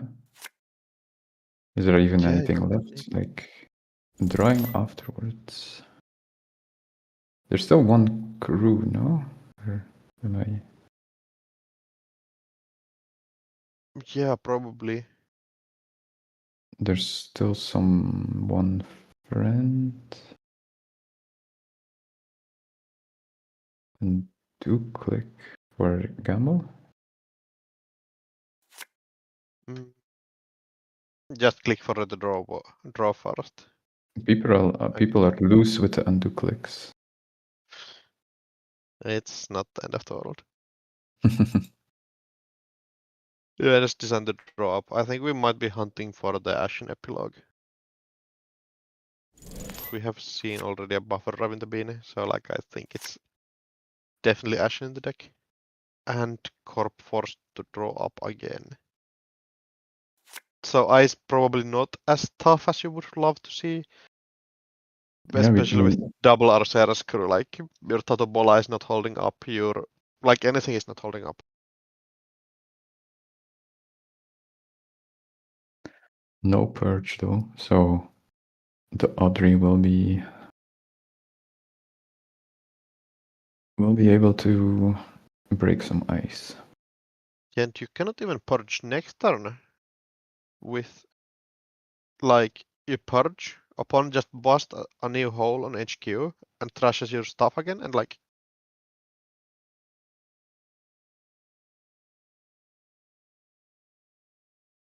it's looking tough. I think like the out is to draw the 2-pointer and play the Hyago Pregop manifold and hold on for dear life.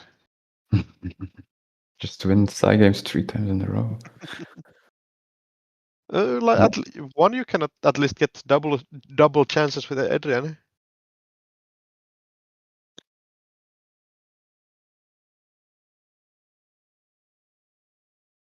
Also, if it's like a what could I imagine? Something that needs 2 counters from Audrey. You could tax the Audrey out with like multiple runs on the server one. Well, Although but we kind of also know probably it. taking it out. We kind of know it's mostly just for 3-line, so that. Oh you yeah, mean I guess putting an extra ice on there? extra ice, yeah. Yeah, that's possible. Yeah, maybe. Like the runner hasn't seen Manuel yet, so maybe the corp just has an agenda in hand and they want to push it next turn. Yeah. Interesting. Yeah, just going in there, clearing out the Adrian. Oh, we're doing that just for the tag. Yeah, that was I was thinking. Like, I don't think the runner. Well, I mean, they would be happy to trash the Adrian, of course, but Yeah, I feel like going in there, trashing Adrian does kind of make sense, right? But yeah, just Manuel, get the double access, Docklands pass action. well, it's even that's it. Manuel is every time, right? So you. It is, Yeah, it is. it's not the first time. Manuel Gourmand and Charlotte getting transfer credits. Order up to 6.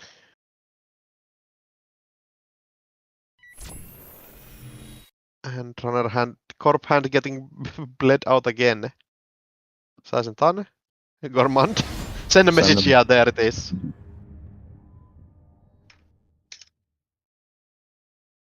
Yeah, the Sebastian deck definitely can create these situations where it just like bleed out the runner corporation hand by continuously running through that, applying so much pressure. Yeah. Yeah, Encoder mentioning that after the off-road offers, they were kind of grasping at some way to. Yeah, I think after get back in that, control. for sure, yeah, the off-road office had to be the send a message and that's tough. How much time is left in the round? We have 3 minutes left in the round. Yeah, I think we might not jump into the last game, so just talk about how the rounds have been going. I think we have 1 round left today. Mm-hmm. Or wait, yeah, I guess so. It's 7 rounds, right? Or Yeah, 7 rounds, one more to go. So a lot of the people have been figured out who can make the cut already. I think Jai on enough points to probably ID in, even after IDing this round. yeah, Augustus maybe we can't less see sure. the round 6 standings yet. Yeah, I'm just looking at the round 5s and figuring out. Wenjong probably, like we might see it. Wait,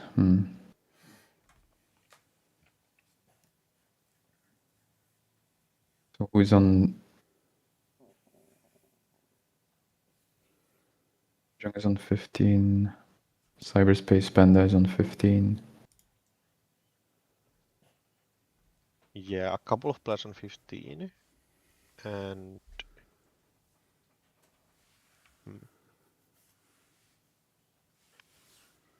I think Oh, we we can get see this.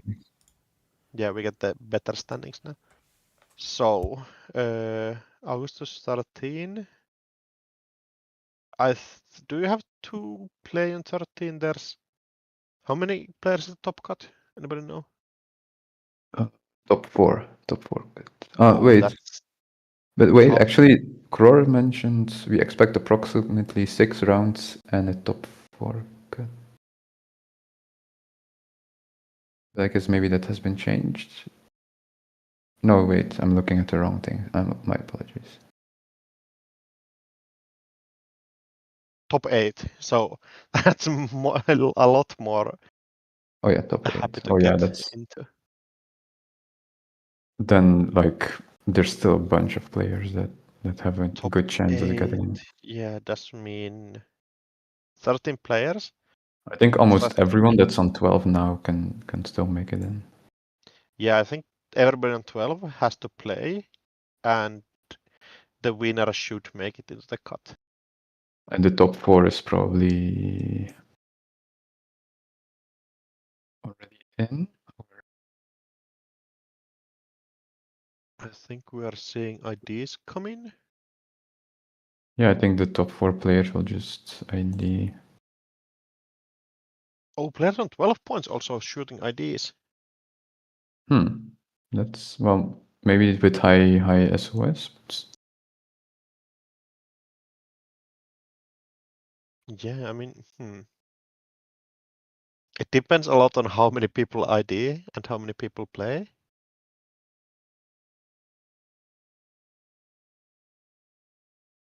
Yeah, Jai and Wenjong pairing into each other, so they ID'd. Cyberspace Panda probably hoping for the ID, but I don't know if Augustus can take it. But I think we should have a game I somewhere. think it's probably in Augustus's advantage to just play. Like getting to 14 doesn't really matter, so you might as well.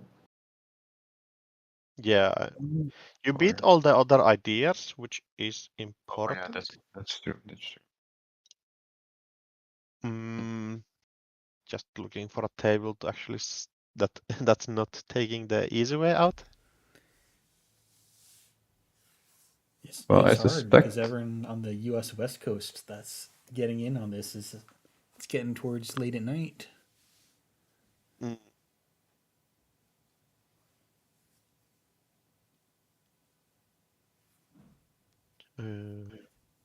Have we seen Novum already? We saw one Oh, Nuvum. yeah.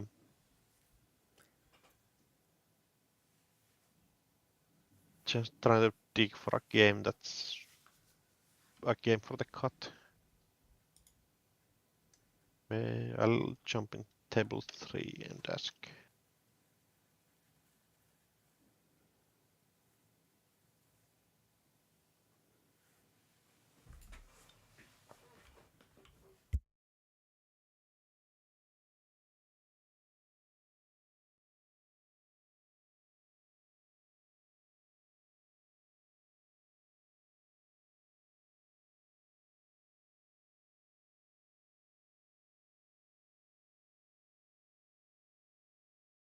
Mm.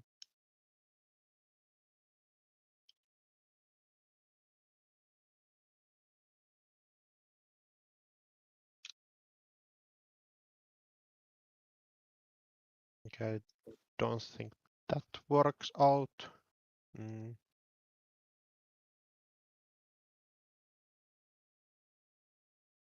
Then it table 4, I think, is playing, so asking them. I think this would be the third time we've had the king on Nebula on stream. Okay, yeah. Then that's a no.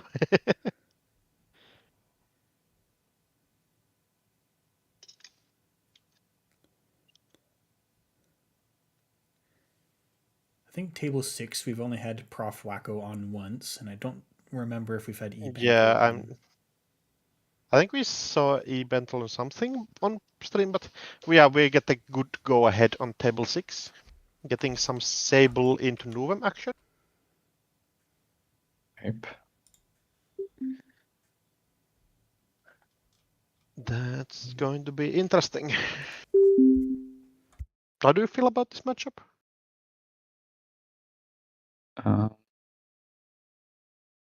I think,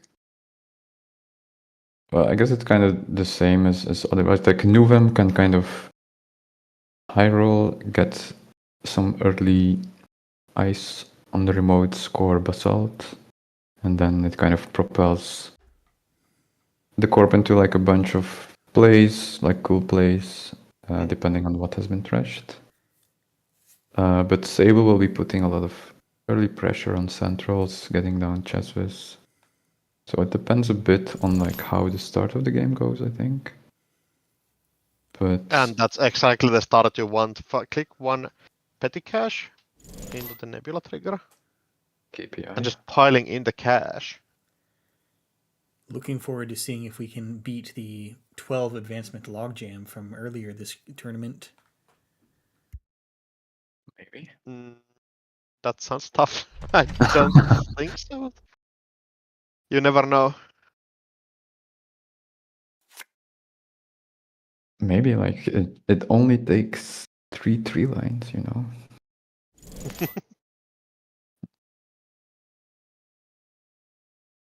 Bravado HQ. Not getting a rest. Until that's a snipe. So not resing HQ kind of points to it potentially being Winchester. Although It does look like that, yeah, you're not happy to really spend credits to not just end the run there. Especially not being the mark, just basically changing one credit. Although you probably would love to see the anthill in the hand. Yeah, you would like to put that in remote. So good hit from the runner there. And we're just piling up credit.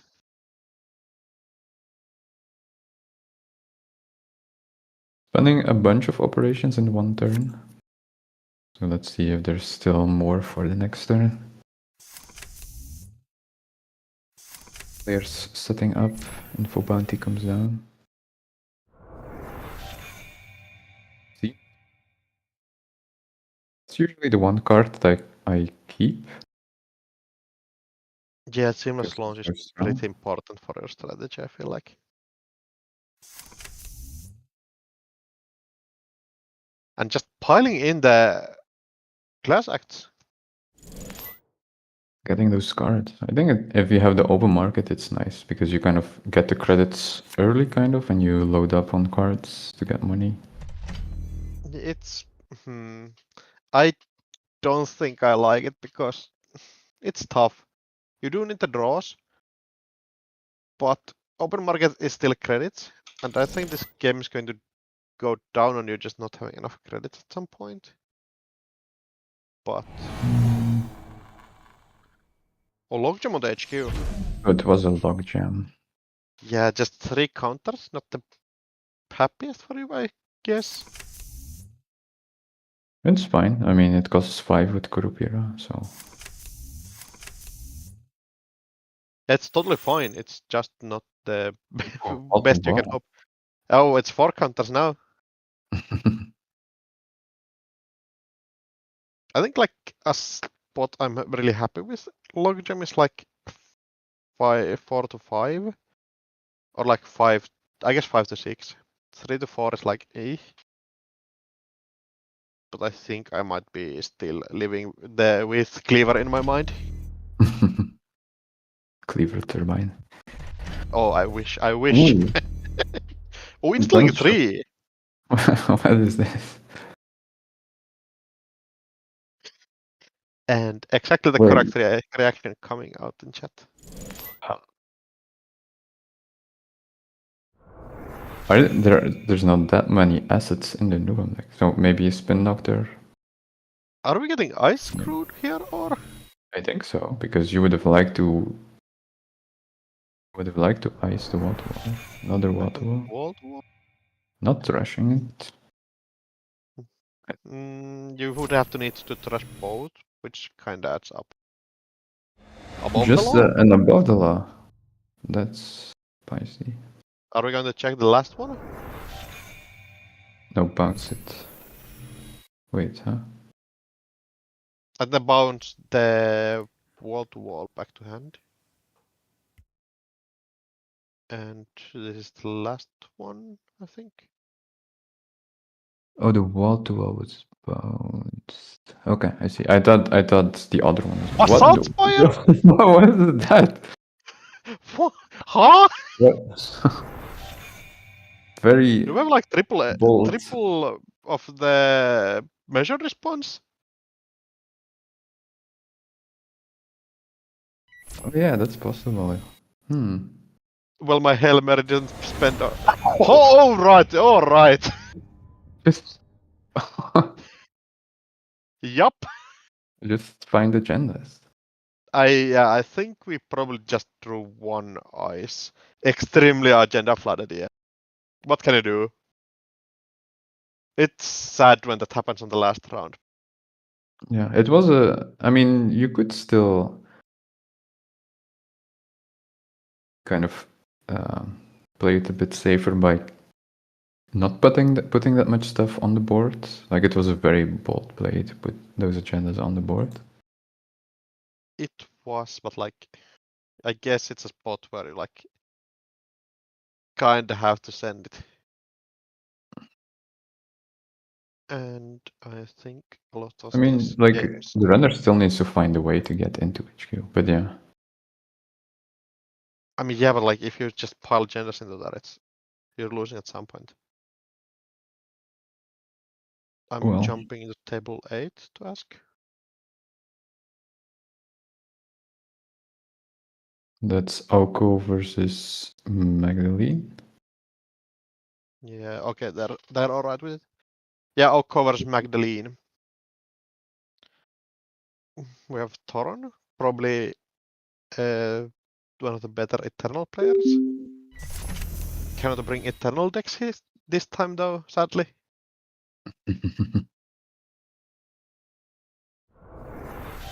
Sniping out a moon pool. And the board state does look kind of tough here. Yeah, there's a bunch of ice. One thing still remaining in server 4. The runner is kind of mostly set up with Azimuth, Revolver Unity, Fermentor ticking. Yeah. It's like a situation where it looks tough for the corporation, Yeah, but you just need one Regenesis score with the thing to be able to win, so. that's true. That's true. And Jinteki does have ways to score out a Regenesis with the Fuji on the same turn. So.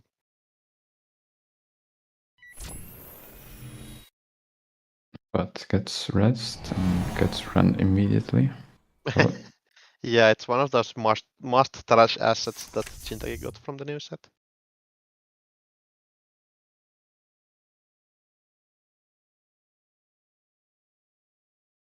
Having to trash.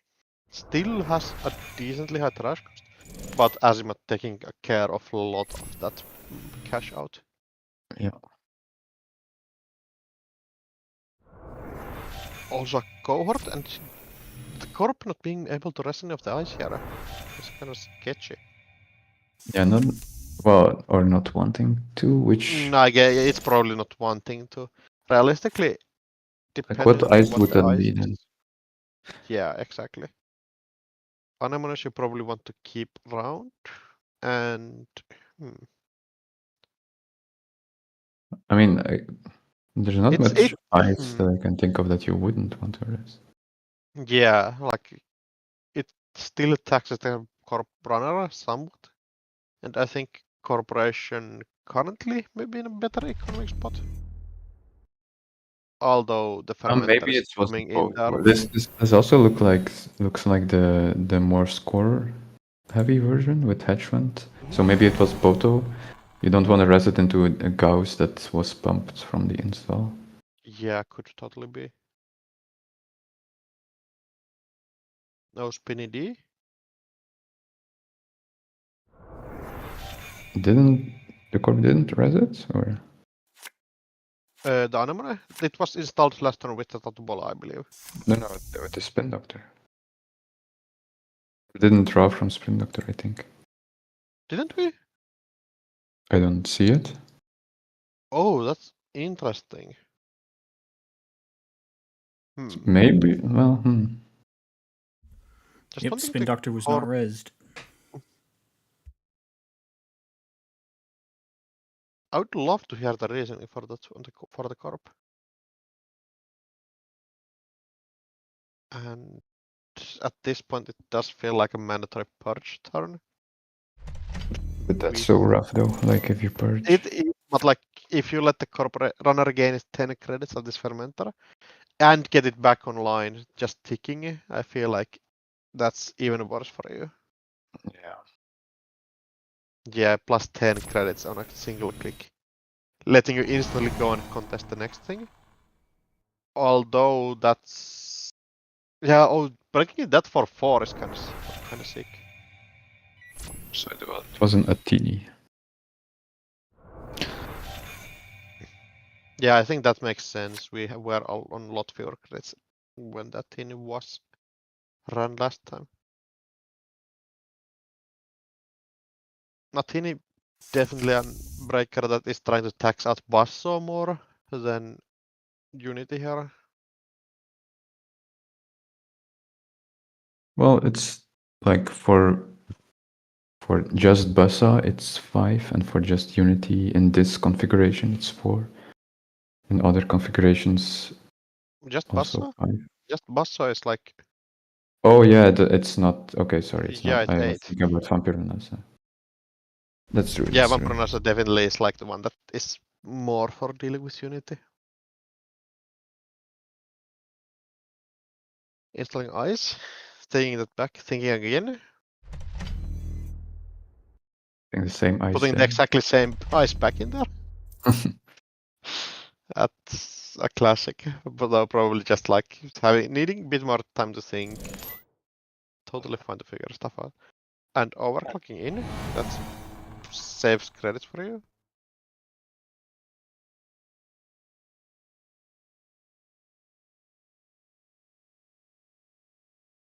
Athene going to be broken for 4 again. Let's see what And phase this is. Another spin old doctor, spin doctor. and This time getting rest. this time, yeah. And what do we put back? I think this. Yeah, putting the second spin doctor.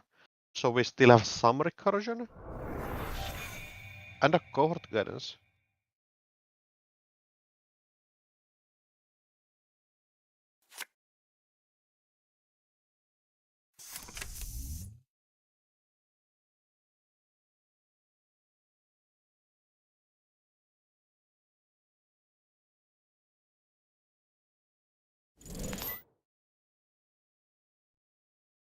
Getting a hedge fund.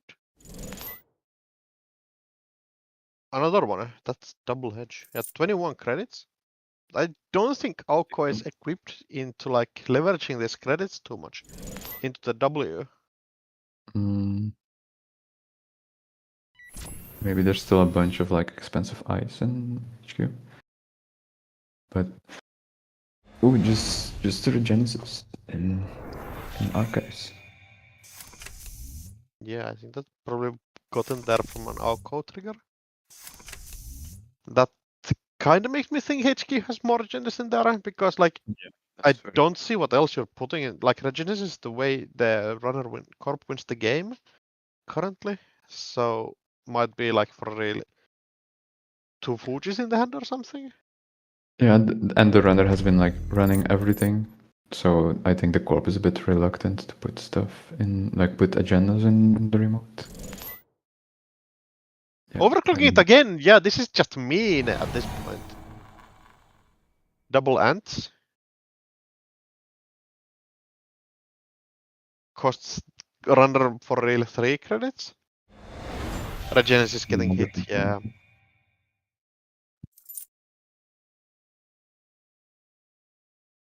And you're just not taxing them out this way. Nope. And I think we might see a deep dive soonish. I feel like, yeah, on 4 cards, you can just start diving. I imagine although the you- Eisen HQ is an anemone. I Yeah. think maybe you go for a capillation first. Although wait, is there still all simul chips are gone? So if the runner has some recursion, they could use it to get Yeah, like capillation. and some- cup run R&D, try to hit the dive. Does work. Or you just like play the control game and like never lose. HQ? Oh, I think- vola in there. That's Oh, it not just- the sea plant. I think now that the double Athene is rest. Oh, it's measured response. But now that the double Athene is rest, like I mean, it like eventually you will kind of run out of money. Eventually, Oh. yeah, if you run it every turn. But do you need to? That's like a...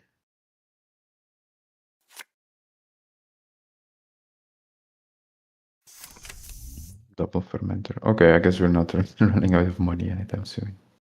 Yeah. It's like... I think you can just run the advanced cards. Because if you run the other servers, you make sure that the runner corporation doesn't have like a way to get there. Oh, we have a hybrid list also. No install, nothing face down. So a single Fuji wins now.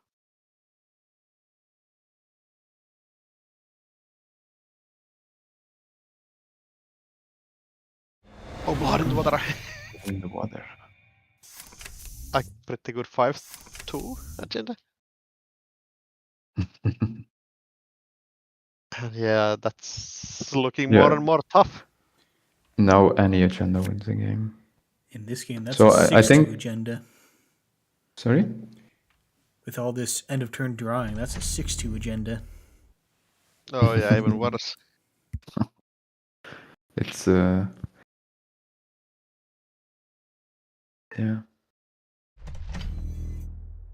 Under good. I think stuff in the remotes.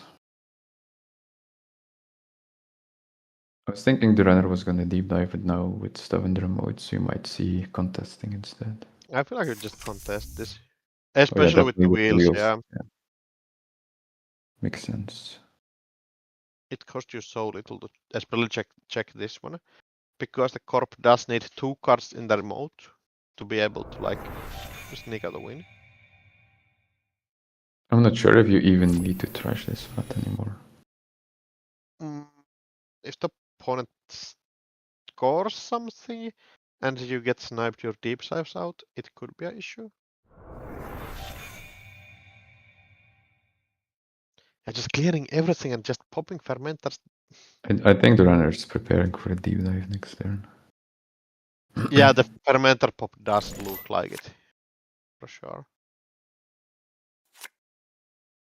Corp even not putting anything in the remote. Well, let's see that deep dive. And let's see that anemone. And I'm gonna hit deep dive. No, Oh, no not res. there. Measure response. With Snipe double measure gets response. trashed again. Yeah.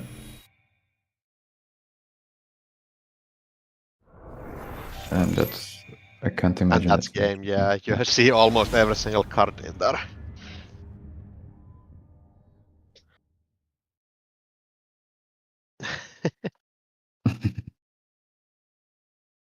Yeah, the corp is on 3 measured response, so no Hollow Man, no Seamless.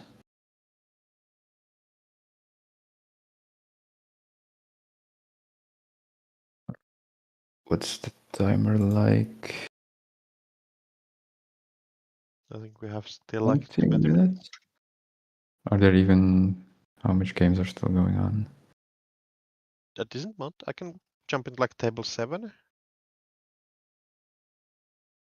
Ampere again? Do you have better options? No, like, no, we don't have many choices. Oh, there's also table 11. I don't know. Itsuak versus Oshiko. We have seen none of the Uh, table 11 players. Okay. We are also closing in on the end of the round, so let's see. I mean, we still have 20 minutes, I think. we do have 20 minutes, so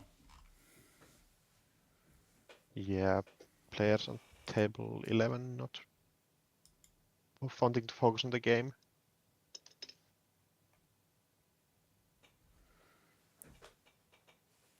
what's that about table 11?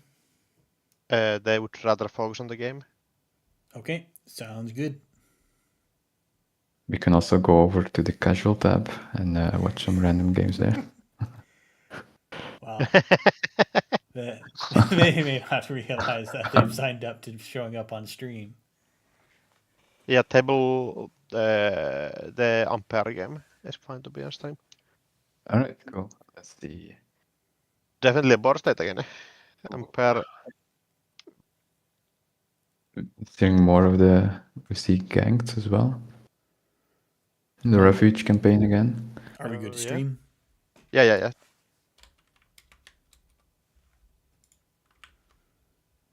It's the Ampere games. Ooh, hostile architecture. Now this is a table. Scary. Yeah, that's like the wall ice position. We have seen the cube previously, but this is the second level of that. The Ampere wall.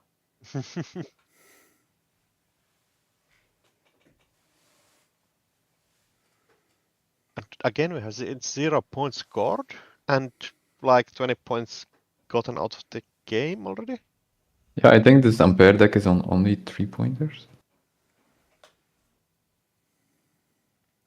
Yeah, it probably is. Maybe we sneak in like a hybrid release and a post-route dividend just for the remaining 2 points. Not thrashing. Yeah, we just saw the measure response get rest onto the table on the same turn. Yeah.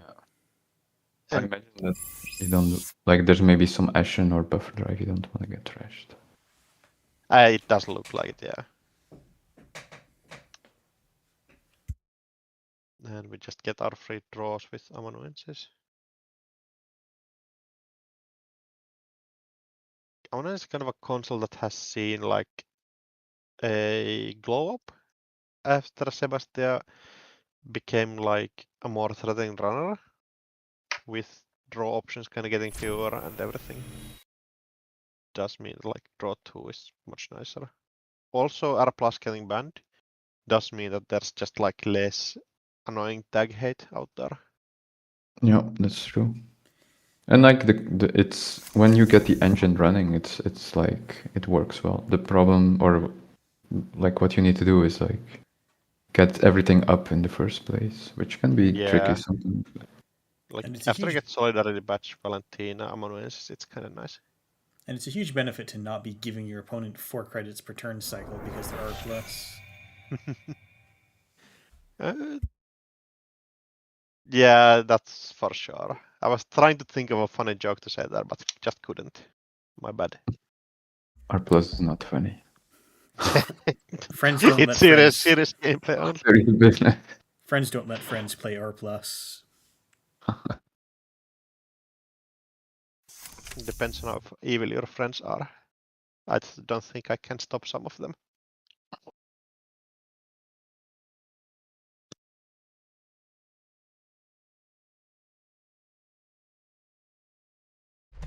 At least we got rid of the Hostile. hostile infrastructure architecture, so that's a threat we don't have to deal with anymore. And drawing up.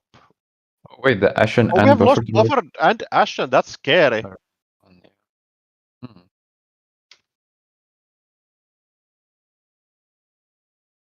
I was like, the runner is kind of loose with the damage and this stuff, but they're already gone. So, Yeah, but that's yeah, like a so long time ago even.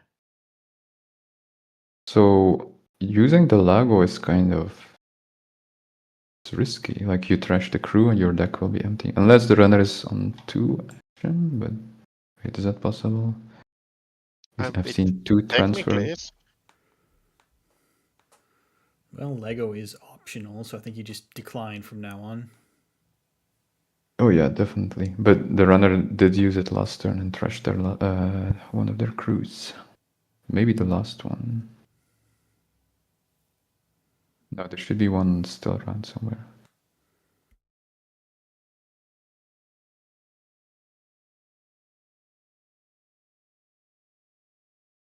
Yeah, good purge. It might kind of like might start getting the runner locked out.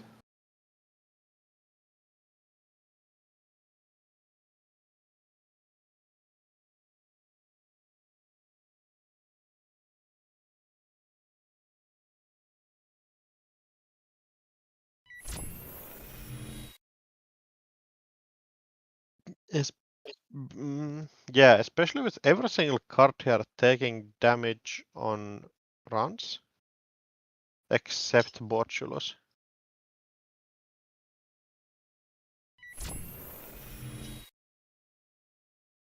So this upgrade on issue can be a lot of stuff. It can be Angelique. It can be couldn't be Hollow Man, Mwanza? although it seems it cannot be Mwanza because that is not legal.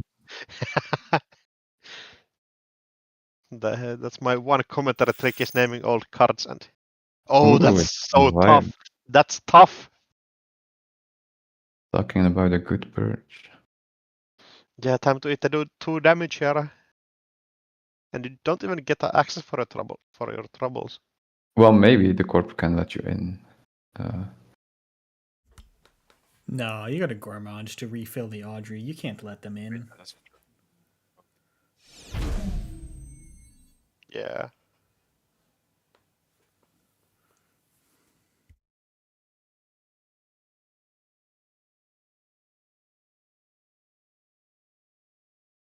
The runner is gonna have to calculate his accesses. Like, where can you still get in? Where can you not get in? And that's the rest of the deck gone. And I don't think we have the second one here. This might get crude. Does look like yeah. Getting a second crew online? That's the last crew of the game, probably. Yeah, we do get 2 access. First one is nothing.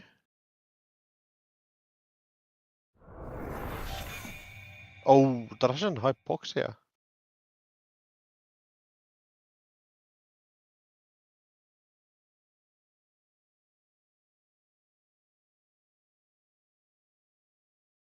Yeah, hypoxia would have been useful before, but it's gone now.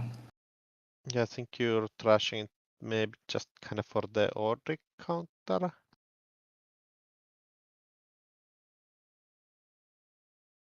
And yeah, so the runner or they trashed on the first axis. Oh, they go back. Oh yeah, they can see 2 again. Okay. Oh yeah, just get your access where you can. For sure. But seeing nothing, that doesn't feel good.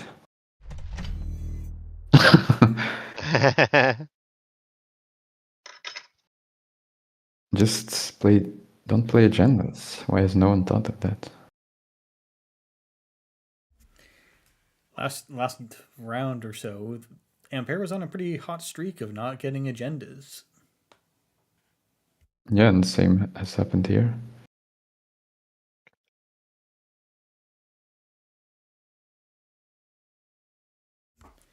And I've never seen this before, but a refuge campaign has stuck to the table. Yeah, and it has acclimated to 22 credit totals here, so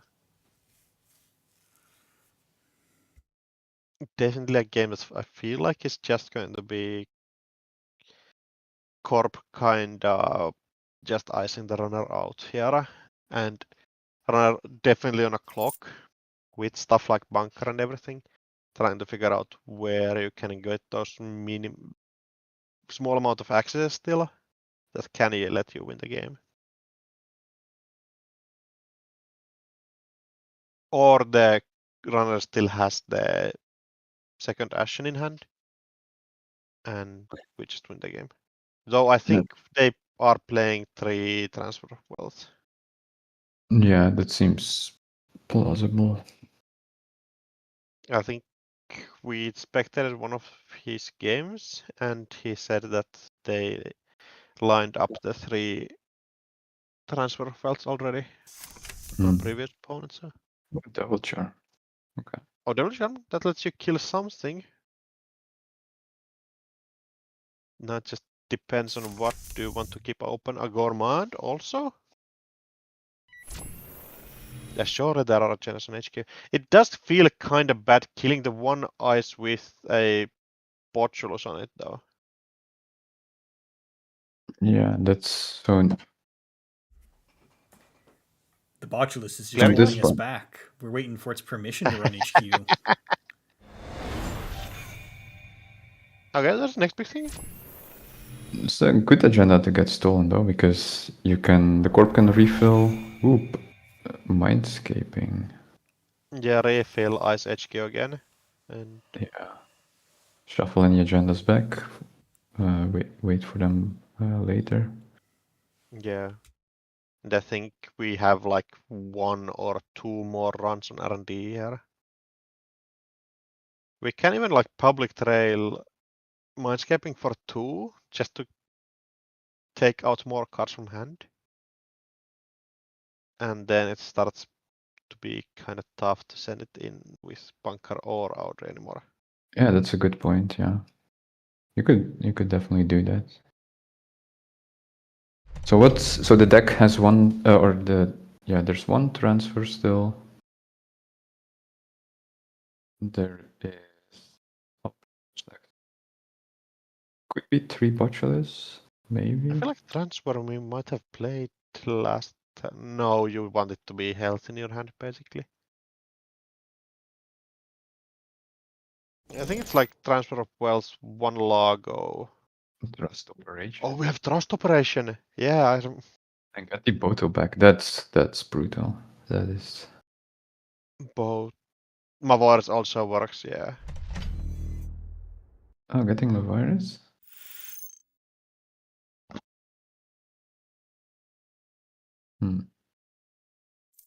I think both do kind of the same thing here.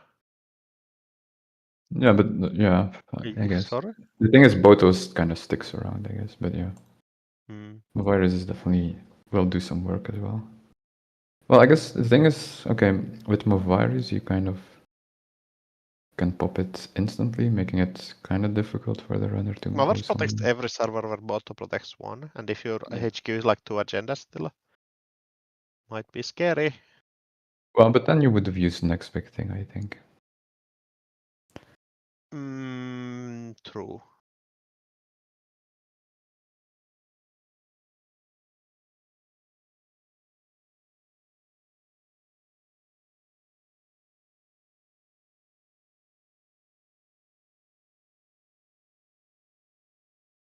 And the line, are we waiting for what are we sorry about, or?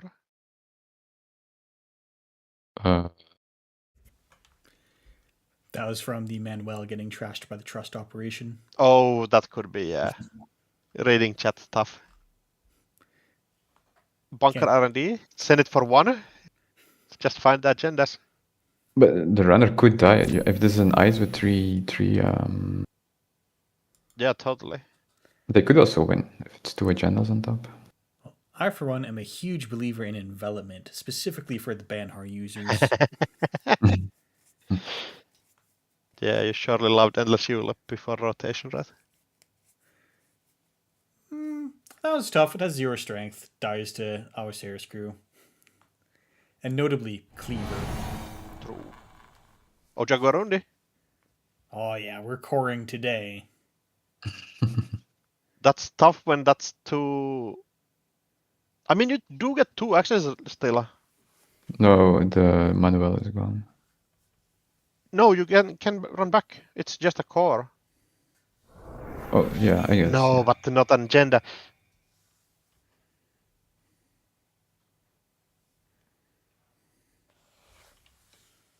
So the last card is very likely Transfer of Wealth, which is gonna be tough to play. Imagine we hit the Ashen now. Run an HQ. It's Ashen with a steel chair. Whoa, Tur? That's tough. That's tough. Well, I guess you don't take the core damage. You can't, you die. Yeah, just taking the class away out. Yeah, Ampere ending up 3-1, I believe. Well played on the Ampere. Yeah, I think that also was our last round of the tournament. Or last play. Yeah, open that match. is the last play, unless we. I think with how much we had to go down the list to find this game, I think that probably is the last game of today. I think all games are finished. Yeah, I believe in the last round it's always like 15 players are IDing, so. And I think we have the results to look at. Not yet. Not yet.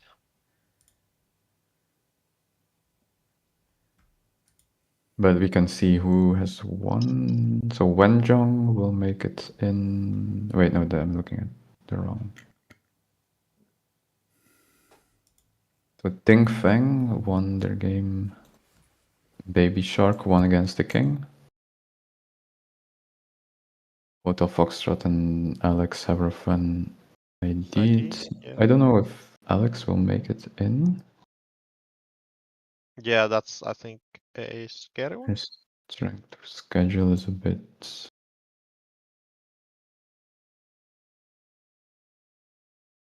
Okay, I think we have the top cut. Yeah, round 7 standings. You wanna announce them? I can do that.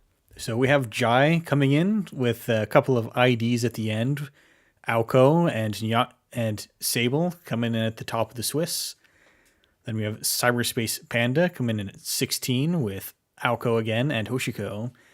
And I have to say, we're coming in with a third Jinteki ID, Wenjong, coming in at 16 points with Iswak and Lat. And APAC, I thought you were going to get a wall of Wayland into the top cut. We only got 1. And then in a contention for a 3-way tie is Ting Feng, Prof Wacko, and Baby Shark. And I think if we're sorting by SOS, it looks like Ting Feng is in. But it's a top 8, right? Or is it top 4? Or is it a top 8? It's top 8. Top 8. Okay, actually, we are getting a wall of Wayland into the top cut. Sorry, I thought it was top 4. So Ting Feng in with Nuvem and Hoshiko. Prof Wacko in with Nuvem and Sable. Baby Shark also in with Nuvem and Sable. Then Augustus Caesar is in at 14 points with Built to Last and Hoshiko. And then we have 2 players at 13 with Hotel Foxtrot getting in based on SOS with Op and Magdalene. Congratulations to everyone making the top cut. So the corp site hasn't changed much. A bunch of Wayland and Shinteki. Maybe some different kinds. I think it's leaning a bit more to the scoring now than assets from before, and a bit more Sable. We have some Lats, Magdalene, a bit less Hoshiko. So kind of a nice diversity on the runner side. Not that much diversity on the corp side. Like faction-wise, although maybe the decks are kind of different. We'll have to see what the deck lists are all about tomorrow. I'm betting these all came off the deck list of the week. That was Nuvem a week or two ago. And Jai didn't play his deck. Just brought something different. He's a wild card. You can never predict him. Right, the Nuvem seems to have done well. Yeah. And with that, I think that is going to be us signing off. So any last words from you two? Looking forward to seeing the top cut tomorrow. Congratulations to all the players, and thanks to everyone hosting the tournaments. Justin, you for doing the stream, everything that's going on in the background. So yeah, that's it from me. Yeah, I'm just gonna shill my podcast that I run with the King that we saw in the tournament, I think 3 times. You can find it on Aksu Netrunner on YouTube and the King's Court podcast on Spotify. Can we get some small scoops on what's going to be about? It's The me next and one? the King. The next one we have a very special guest that people should be excited for. Ooh. Is it me? I think you probably should know that it's not you. They are from the US West Coast, if that helps line them up at all. Okay. Okay. It's already recorded, right? So Yeah. And they have a very peculiar way of writing decklist write-ups. So. Okay. So I'm already starting to write down, like, I've got my little cork board with pins and red string. I'm starting my little conspiracy theories. But with that said, I think that is gonna call it. I'll shill myself. Come back tomorrow for this stream. I don't really go anywhere else on the YouTube. And thanks for watching, everyone. Thanks for watching. Damn.